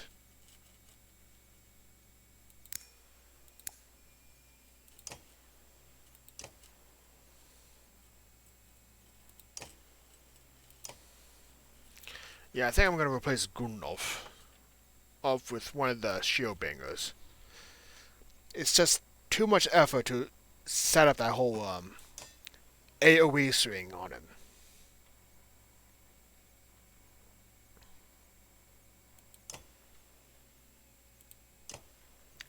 Assault can take a hit if you level up his armor just right.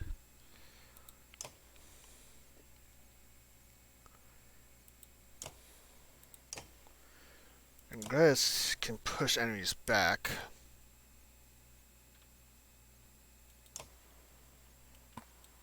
I'll go with Assault for now.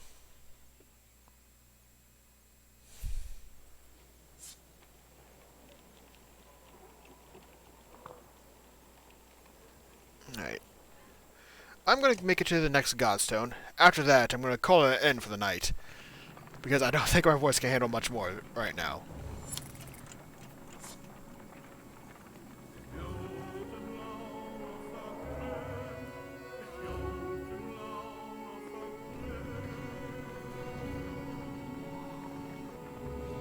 The next Godstone. The caravan stops at Godstone looming overhead.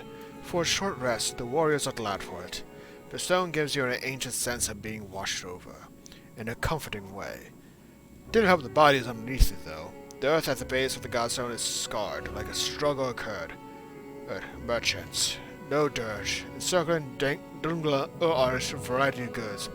A barrel of mead, who knows how old, loose silver, a statue made of soapstone, offerings to the dead god.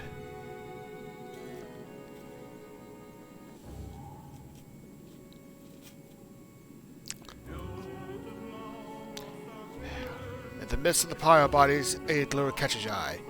You fish a gold necklace out from a jerkin to find 5 golden rings. Stronger than the merchant's brother. Guess he didn't make it, you mutter. You toss the necklace to Morg. Tell him to hang on to it. If anyone can be trusted, it's him. Don't know what made them think the Godstone be safe. Morg grunts. We're completely exposed up here. He says, if we're going to dress, I think we ought to do it. It's a little further away. Gonna examine the Godstone. Domgol was always one of the favorites amongst men.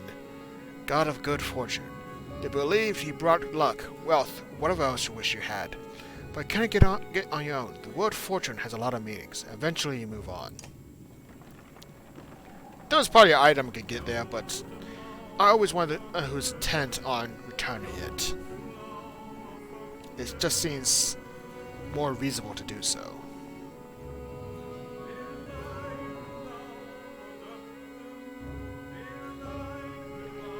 I know I said I was going to stop at the Godstone, but that was really too soon.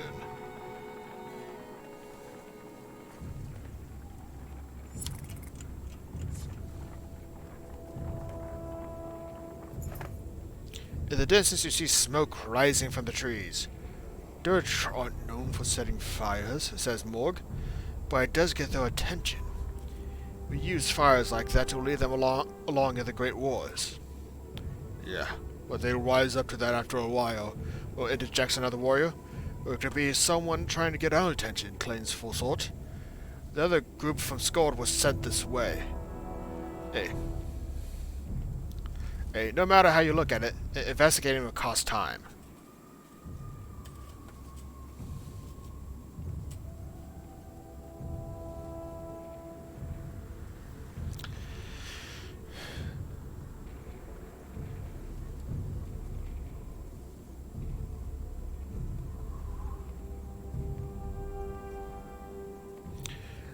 Another group from Skald was sent this way.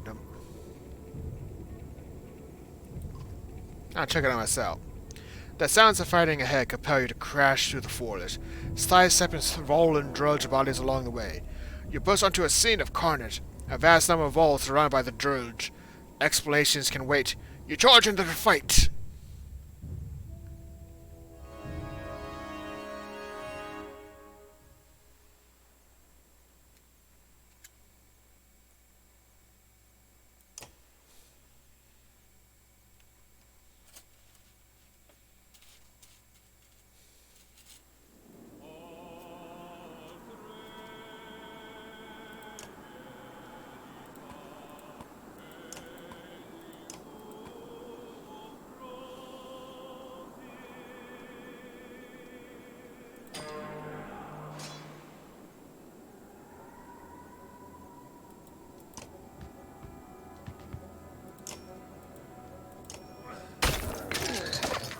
Oh, that was a chain reaction.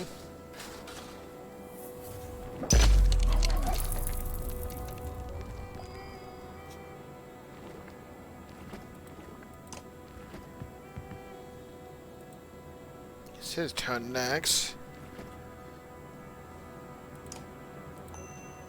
Now take the risk and just...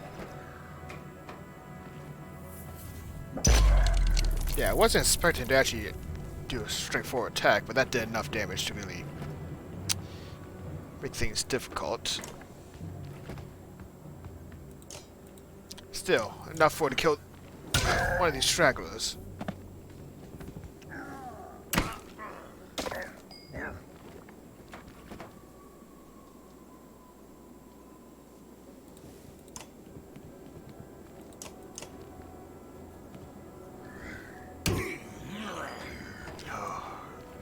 Those Scourge really do a lot of damage. At least they have a...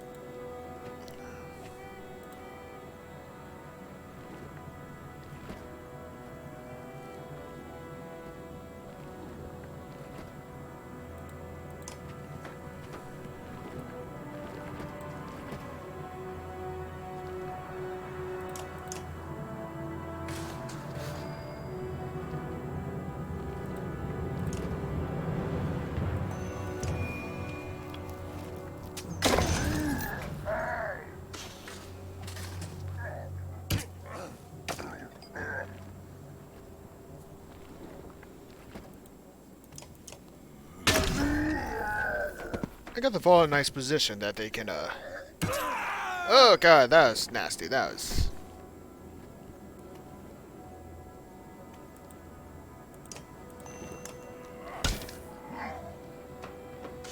Oh no.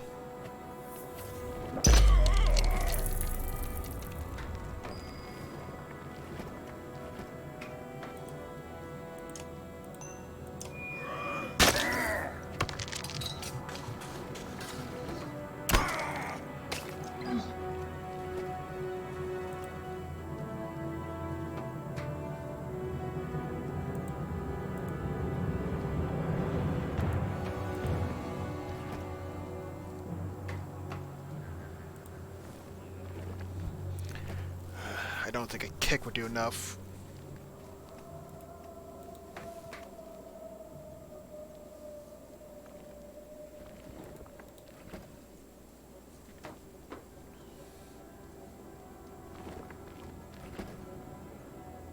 No, he won't move far. At least I don't think he will.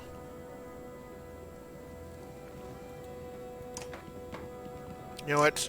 Turn to experiment.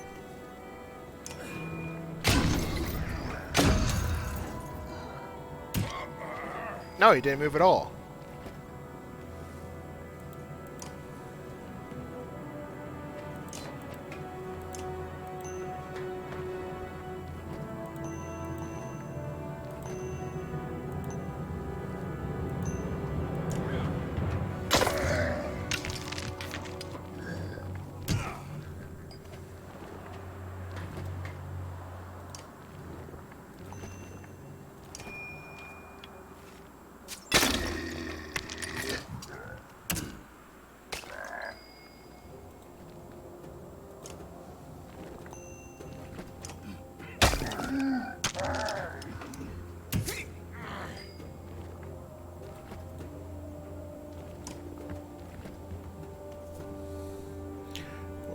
won't be able to do enough damage to him. So might as well piss him off.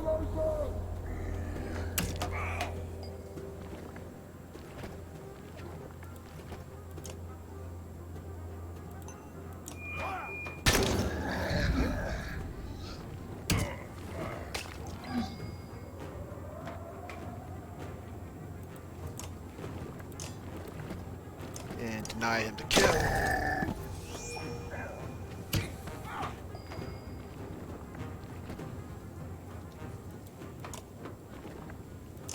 Nope.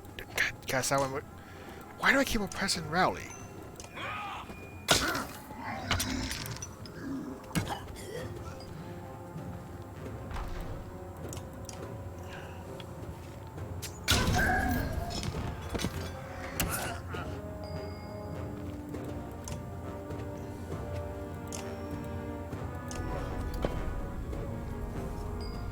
You're starting to drop your shield. You can.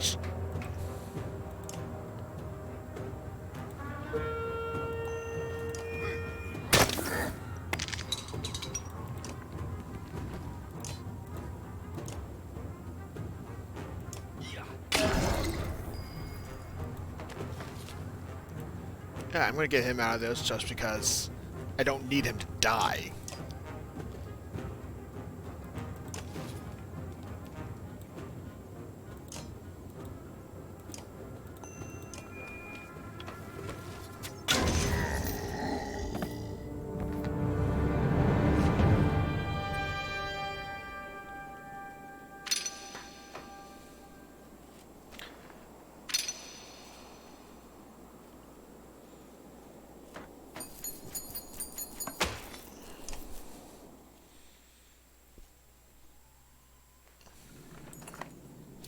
As the fighting wraps up, one of the row puts his great axe away and huffs on a pipe.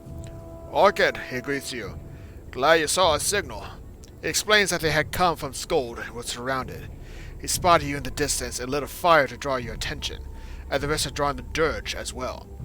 Back at the caravan, the sizable detachment joins your ranks. Woo! Over 1,000 vol!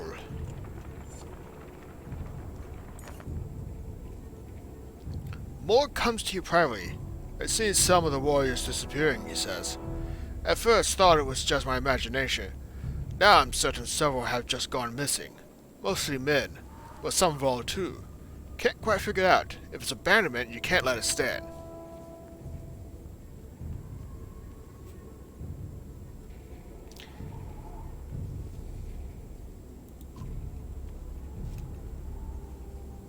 I asked Ludin about it. He says, "I ordered it," says Ludin when you confront him. "I sent my men to bring back gold from the cart you left behind. If you have a problem with your warriors joining them, maybe you should keep them under control."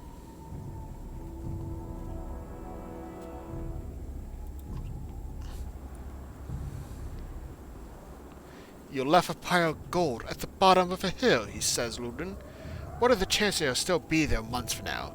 The only reason we aren't each carrying a share is because you don't trust us."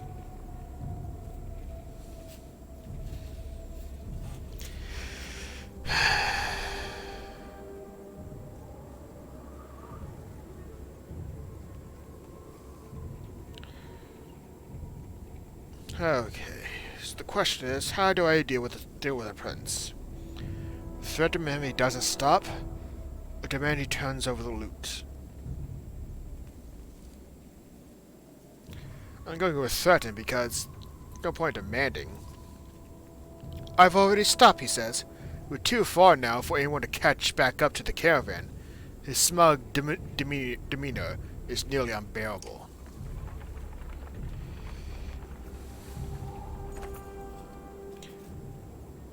Your warriors demand a break. You halt the caravan with a sigh, but in all honesty, you're starting to feel the altitude and weariness yourself. Morg leans on a fallen tree, filling with a crust of bread. "Getting colder," he says, staring into the distance. You can see the ridgehorn just start to peek around the mountains. A flock of ravens float across the clear sky toward the fort. We shall follow those birds. Without another word, Morg starts running towards spring towards the birds and tumbles over the cliff. Suddenly he's gliding through the air, flapping his arms for all they're worth. He strips towards Richhorn before bursting into flames and plummeting into the tower, which crumbles like a log from a smaller campfire.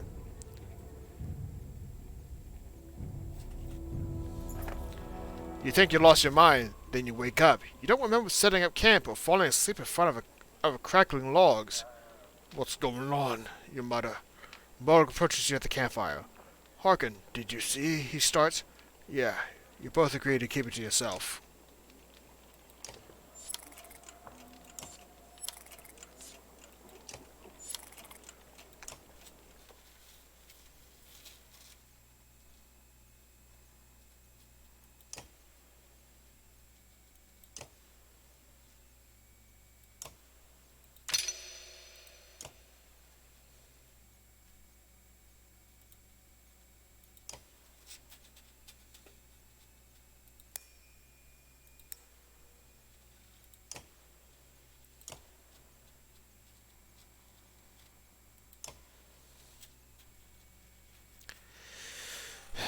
Getting quite short on supplies, not as great as we had beforehand.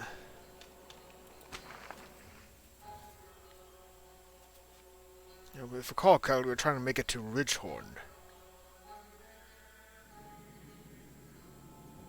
Ridgehorn is not that far away.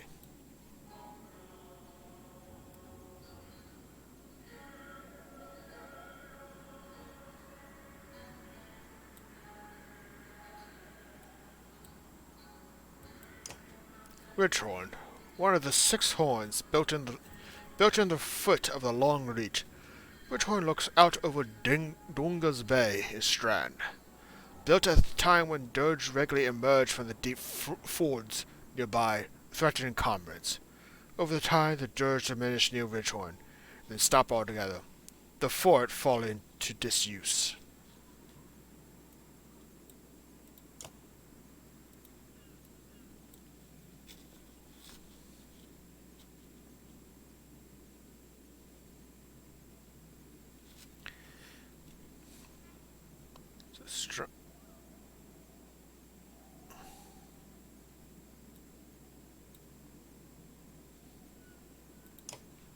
Nah, I'm gonna keep on playing. I probably shouldn't, but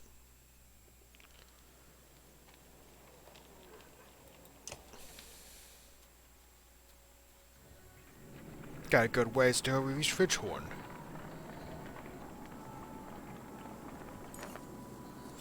I'm sure you've seen them, Morg says, but we're being followed. Dirge have been in on our asses since we left the Godstone. Lots of them. I'm sure there's plenty in front of us too, but we're just half a day out from thick woods. We might lose them there.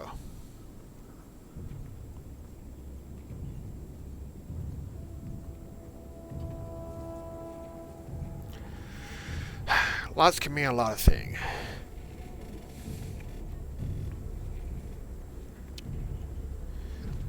We are surrounded, so that's not a good sight. The Valar don't enjoy shuffling through undergrowth, but the Dirge hate it even more. Most stop at the edge of the forest, and the ones who follow are picked off without much effort. They begin to creep around the tree line, and you hope you can outpace them into that side.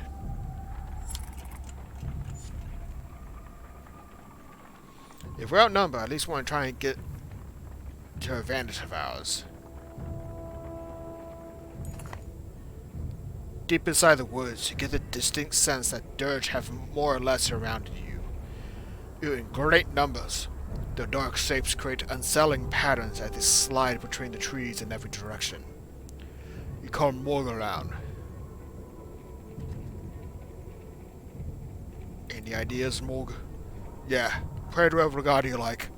There's more of them waiting on the other side of the woods than we've seen so far. We may be seriously outnumbered, especially if we wait. Yosia appeals unexpectedly. What if, she says, patting her arrows knowingly, you could set part of the woods on fire to draw their attention while you escape, or try to draw them into a trap. Oh, she wasn't saying that. Was this your idea, you ask? She shrugs instantly.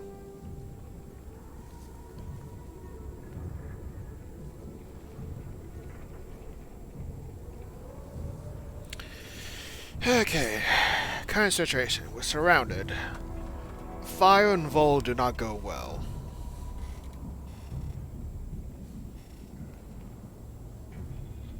In the past, I know I've used the fire.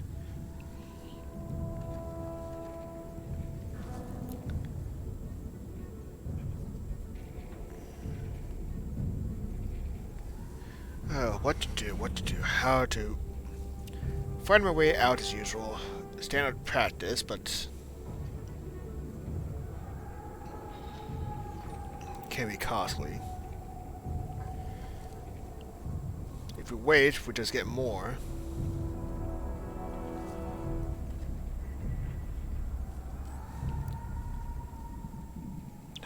God. As much as I want to try the other options, I'm always worried.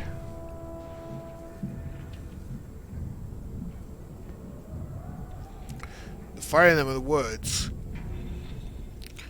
But that doesn't seem like a good idea. Not with this many involved.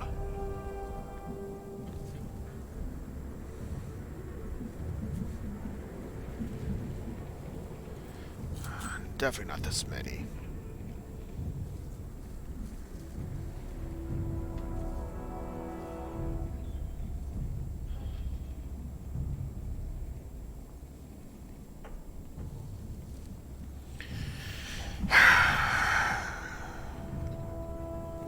I'm conflicted. Can fight my way out. See if they disperse. Create a forest fire. The fire could get really out of hand if we're not careful.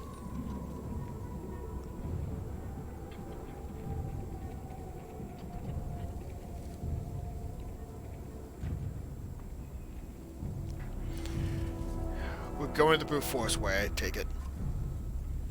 With the warriors ready, you burst from the woods at full tilt. Weapons shields at the ready. Battle cries on the wind. The druids may have known you were coming, but still found themselves surprised. As you cut one wide-eyed slag nearly in half, you break orders and engage. Oh wow, we're pretty even.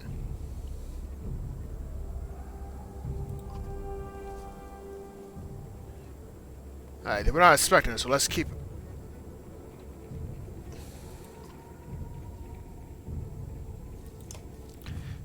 Let's take advantage of our charge where we still can.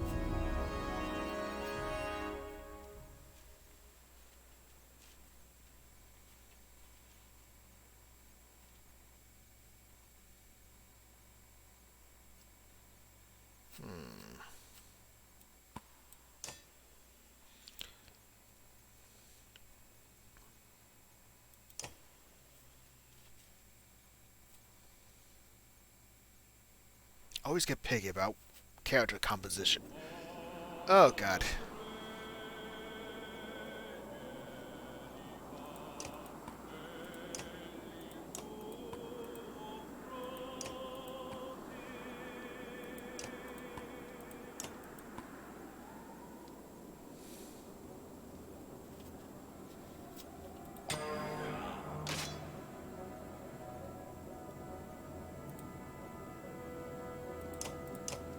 Don't let the enemy come to me in this case.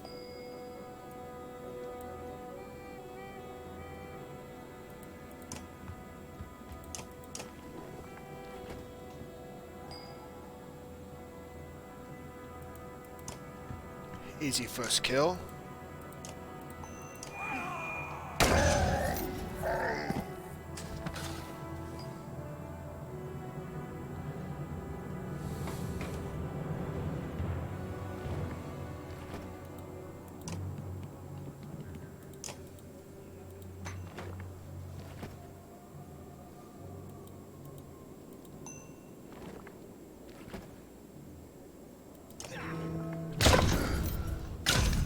Push, that should be enough.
That was a good combination.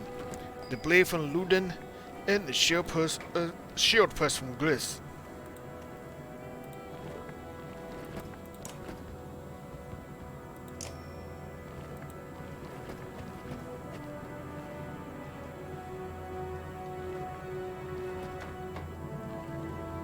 Alright, so the difference between 100% of hit, strength damage +1, break to one target. Strength and break added to... Okay, so I get additional strength and break. So there's no reason not to.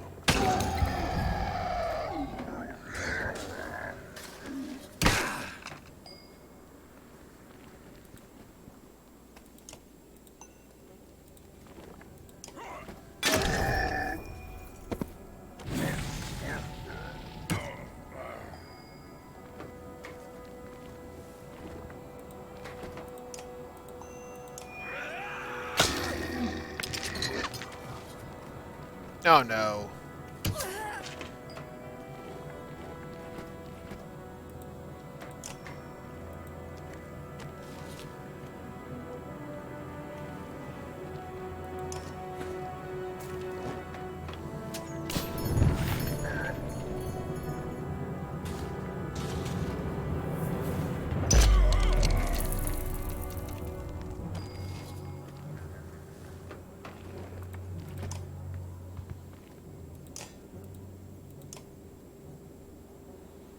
Not enough.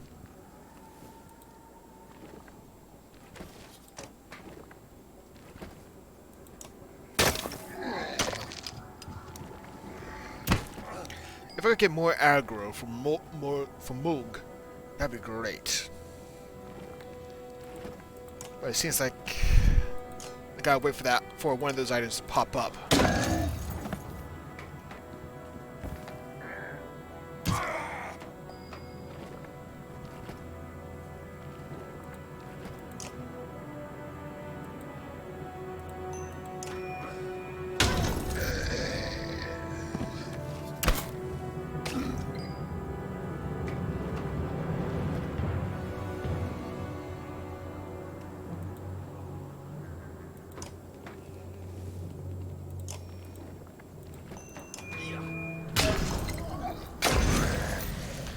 Push into the fire.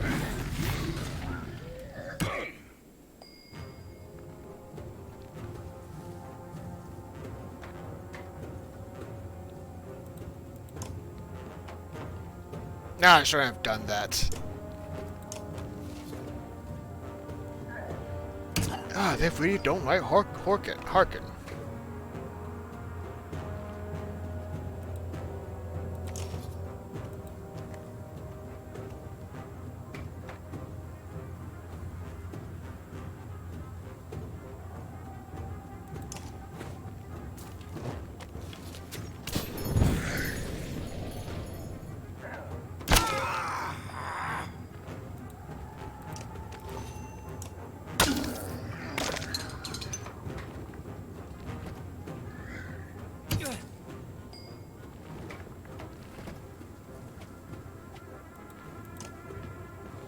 Yeah, if I had the foresight, I would have known not to.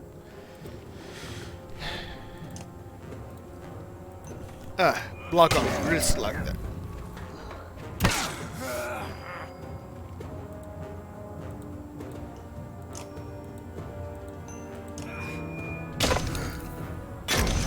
And into the fire.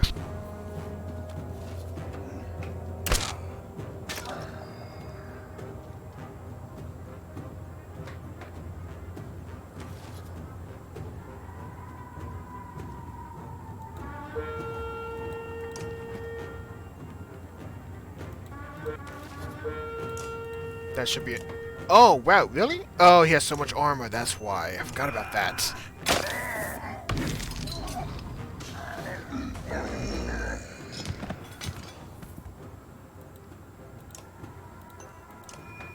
Time to finish this fight while I still can.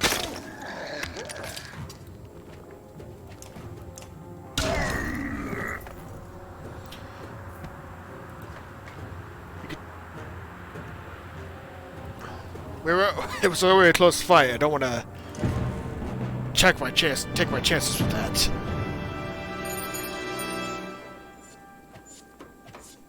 I didn't lose anyone? Wow, that was more effective than I thought it would be. There's gonna be some catch, I know it.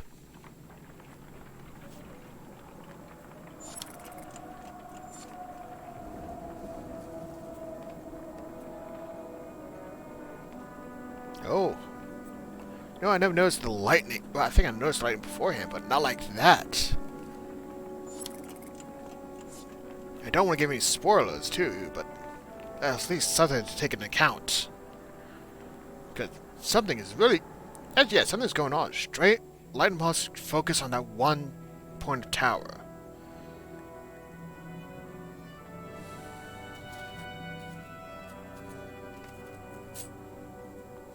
Odd mystery with more questions than answers.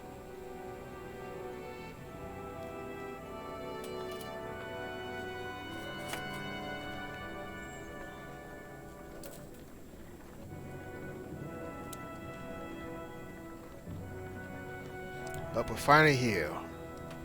Ridgehorn. The old abandoned coastal fort.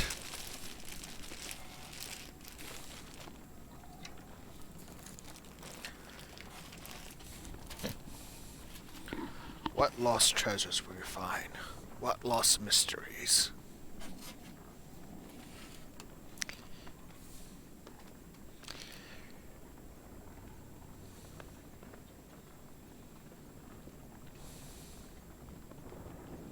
Is the army involved? Man, Martian God knows what. Only time will tell if we made the right choice or if a mistake has been made.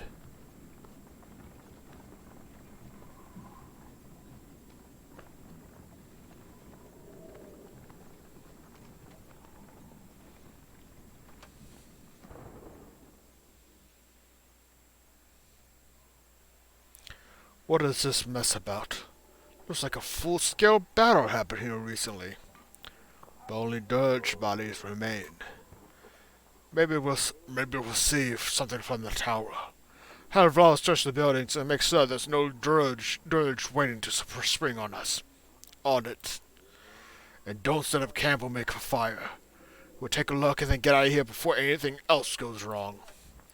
You mean more wrong?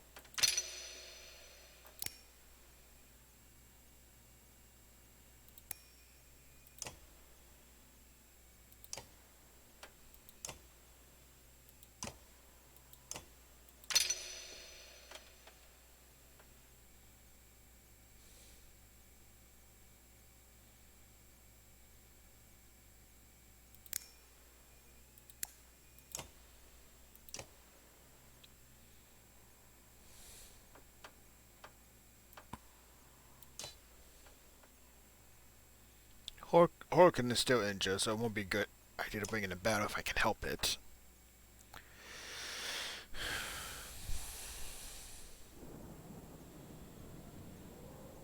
But now we must see what lies in the tower above.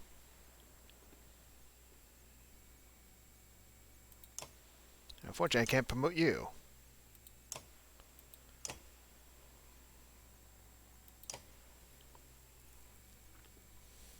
But you have to make do. You have to make do.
Yeah, this battlefield, from my experience, does not do well for the Vol. Too open.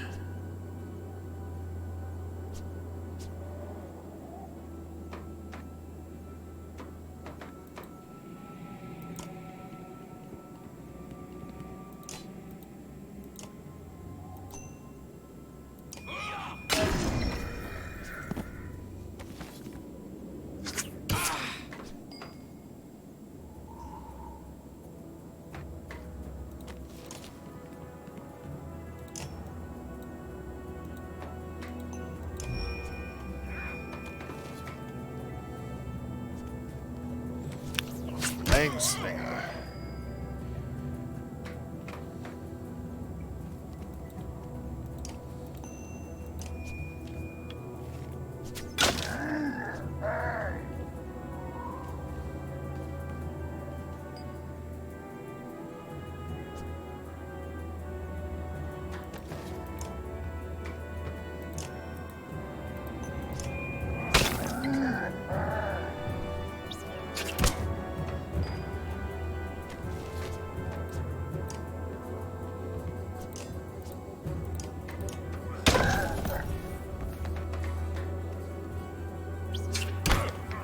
You'd think a Vol spear would be a bit bigger than that.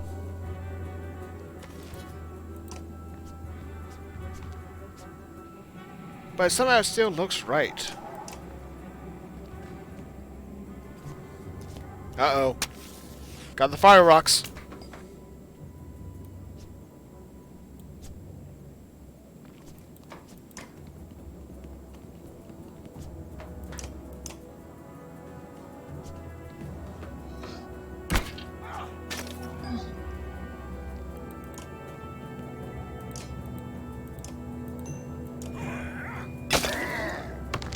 Oh, status run. Oh.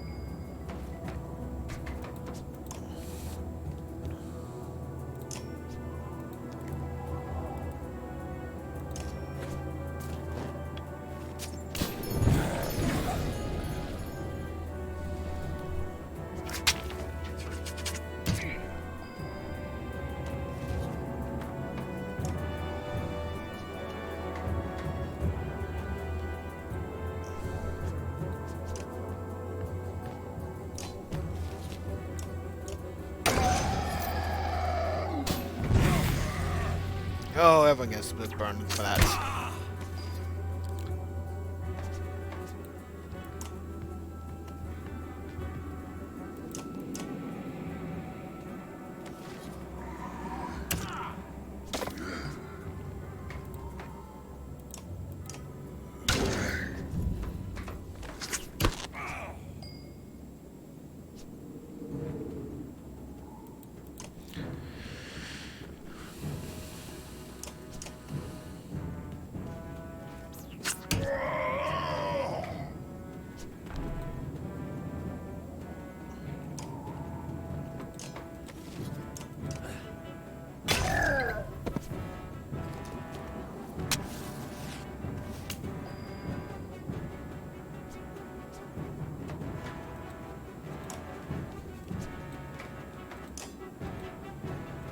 Let's take the risk.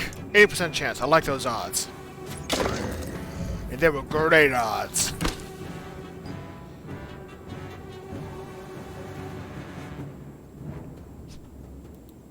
Just get him out of the way. And there goes my archer. The only damn archer I have for this entire caravan party.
Too many injured in the party right now.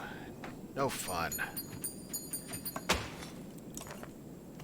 You lean on a crumpled wall, watching endless waves of dirge march below. Satisfy Horkin, Morghaz. The vast number of dirge remind you of the great wars. I've seen enough, you reply. Let's get out of here. Morg stands over the bodies of a man and a woman. Think the Slag came up here for those two? Asked Morg, waving his bloodied weapon in their direction. Why would anyone be here? No clue, says Morg. They're definitely not dressed for it. Something's wrong about all of this. The girl is definitely dead, but a frown crosses his face as he bends an ear to the man's chest. This one's still breathing. The clang of metal reaches you from the courtyard below, muffled by the thick snow. You curse. Quick! Back down! Bring the live one! You skip stairs as you descend, shouting orders to the Var below.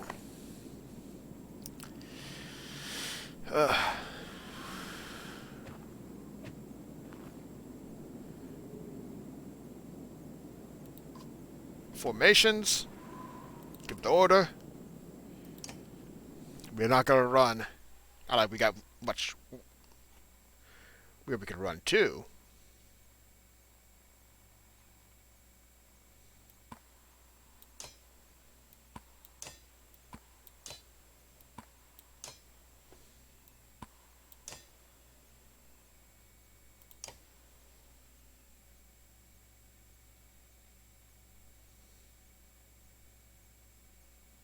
No, I don't have enough for you.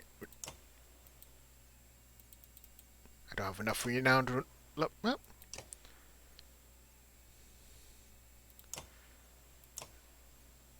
No, I'm not going to level him up. As much as I want to, at least want to save it for the fighters I plan on using more.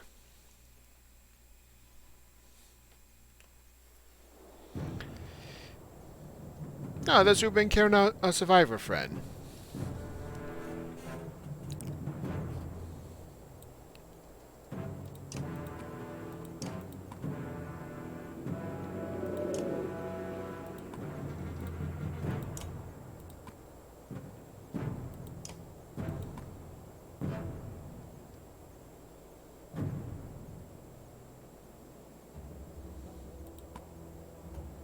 Alright, we got no range enemies to worry about. That's the good news.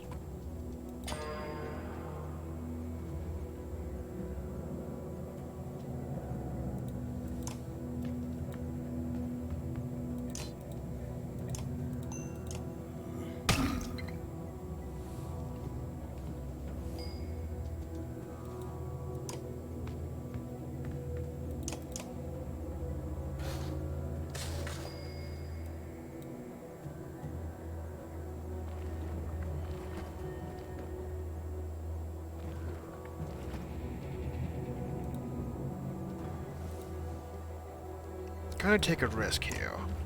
Oh, not what I want to do. Damn it.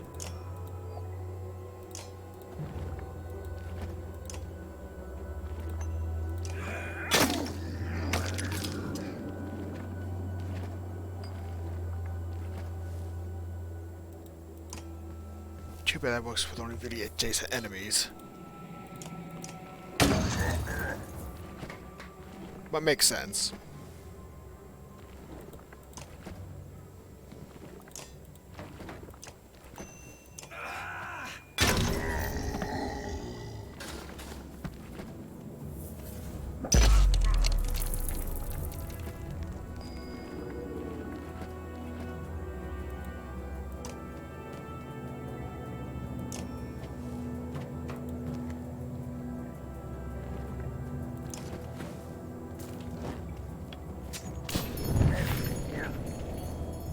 Alright, forces us either go forward and burns, or stay and fight.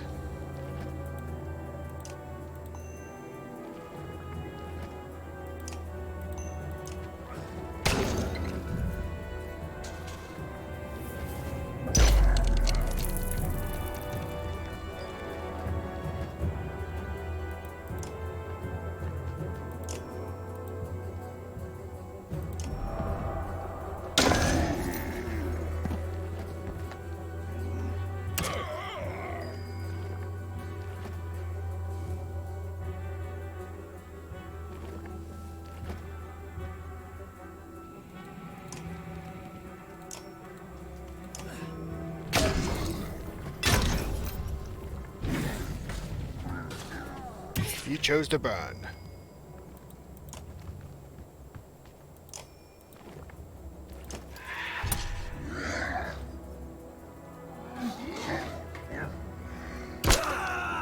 God, that's a really effective strategy I gotta keep in mind of.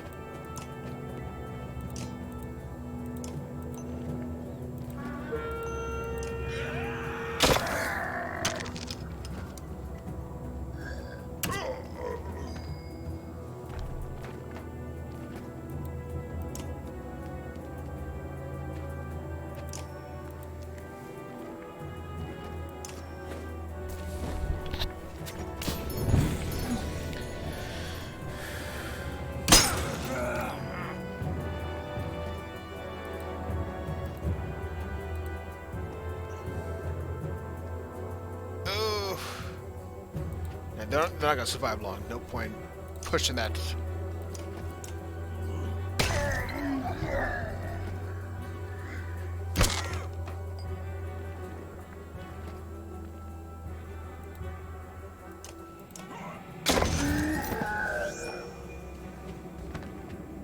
Uh-oh. Summoning ally.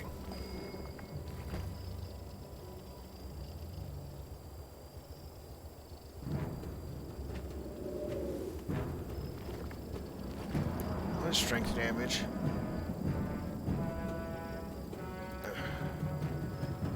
It's not worth it. As much as I want to push him through the fire, I think it's going to be more harm than good.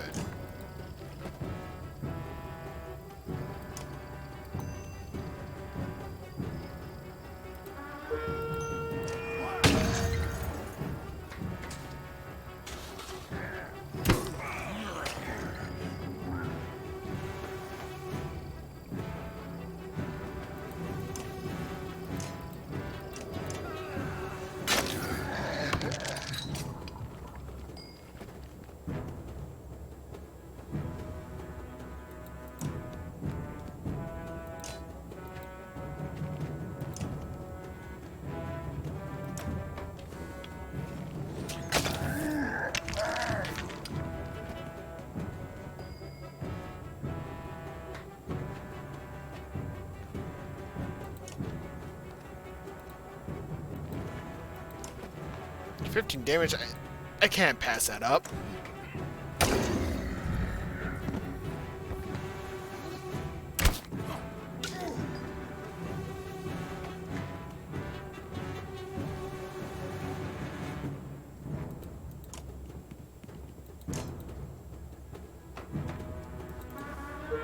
Another risky chance here. Well, minor risk. Can't really blame me.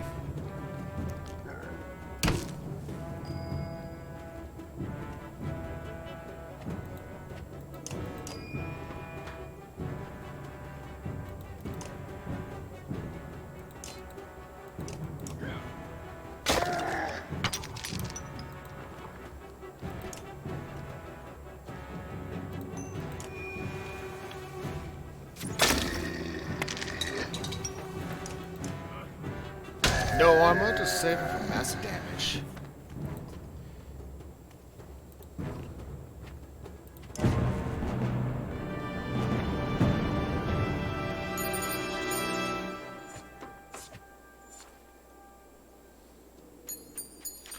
Surprising we're not losing that many men.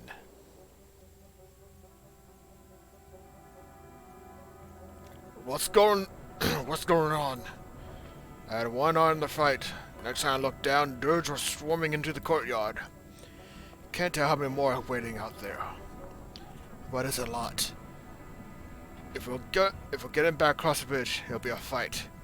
Any options? Not really. Unless we want to wade into the valley and we're going to have to leave the same way we came in. Argon, I think you should take a look at this. Nearby, the man had been bundled and laid near a short wall protected from the wind. I think this man is a mender. That raises more questions than answers. That's right. I knew his look was familiar. The spell reavers in Ridgehorn? Why? Maybe they knew something about what's happening. If he's going to tell us anything, we need to get out of here alive. But first we need a rest.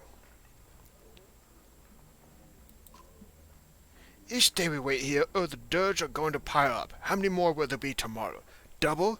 What about the next day? Ugh. Look, it's your call, Harkin, but we can't cut and run on this one. There's one way out. If Vol fall, if anyone falls fighting here, they'll be left behind.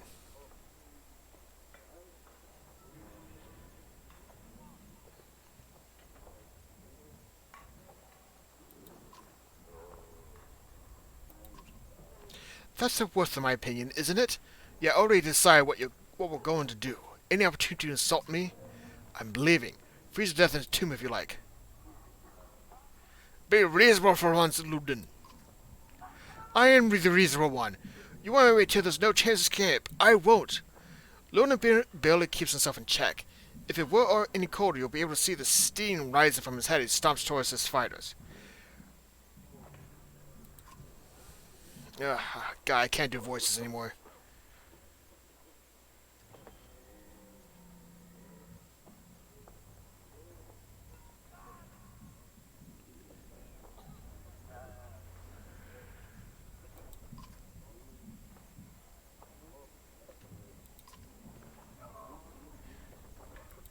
I can't do voices anymore. My...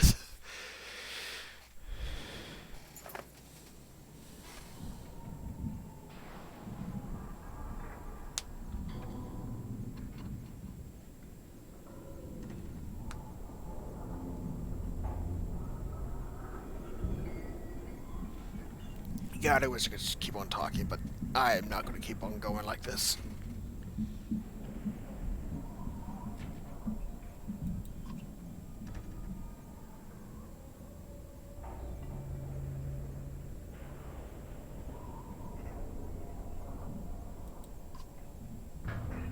Your shield bangers gather at the front of the group, push forward through the bashing maces and exploding shrapnel. With few casualties, the caravan has crossed the land bridge, and now it just remains to fight your way out. As Moog predicted, they surround you from every direction, and you start cracking heads as soon as the shields give way to the crush of enemies pushing past.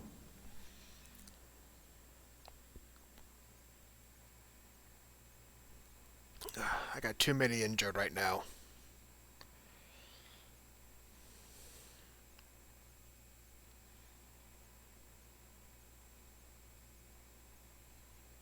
Too many injured.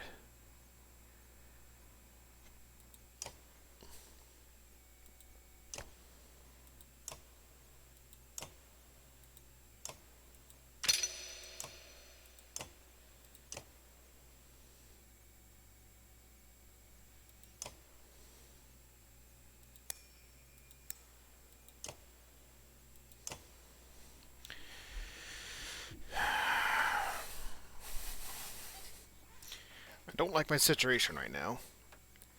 If I had more fighters, that'd be better.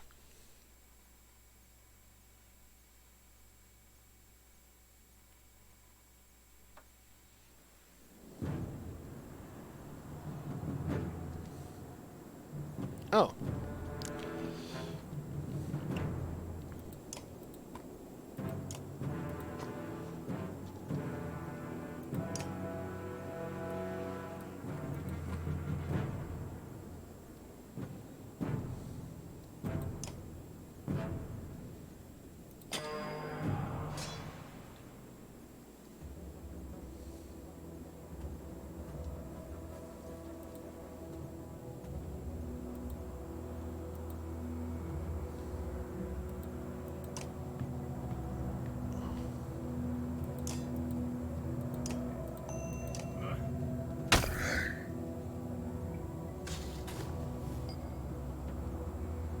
Oh, come on! This is the one time which I had some exertion for Gunnulf now.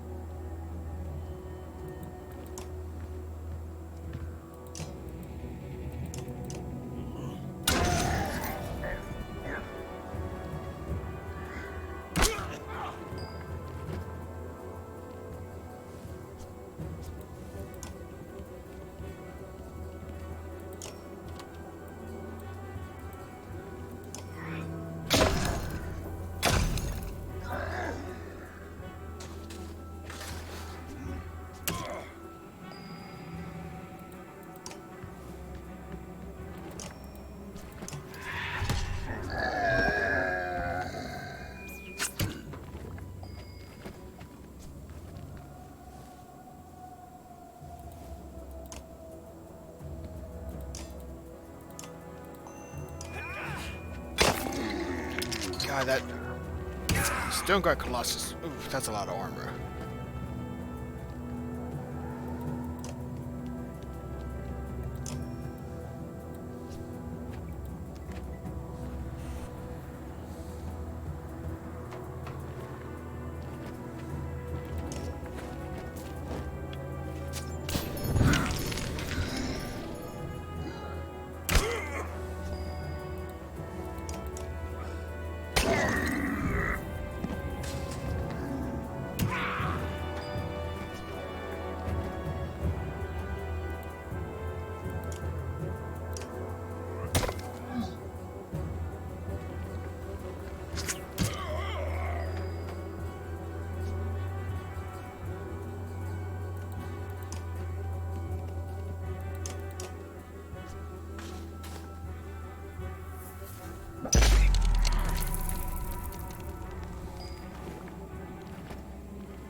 I really hope she's not dead.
What to do, what to do.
Alright, I actually got a decent chance now.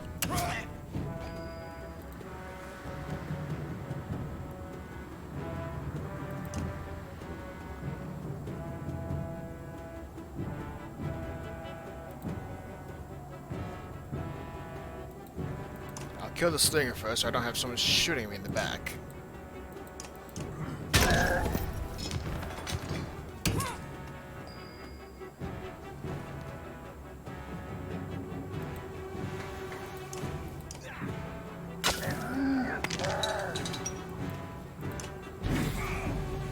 No,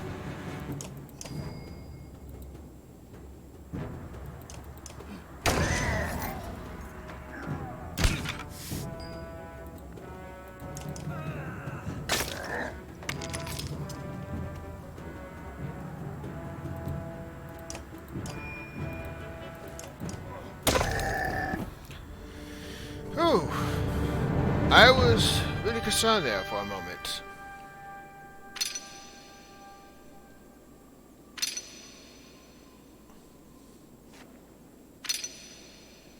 Nice, he's just injured, still.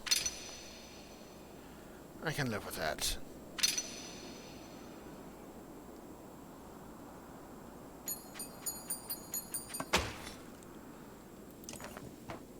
With the first wave of dirge out of the picture, you stop and take stock of the battlefield. Your warriors are doing as well as you could hope. Fortunately, there were enough of them to pull it off. The dirge are furious, but falling quickly. You think you could safely outdistance them at this point. Get out of here, because I have too many injured people.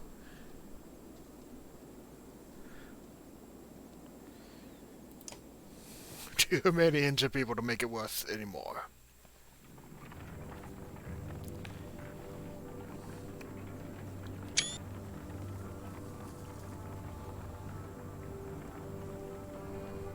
We live Ritron with our army. There's only more questions than answers.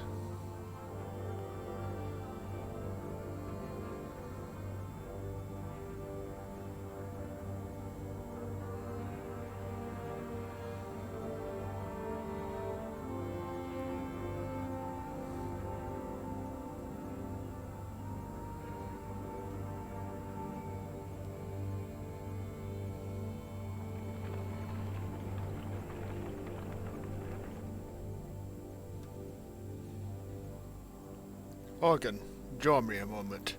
There's something I thought you want to see. Is it a welcoming party from Gurfarm? Bearing mead? That's about the only thing I want to see. No such luck. The Mender from Lichhorn woke up. He says his name is Even. Sounds like a Mender name. How is he? Not well. Where are we? A day or two from Gurfheim. We found you at the Tower of Lichhorn. What were you doing there? Gifheim? No, that's the wrong way. Juno, where is she? Where's the woman who was with me? She didn't make it, my friend. We only brought the living with us. No, we have to go back. I don't think so. We barely made it out 2 weeks ago. Do you know why the dirge were crawling over Lichhorn? Dirge! We have to go back! It's a damn graveyard, boy! I'm sorry, Ivan. The girl was dead when we got there. What we have to do is just tell Yonno what's happening and prepare for a bloody war. So if you... She's dead? I couldn't save her. Ivan suddenly looks spent. He slips to the ground and you motion for some Val to help him onto the cart. Not what I had hoped to hear. Not sure what I was hoping. Come on, Uban. Sooner we get to Gurfheim, the better.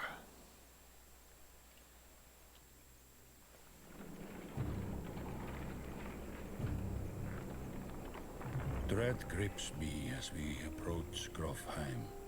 None of us expected to see a city unscathed. But what we find steals the very breath from my lungs.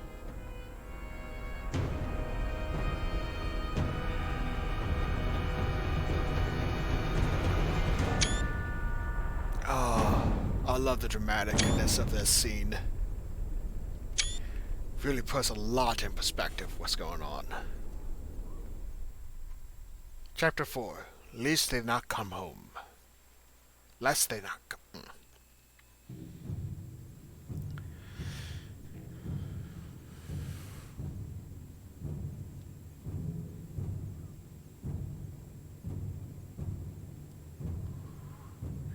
We return back to Rook and Frotzville.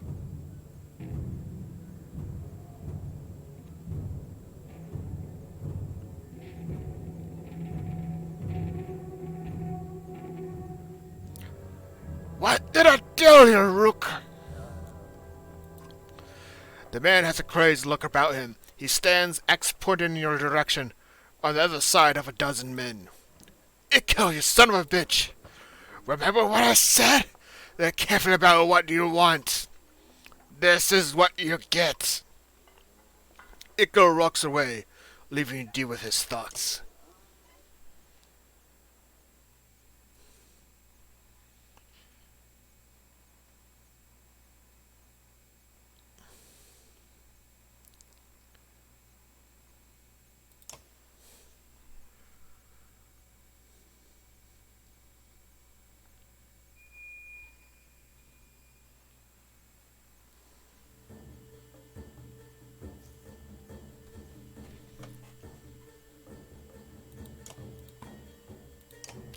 Yeah, I think this is one of my favorite maps. Like, story-wise, there's a fight going on, but you have all these people just watching as if this was like a sparring match. Especially the blacksmith was all chill over there. How about you all comment about it?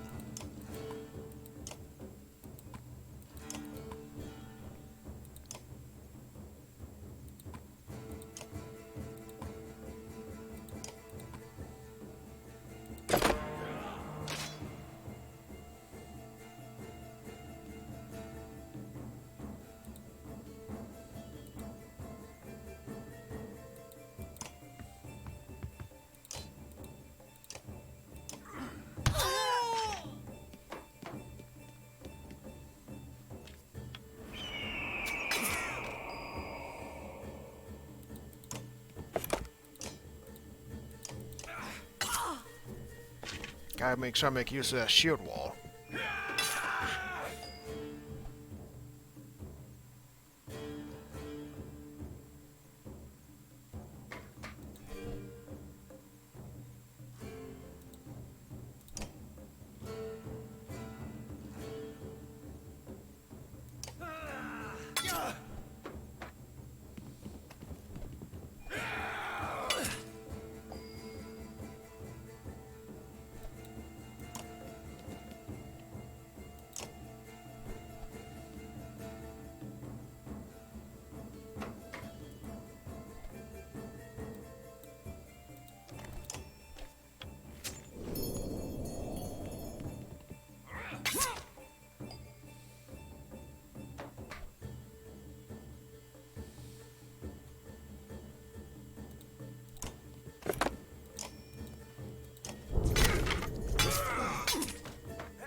Knew he was gonna do that.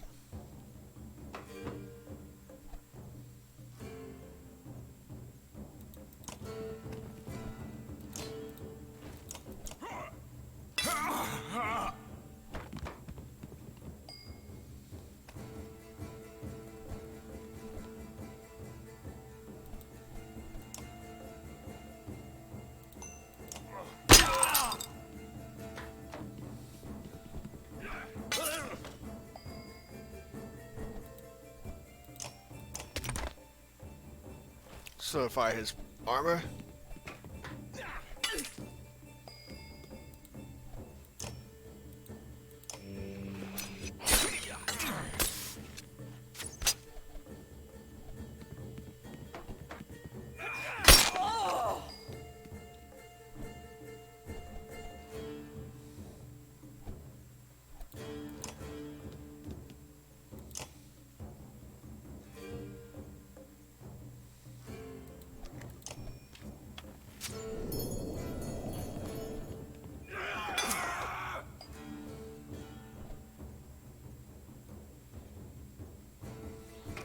Damn.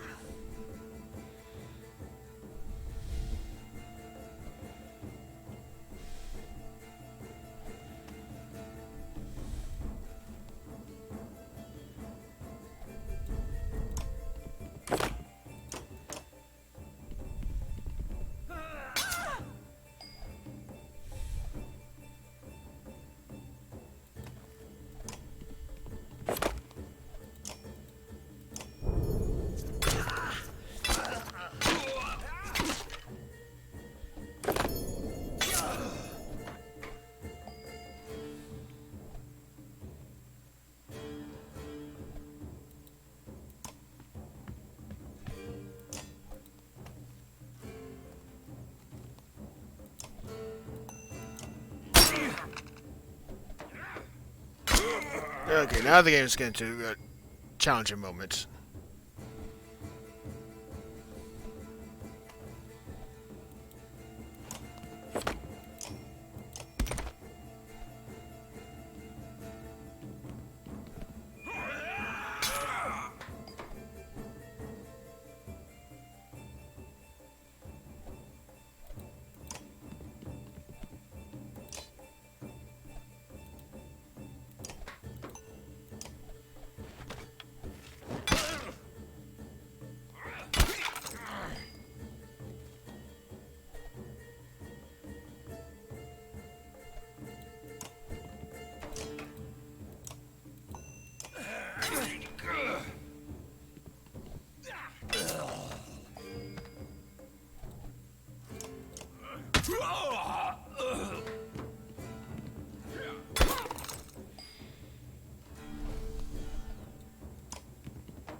God, this is not doing well for me.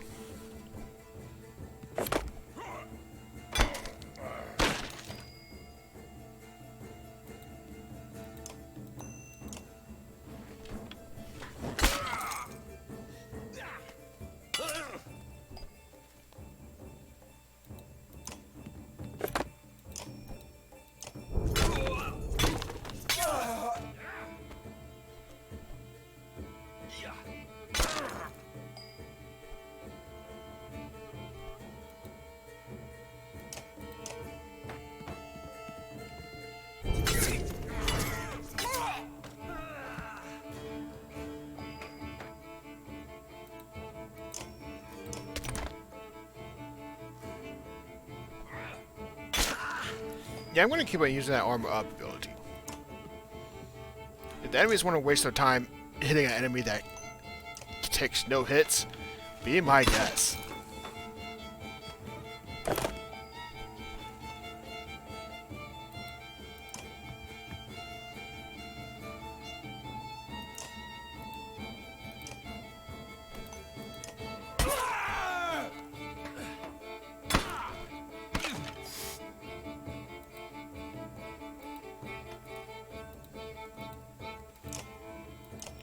Yeah, Eco's ability, I kind of never realized how useful it is.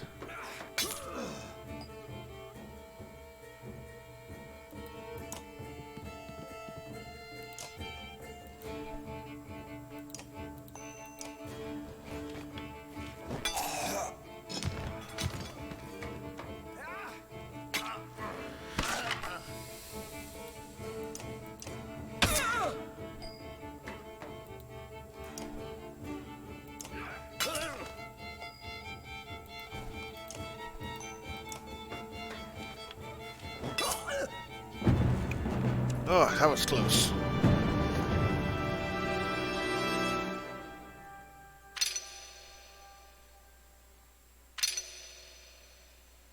Alright.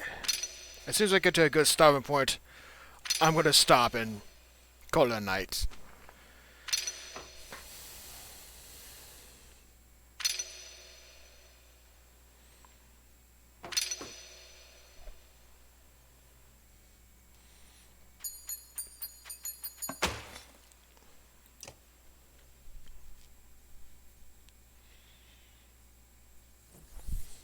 Hate to admit it, Rook, but you're right. We can't stay here. If we're not murdered in our sleep, it's only a matter of time before the Dirge find the way in. There's nobody defending these walls. You spot Alette looking at one of the thugs. She cocks her head to the side. Dad? I think he's still alive. Ivor lifts him to his feet by his tunic. He groans from the pain. This guy again. Why did Eco try to kill us? He's a damn lunatic. I figure that yet. Why would Frost Oath Chieftain put a madman in charge of his guards? That's what he told you? He never put Ilko in charge. Soon as those gates were shut, Ilko walked into the Great Hall and sliced up with the chieftain like a narwhal. Saw it myself. Ilko wasn't a captain. Look at him. Enough. It's time to go. Where can we go? By now the Dirge have already flooded the south, I'm sure. Wormtoad's the only thing that makes sense across the waste. I might know someone there who can help us. And the Dirge probably won't follow us all over into the waste. They did it in the Great Wars. Because death sentence. Food's already running low. I know where Eiko keeps his supplies, I'll tell you. If you take me with you.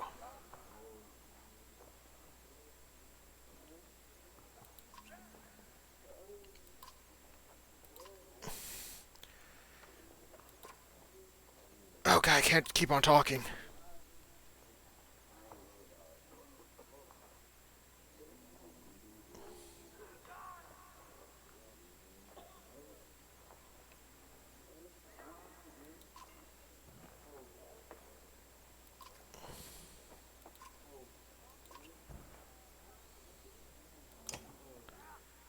I can't keep talking.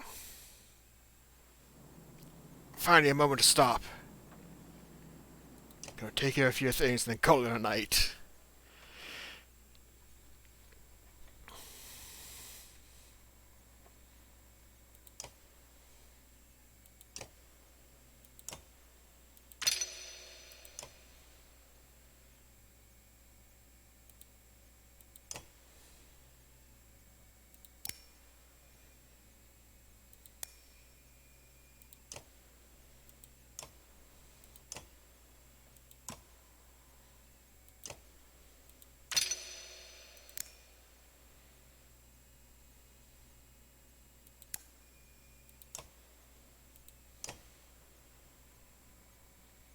Can I rest at all?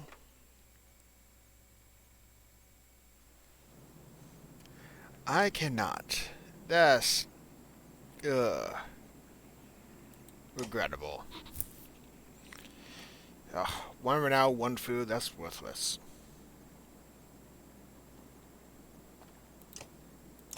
That won't even get me a day's worth of food.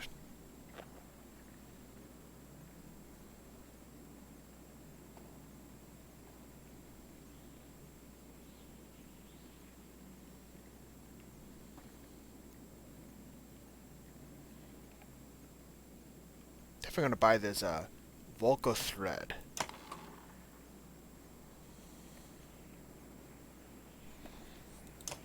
I may not be able to use it now, but ooh.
Alright.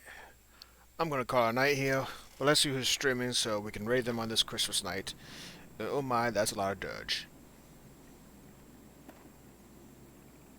Alright, let's see who's streaming.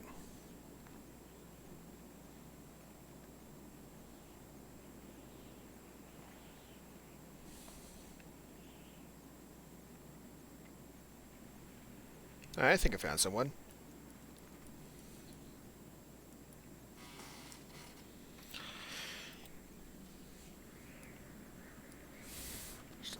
Raid.